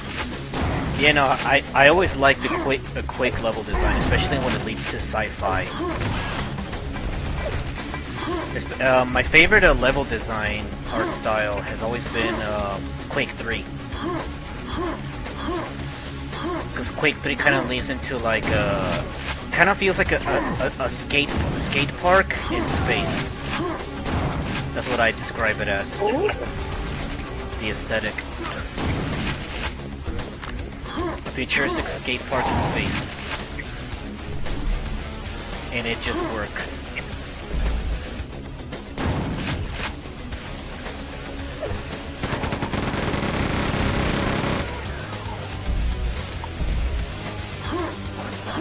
I see, we're back to the Limp Bizkit song.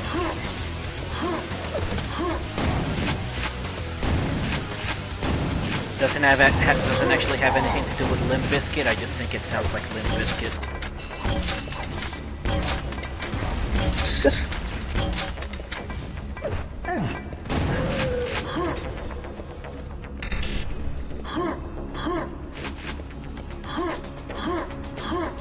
I think my sister doesn't like Limp Bizkit because she feels like when listening to Limp Bizkit, she feels like she's being scolded. I have never listened to Limp Bizkit, so Go. that is a wild thing to say a music sounds like. I cannot imagine that feeling. Because it's like, back up, tell me what you're gonna do now! Now shut the fuck up and back the fuck up! Oh my! Yeah, Limp Bizkit. And that's like, yeah, my sister doesn't like that kind of music because she doesn't like the feeling of being scolded by music.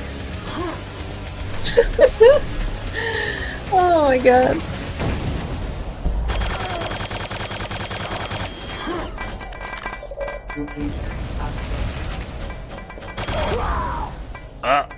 You know, I think those grenade launcher enemies are giving me the most trouble. Because they can kill you in like 2 hits if they land their grenades. Not only do they have grenade launchers, they also have heavy machine guns. So, not only do they do a lot of damage, but they can also switch to a head scan weapon. Goji Berry. Yeah, he knows what's up. I just noticed he's on chat. But yeah, that's exactly what I'm talking about. Like, hold on, Okay, Goji Berry. I'm gonna turn up the music volume and tell me this doesn't sound like Keep Rollin' Rollin'. Rollin', rollin', rollin', keep rollin', rollin', rollin', rollin', what? Keep rollin', rollin', rollin',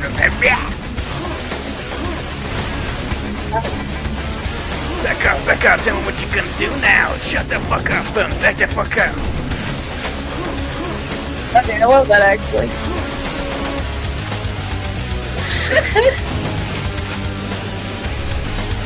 The Man. instrument. It sounds like Keep Rolling's instrumental, but at a higher tempo. That's hilarious. Honestly, that kind of music reminds me of when my older brothers used to drive me around. One of them was into like metal, and the other was into rap. And so, as like a small 2 or 3-year-old, I got exposed to that really early on, and I love that music genre. So However, one of my brothers like got rock metal rapper, rock rap. That's how I describe it. yeah. Oh, and I was gonna yeah. Anyway, one of my brothers got in trouble though, because one day I showed up at home singing one of the metal songs, and I imagine a 3-year-old trying to do a metal voice. And it upset my dad. That sounds kind of adorable. Yeah.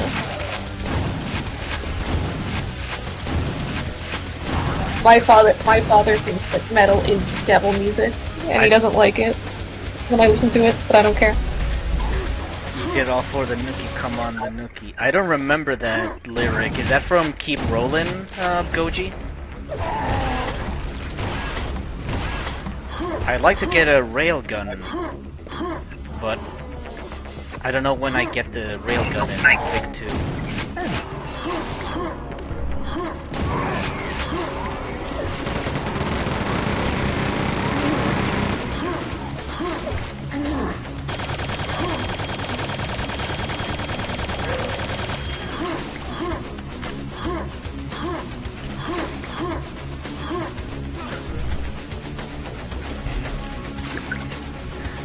Michaela, I think you accidentally invented baby metal.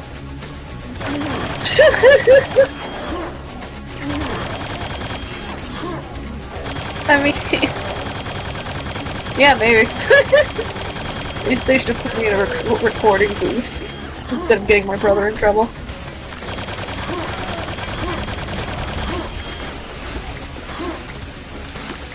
From a different song. Okay.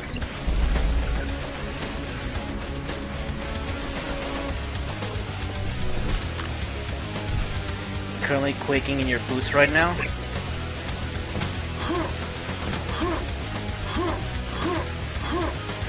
But are you quaking 2? I'm quaking 2. Are you quaking 1, 2, or 3, or are you quaking champions? I would love to quake a champion. After that baby metal joke, you're fired. Bitch, I'm not even employed. You can't fire me.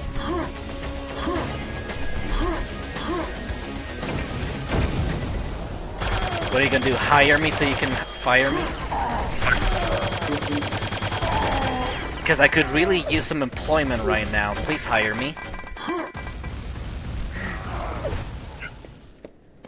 The economy is shit right now.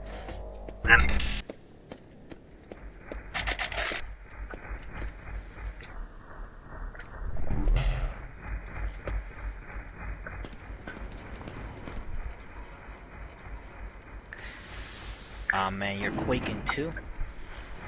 Yeah, I'm quaking too.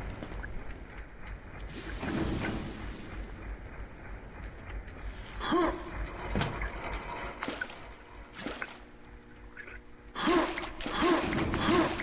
yeah, brother!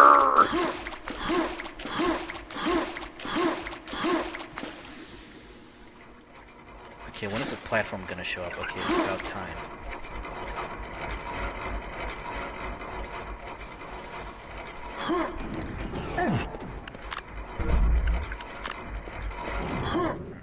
What do you think of having platform elements in shooter games?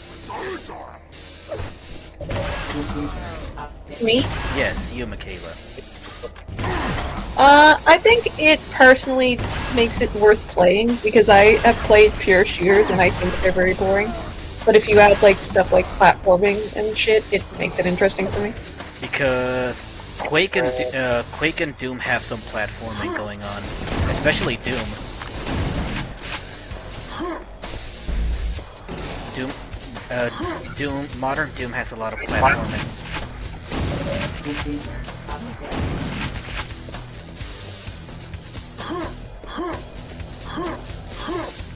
And there's a little Yeah, I bit of noticed that when you platforming were in playing. Quake, too. Yeah, that's kind of what I like about the old level design in Quake games. They're not trying to be realistic, so they just do all kind of wacky platform sections.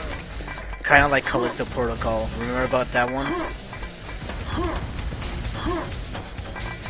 But it's funnier. Callisto Protocol? It's funnier with Callisto Protocol because it's trying to look realistic, but then you have levels where the walls are made of chainsaws and spikes.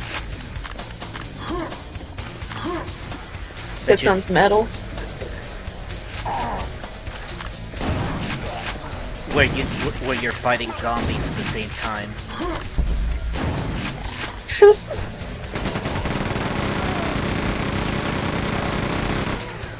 Well, I don't think it's too bad as long as you have good movement system like Quake or Warhammer.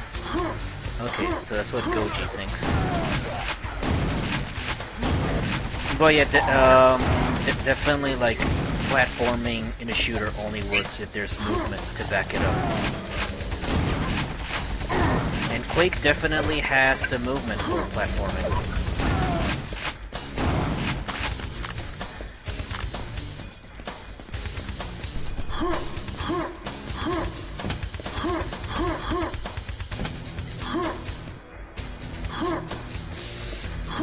I don't know if I should keep streaming Quake after another session because I still haven't continued Gears of War 2 for my last stream. Or Spyro. Spyro is pretty good. Oh yeah, I enjoyed Legend of Spyro. Also, like, Spyro's being voiced by Elijah Wood. You don't get that kind of stuff anymore. Yeah. I wonder, how do you get your hands on that game? I have this thing called a Kinhank. It's an emulator machine that contains a ton of games and consoles up to PlayStation 2 as the maximum, as the most modern. Oh, that's sick. Ooh, does it have Ratchet and Clank games? It probably does. I haven't checked. Man, one thing I really wanted to do, I played like the remake of the first Ratchet and Clank, and I fell in love with it, and I really wanted to like play the entire mainline series.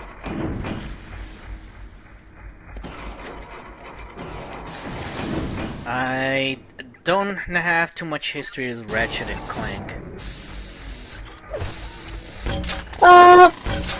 It's like a shooter. There is a platforming element. However, one of the things it's most remembered for is its unique roster of weapons that all do a bunch of different wacky effects. Okay, like wacky gadgets. Yeah. Like, I think there's like one weapon that just straight up shoots disco balls, and if an enemy is in the AoE of that, they just start dancing and are basically stunned. And so you can hit them with your other guns. Okay, that reminds me. There's a mod for Halo 3 where it's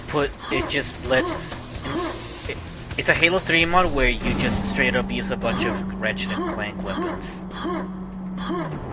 I don't remember most of them, but all I know is it's a Ratchet and Clank mod for Halo 3. Yeah. Ooh, there's also a weapon that just lets you shoot spinning what is it called? Wheel saws?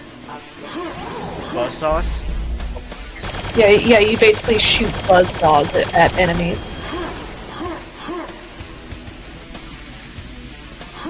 No, I have not played Ratchet and Clank. I'd recommend you try it. And I definitely will. If I can find it in the library, I will try it for the next Retrocave.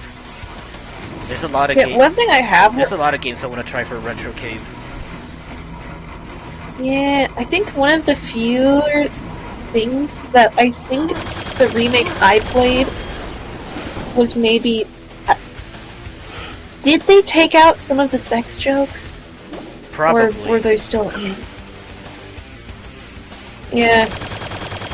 Well, Ratchet and Clank had that kind of shit. However, one thing that the remake did keep, however, was there was this exploit where I think if you like either crouched or like jumped in front of this one woman, her boobs would keep getting bigger, and that stayed in the remake. Because if I remember correctly, there was a remake for Conker's Bad Fur Day, but in the remake they amped up the censorship because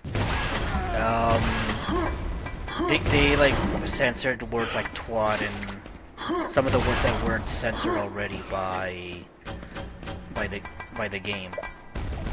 By the Nintendo 64 version. Oh fuck. What?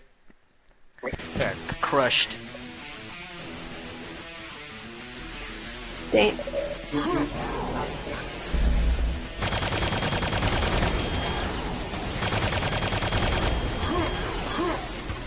But yeah, as someone who's only ever played the remake, I would say the remake was still pretty good. I really liked it. Yeah, that's what Goji's saying. The remake takes out all the soul of the first game, but the gameplay is fun.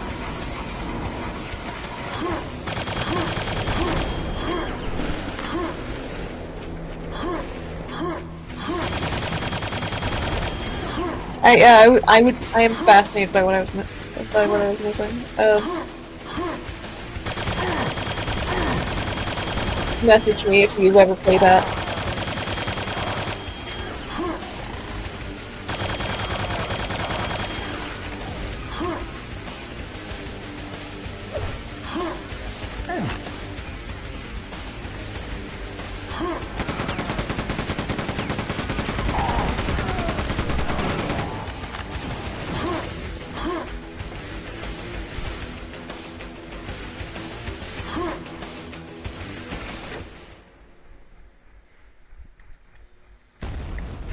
Why did the music suddenly die?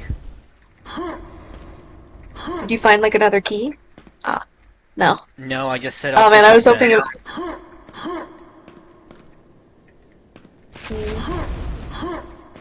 Nice try, but I'm fast as fuck because I'm Quake Man.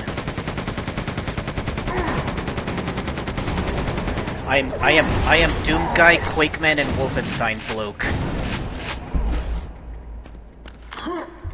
All in one.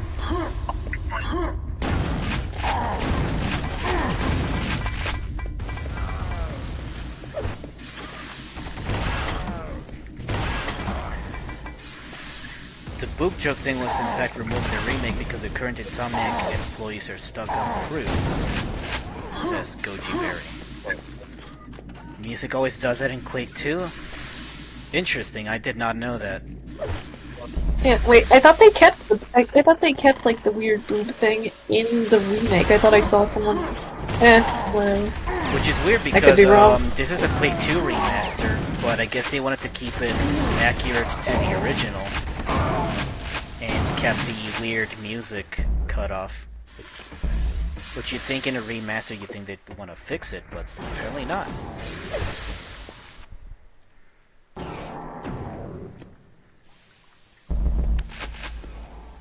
Also, one of the weirder things I would say that they did with the Ratchet and Clank remake is that they made a Ratchet and Clank movie, and it uses a bunch of the cutscenes from the game. And it's...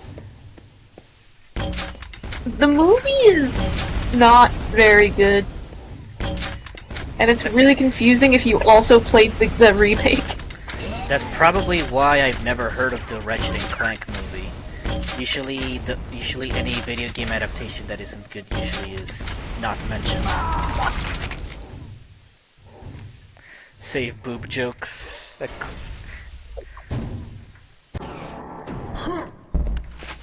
I swear to God that the weird like tit thing you can do is real. Hold on, I have to look it up, or I'm just gonna.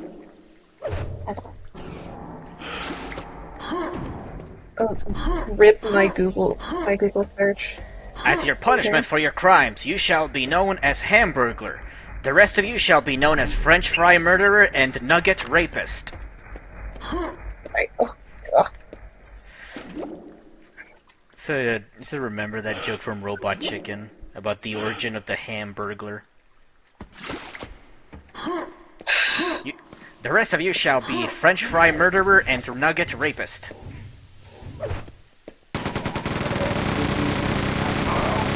Because they're just named after their crimes that they committed to specific McDonald's food.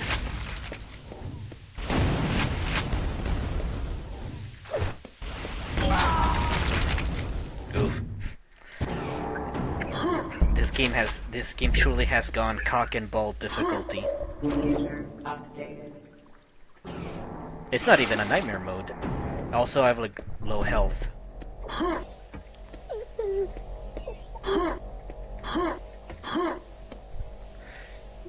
I want to go to the Ratchet and Clank movie in theaters. It was removed so fast you never got the chance. That would suck, especially if you, as a kid, and you're a big fan of Ratchet and Clank. That would be so unfortunate. Yeah, it feels like it had some good moments, but I don't know, it felt very formulaic. It felt like whatever, like, I think the characters were the really fun part. Well, I don't really understand too much of like what makes the essence of Ratchet and Clank, so you certainly understand it more than I do.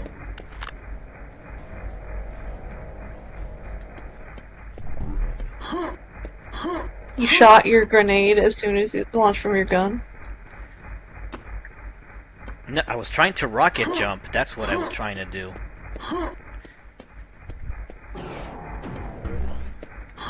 Yeah, I would say for me, I am someone who is my only experience was the remake and the movie, so I have not experienced the quote-unquote good shit.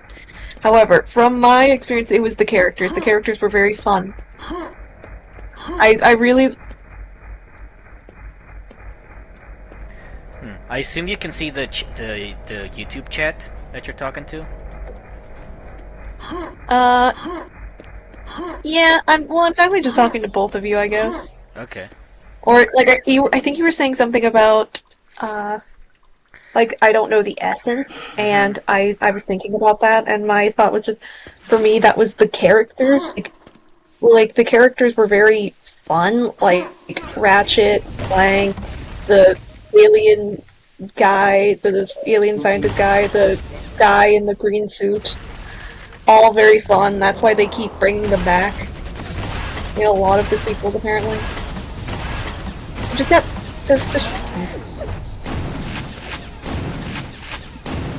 the jokes and like that.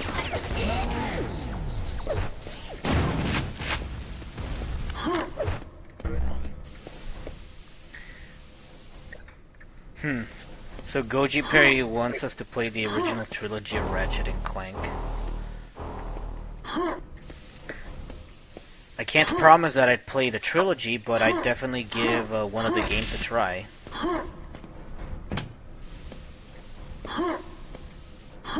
I think I was trying to, like, look up how to play all of the games, and one of them, I forget, was it the second one was only available on the PS3 store?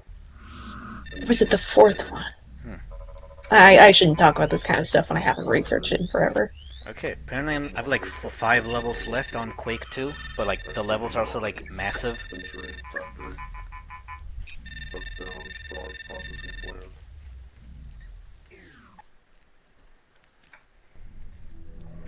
I'll Google it. Man, I lost my PlayStation. I haven't had a PlayStation in years. Decades. Yeah, even. I had a PS4, and like a lot of shit happened in my life, and like just a lot of shit happened in like 1 or 2 years, and everything at my house got like moved around, and we, like I have Like, multiple people have gone looking for it, and we cannot find that PS4. I know it wasn't stolen.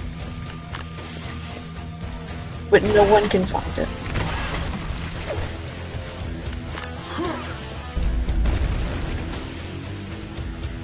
Somebody just blew themselves up.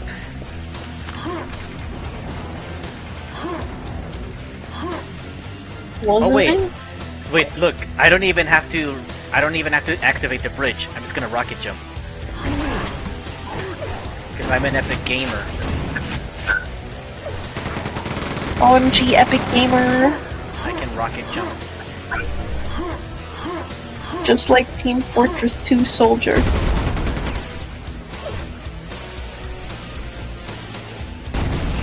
Rip that guy's voice actor. Oh yeah, Rick May. It wasn't just Soldier. He also voice acted Peppy from Star Fox. Wow.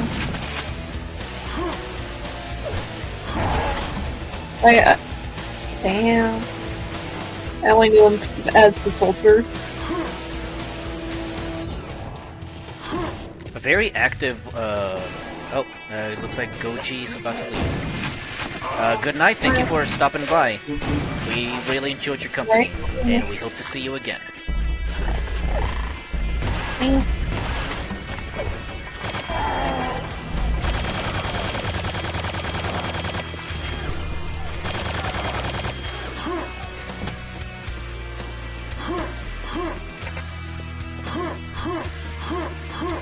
I think I might have. I hope I didn't do any sequence breaking because I kind of did that just by rocket jumping over a pit.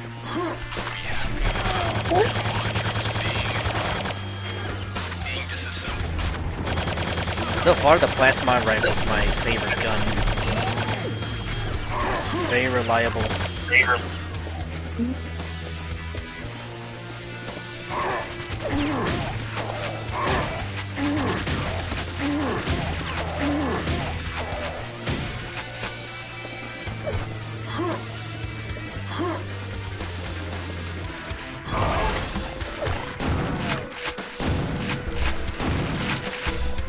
See how many problems I'm starting to solve with rocket jumping just because of the verticality of the level design?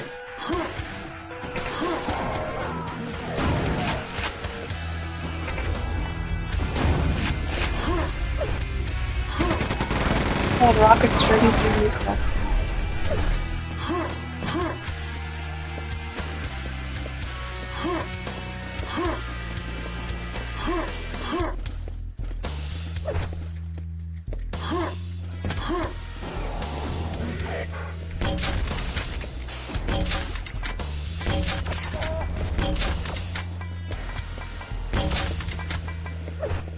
Shotgun kiss.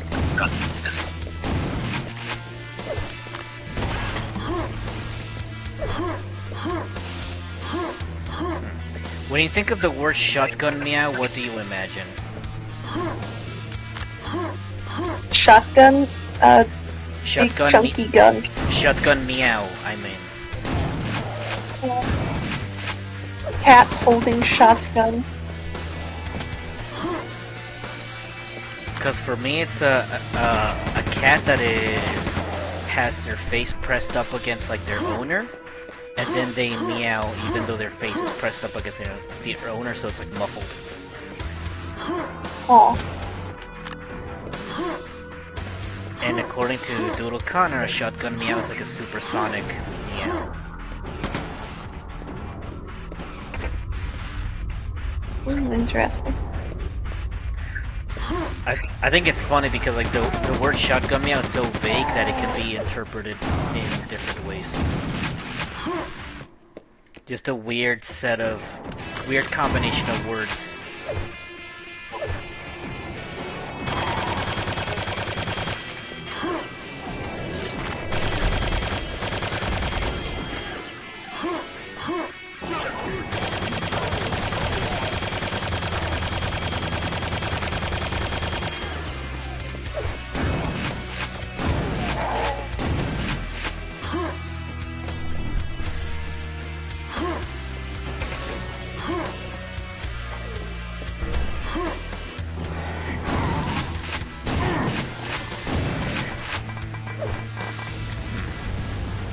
Did I tell you about how Quake is different from the other Quakes? Or like how Quake changed the series? You might have, but I don't remember for sure. So, Quake 1 used to be a gothic horror, used to have gothic horror themes. Because since you're fighting like an unseen entity that calls themselves Quake. And it's mostly about traveling with portals across different dimensions to fight all these monsters. Which are like, usually includes like knights and monsters that shoot lightning out of their hands. That kind of look like yetis. And then Quake 2 has nothing to do with Quake 1 because Quake 2 takes place in a completely different setting, which is more sci-fi, involving a war against this race of aliens called the Strogs, the Strog War setting. And these aliens are kidnap human soldiers and they turn them into these cyborg zombies. Oh. And the only two games that take place in the Strog universe is Quake 2 and Quake 4. Quake 3 doesn't have a story, well, doesn't have a single player campaign, and Quake Champions is kind of a multiverse. Yeah, okay, I remember this now.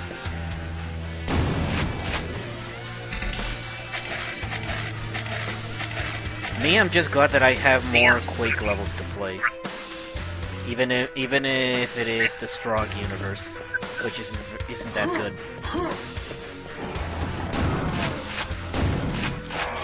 I forget if they made a sequel that had a story. What timeline or place or whatever would you want it to take place?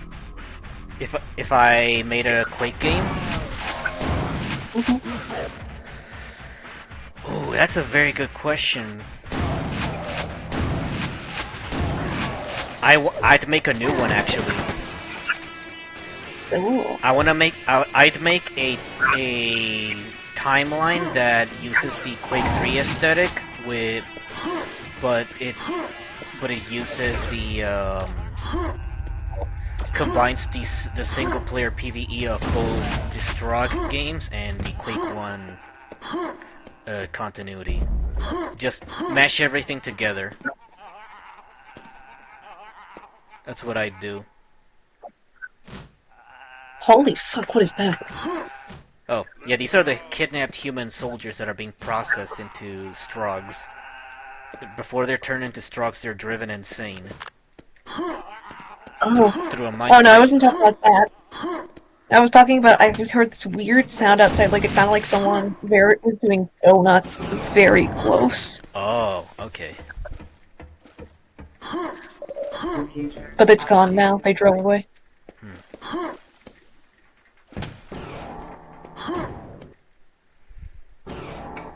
I went to look out my window to see if like they were like within viewing distance, but they were gone.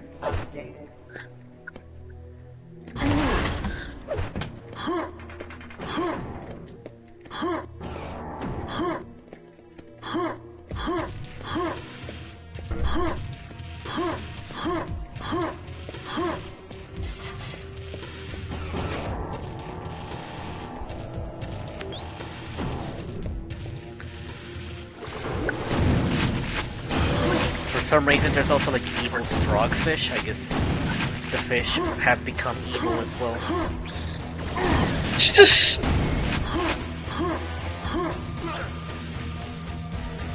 To be fair, like Quake 2 is just like comically evil with like the lava cages and the big boss saw table, like you said. And the big cross. Yeah, that like a cookie cutter flatter thing. Yeah, good god. It doesn't even torture, it just kills people.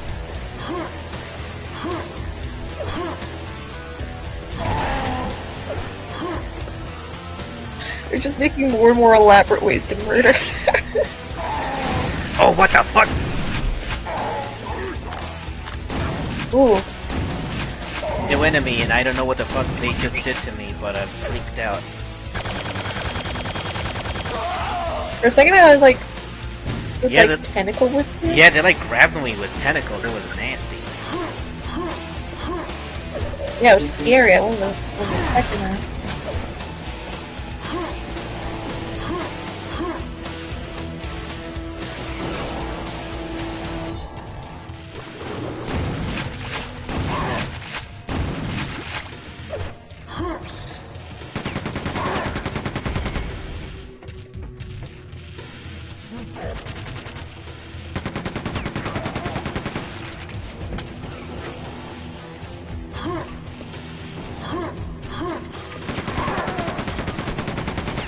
Did you know Minnie is cute?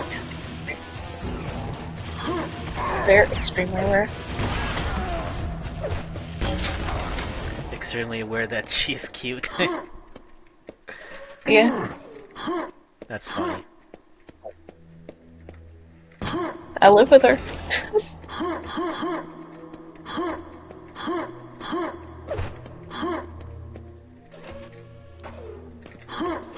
Okay, how am I gonna fight whatever the hell that was? Tentacle freak. Oh wait, I could just... Time to whip out the quad damage. Quad damage.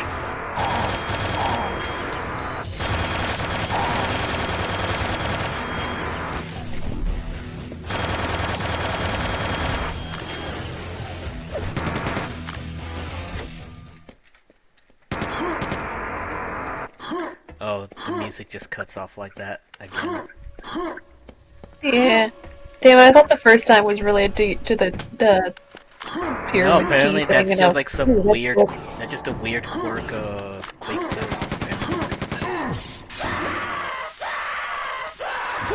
Oh, The screams when he falls into the lava. yeah, jeez. I like how they gave the player character a specific screams for for the lava, as opposed to like the previous Quake didn't have those screams. Yeah.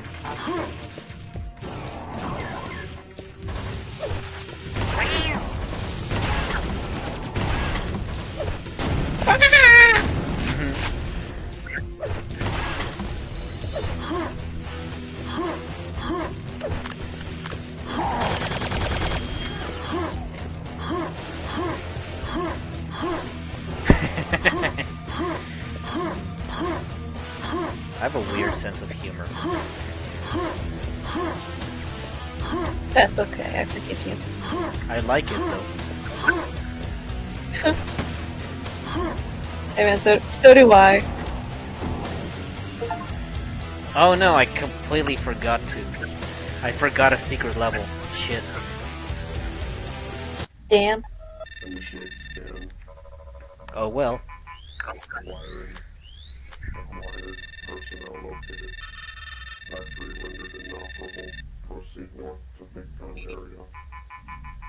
Oh, is where we're getting is where we're gonna get the BFG. Because I know there's a BFG in Quake 2. Big friendly giant? Big fucking gun. Oh.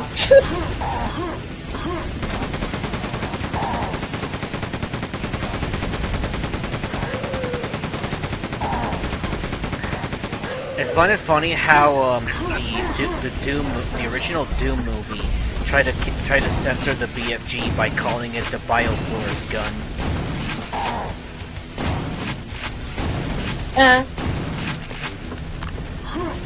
Even though like, the BFG is very clearly the big fucking gun.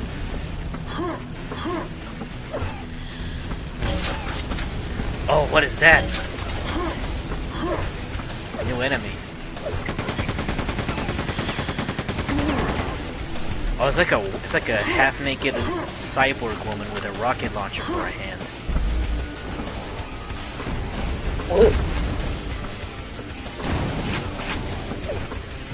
That's kind of metal.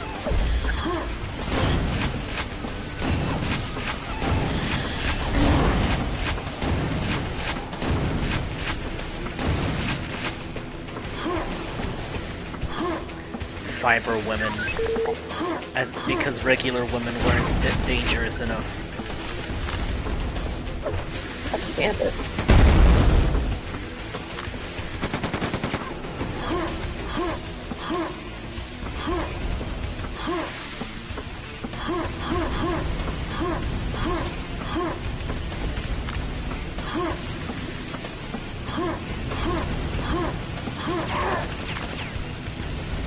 Oh, it's one of those. Do I have anything? I have a quad damage for it. Quad damage. Never mind. Get deleted. Noob.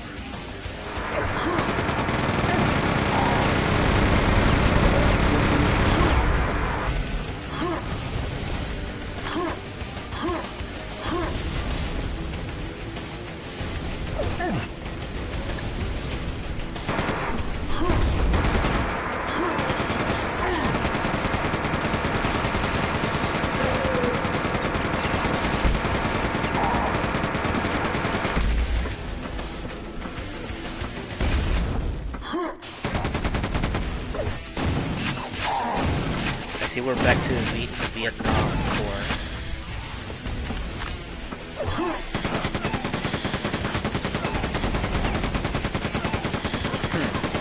I know Zion was saying earlier he wanted to hear women moaning sounds instead of manly jumping sounds from Quake. Well, he got his wish, except that's when he fell asleep.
Okay, that's just the music looping back to the beginning.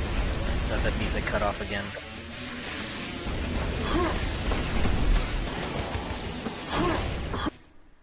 Her. Her.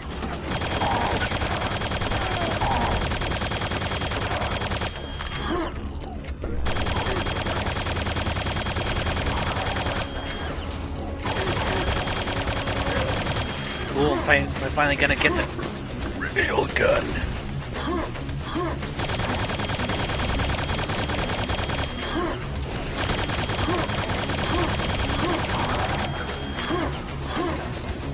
Yeah, I think I'm finally gonna start getting the railgun because I'm getting the ammo for it.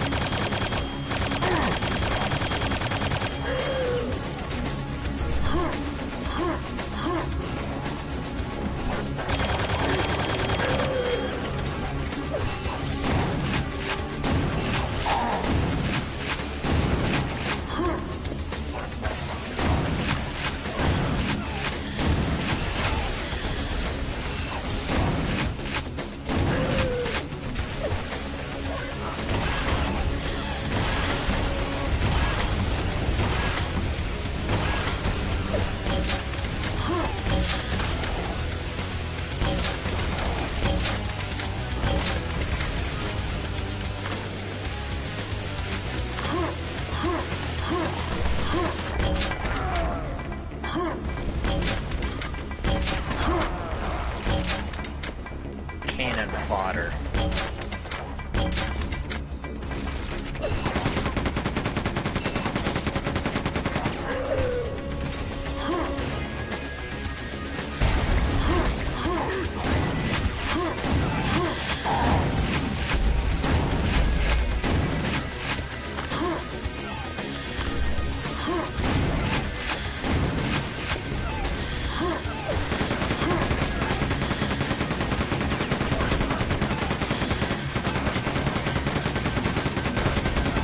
Cyber women.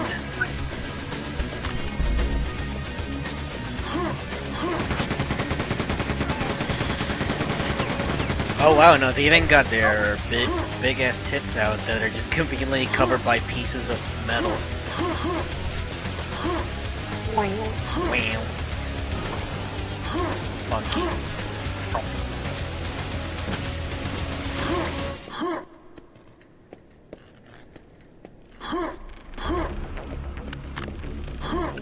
Big badonkadonks.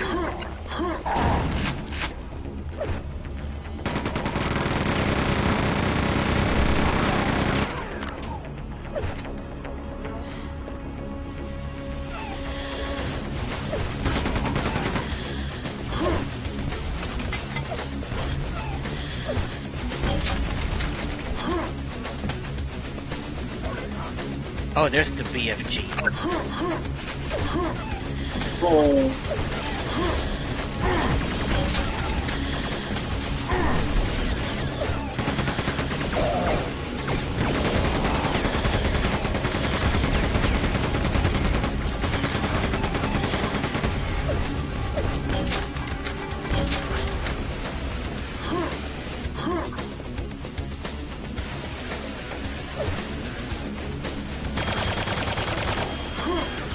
Do you think you have to rocket jump up there?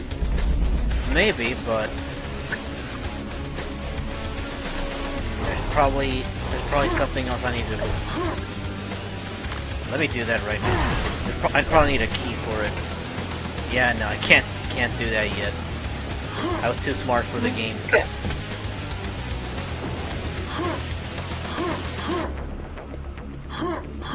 Her.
Oh.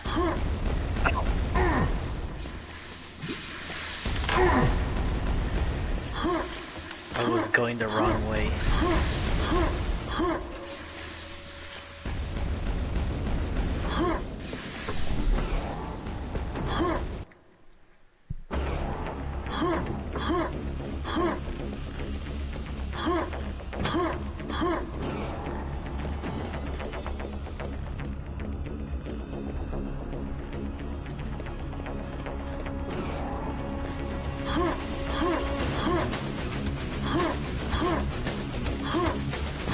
Her.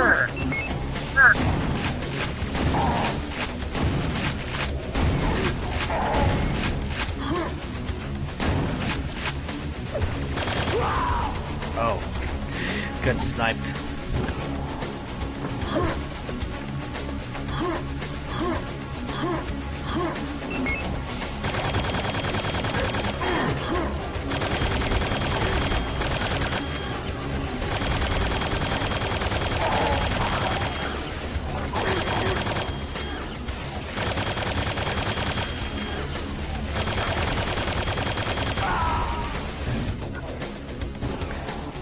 I'm gonna need a bigger gun.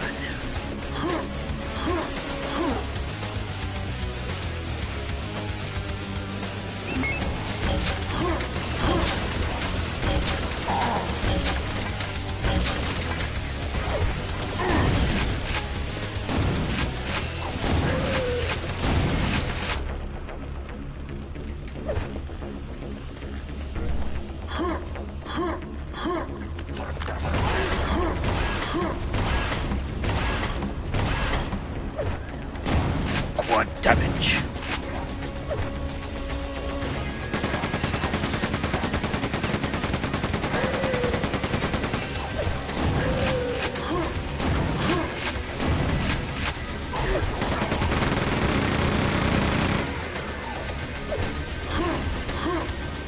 Oh shit. Railgun time. Can finally snipe some fools.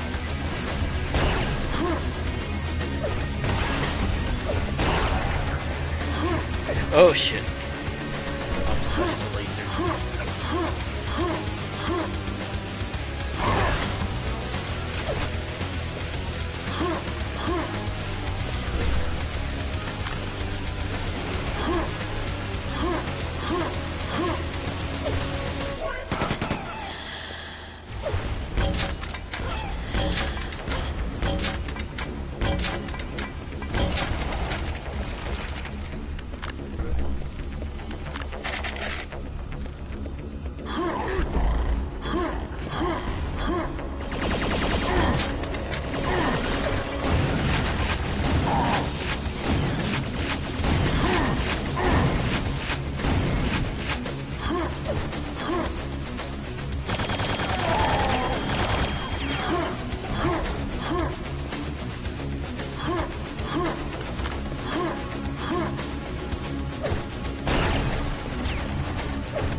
I should probably save here. Yeah. That way you can actually get some proper rest. What, me? Yes, you and I. Everybody needs to get some good sleep. Well, not that late for me, actually. Hmm? It's not that late for you? Yeah, no, it's like 9, getting close to 10. No, it's like 10:47 in my area. Hmm? That's considered, well, 10 is like the ideal hour for anybody to fall asleep anyway.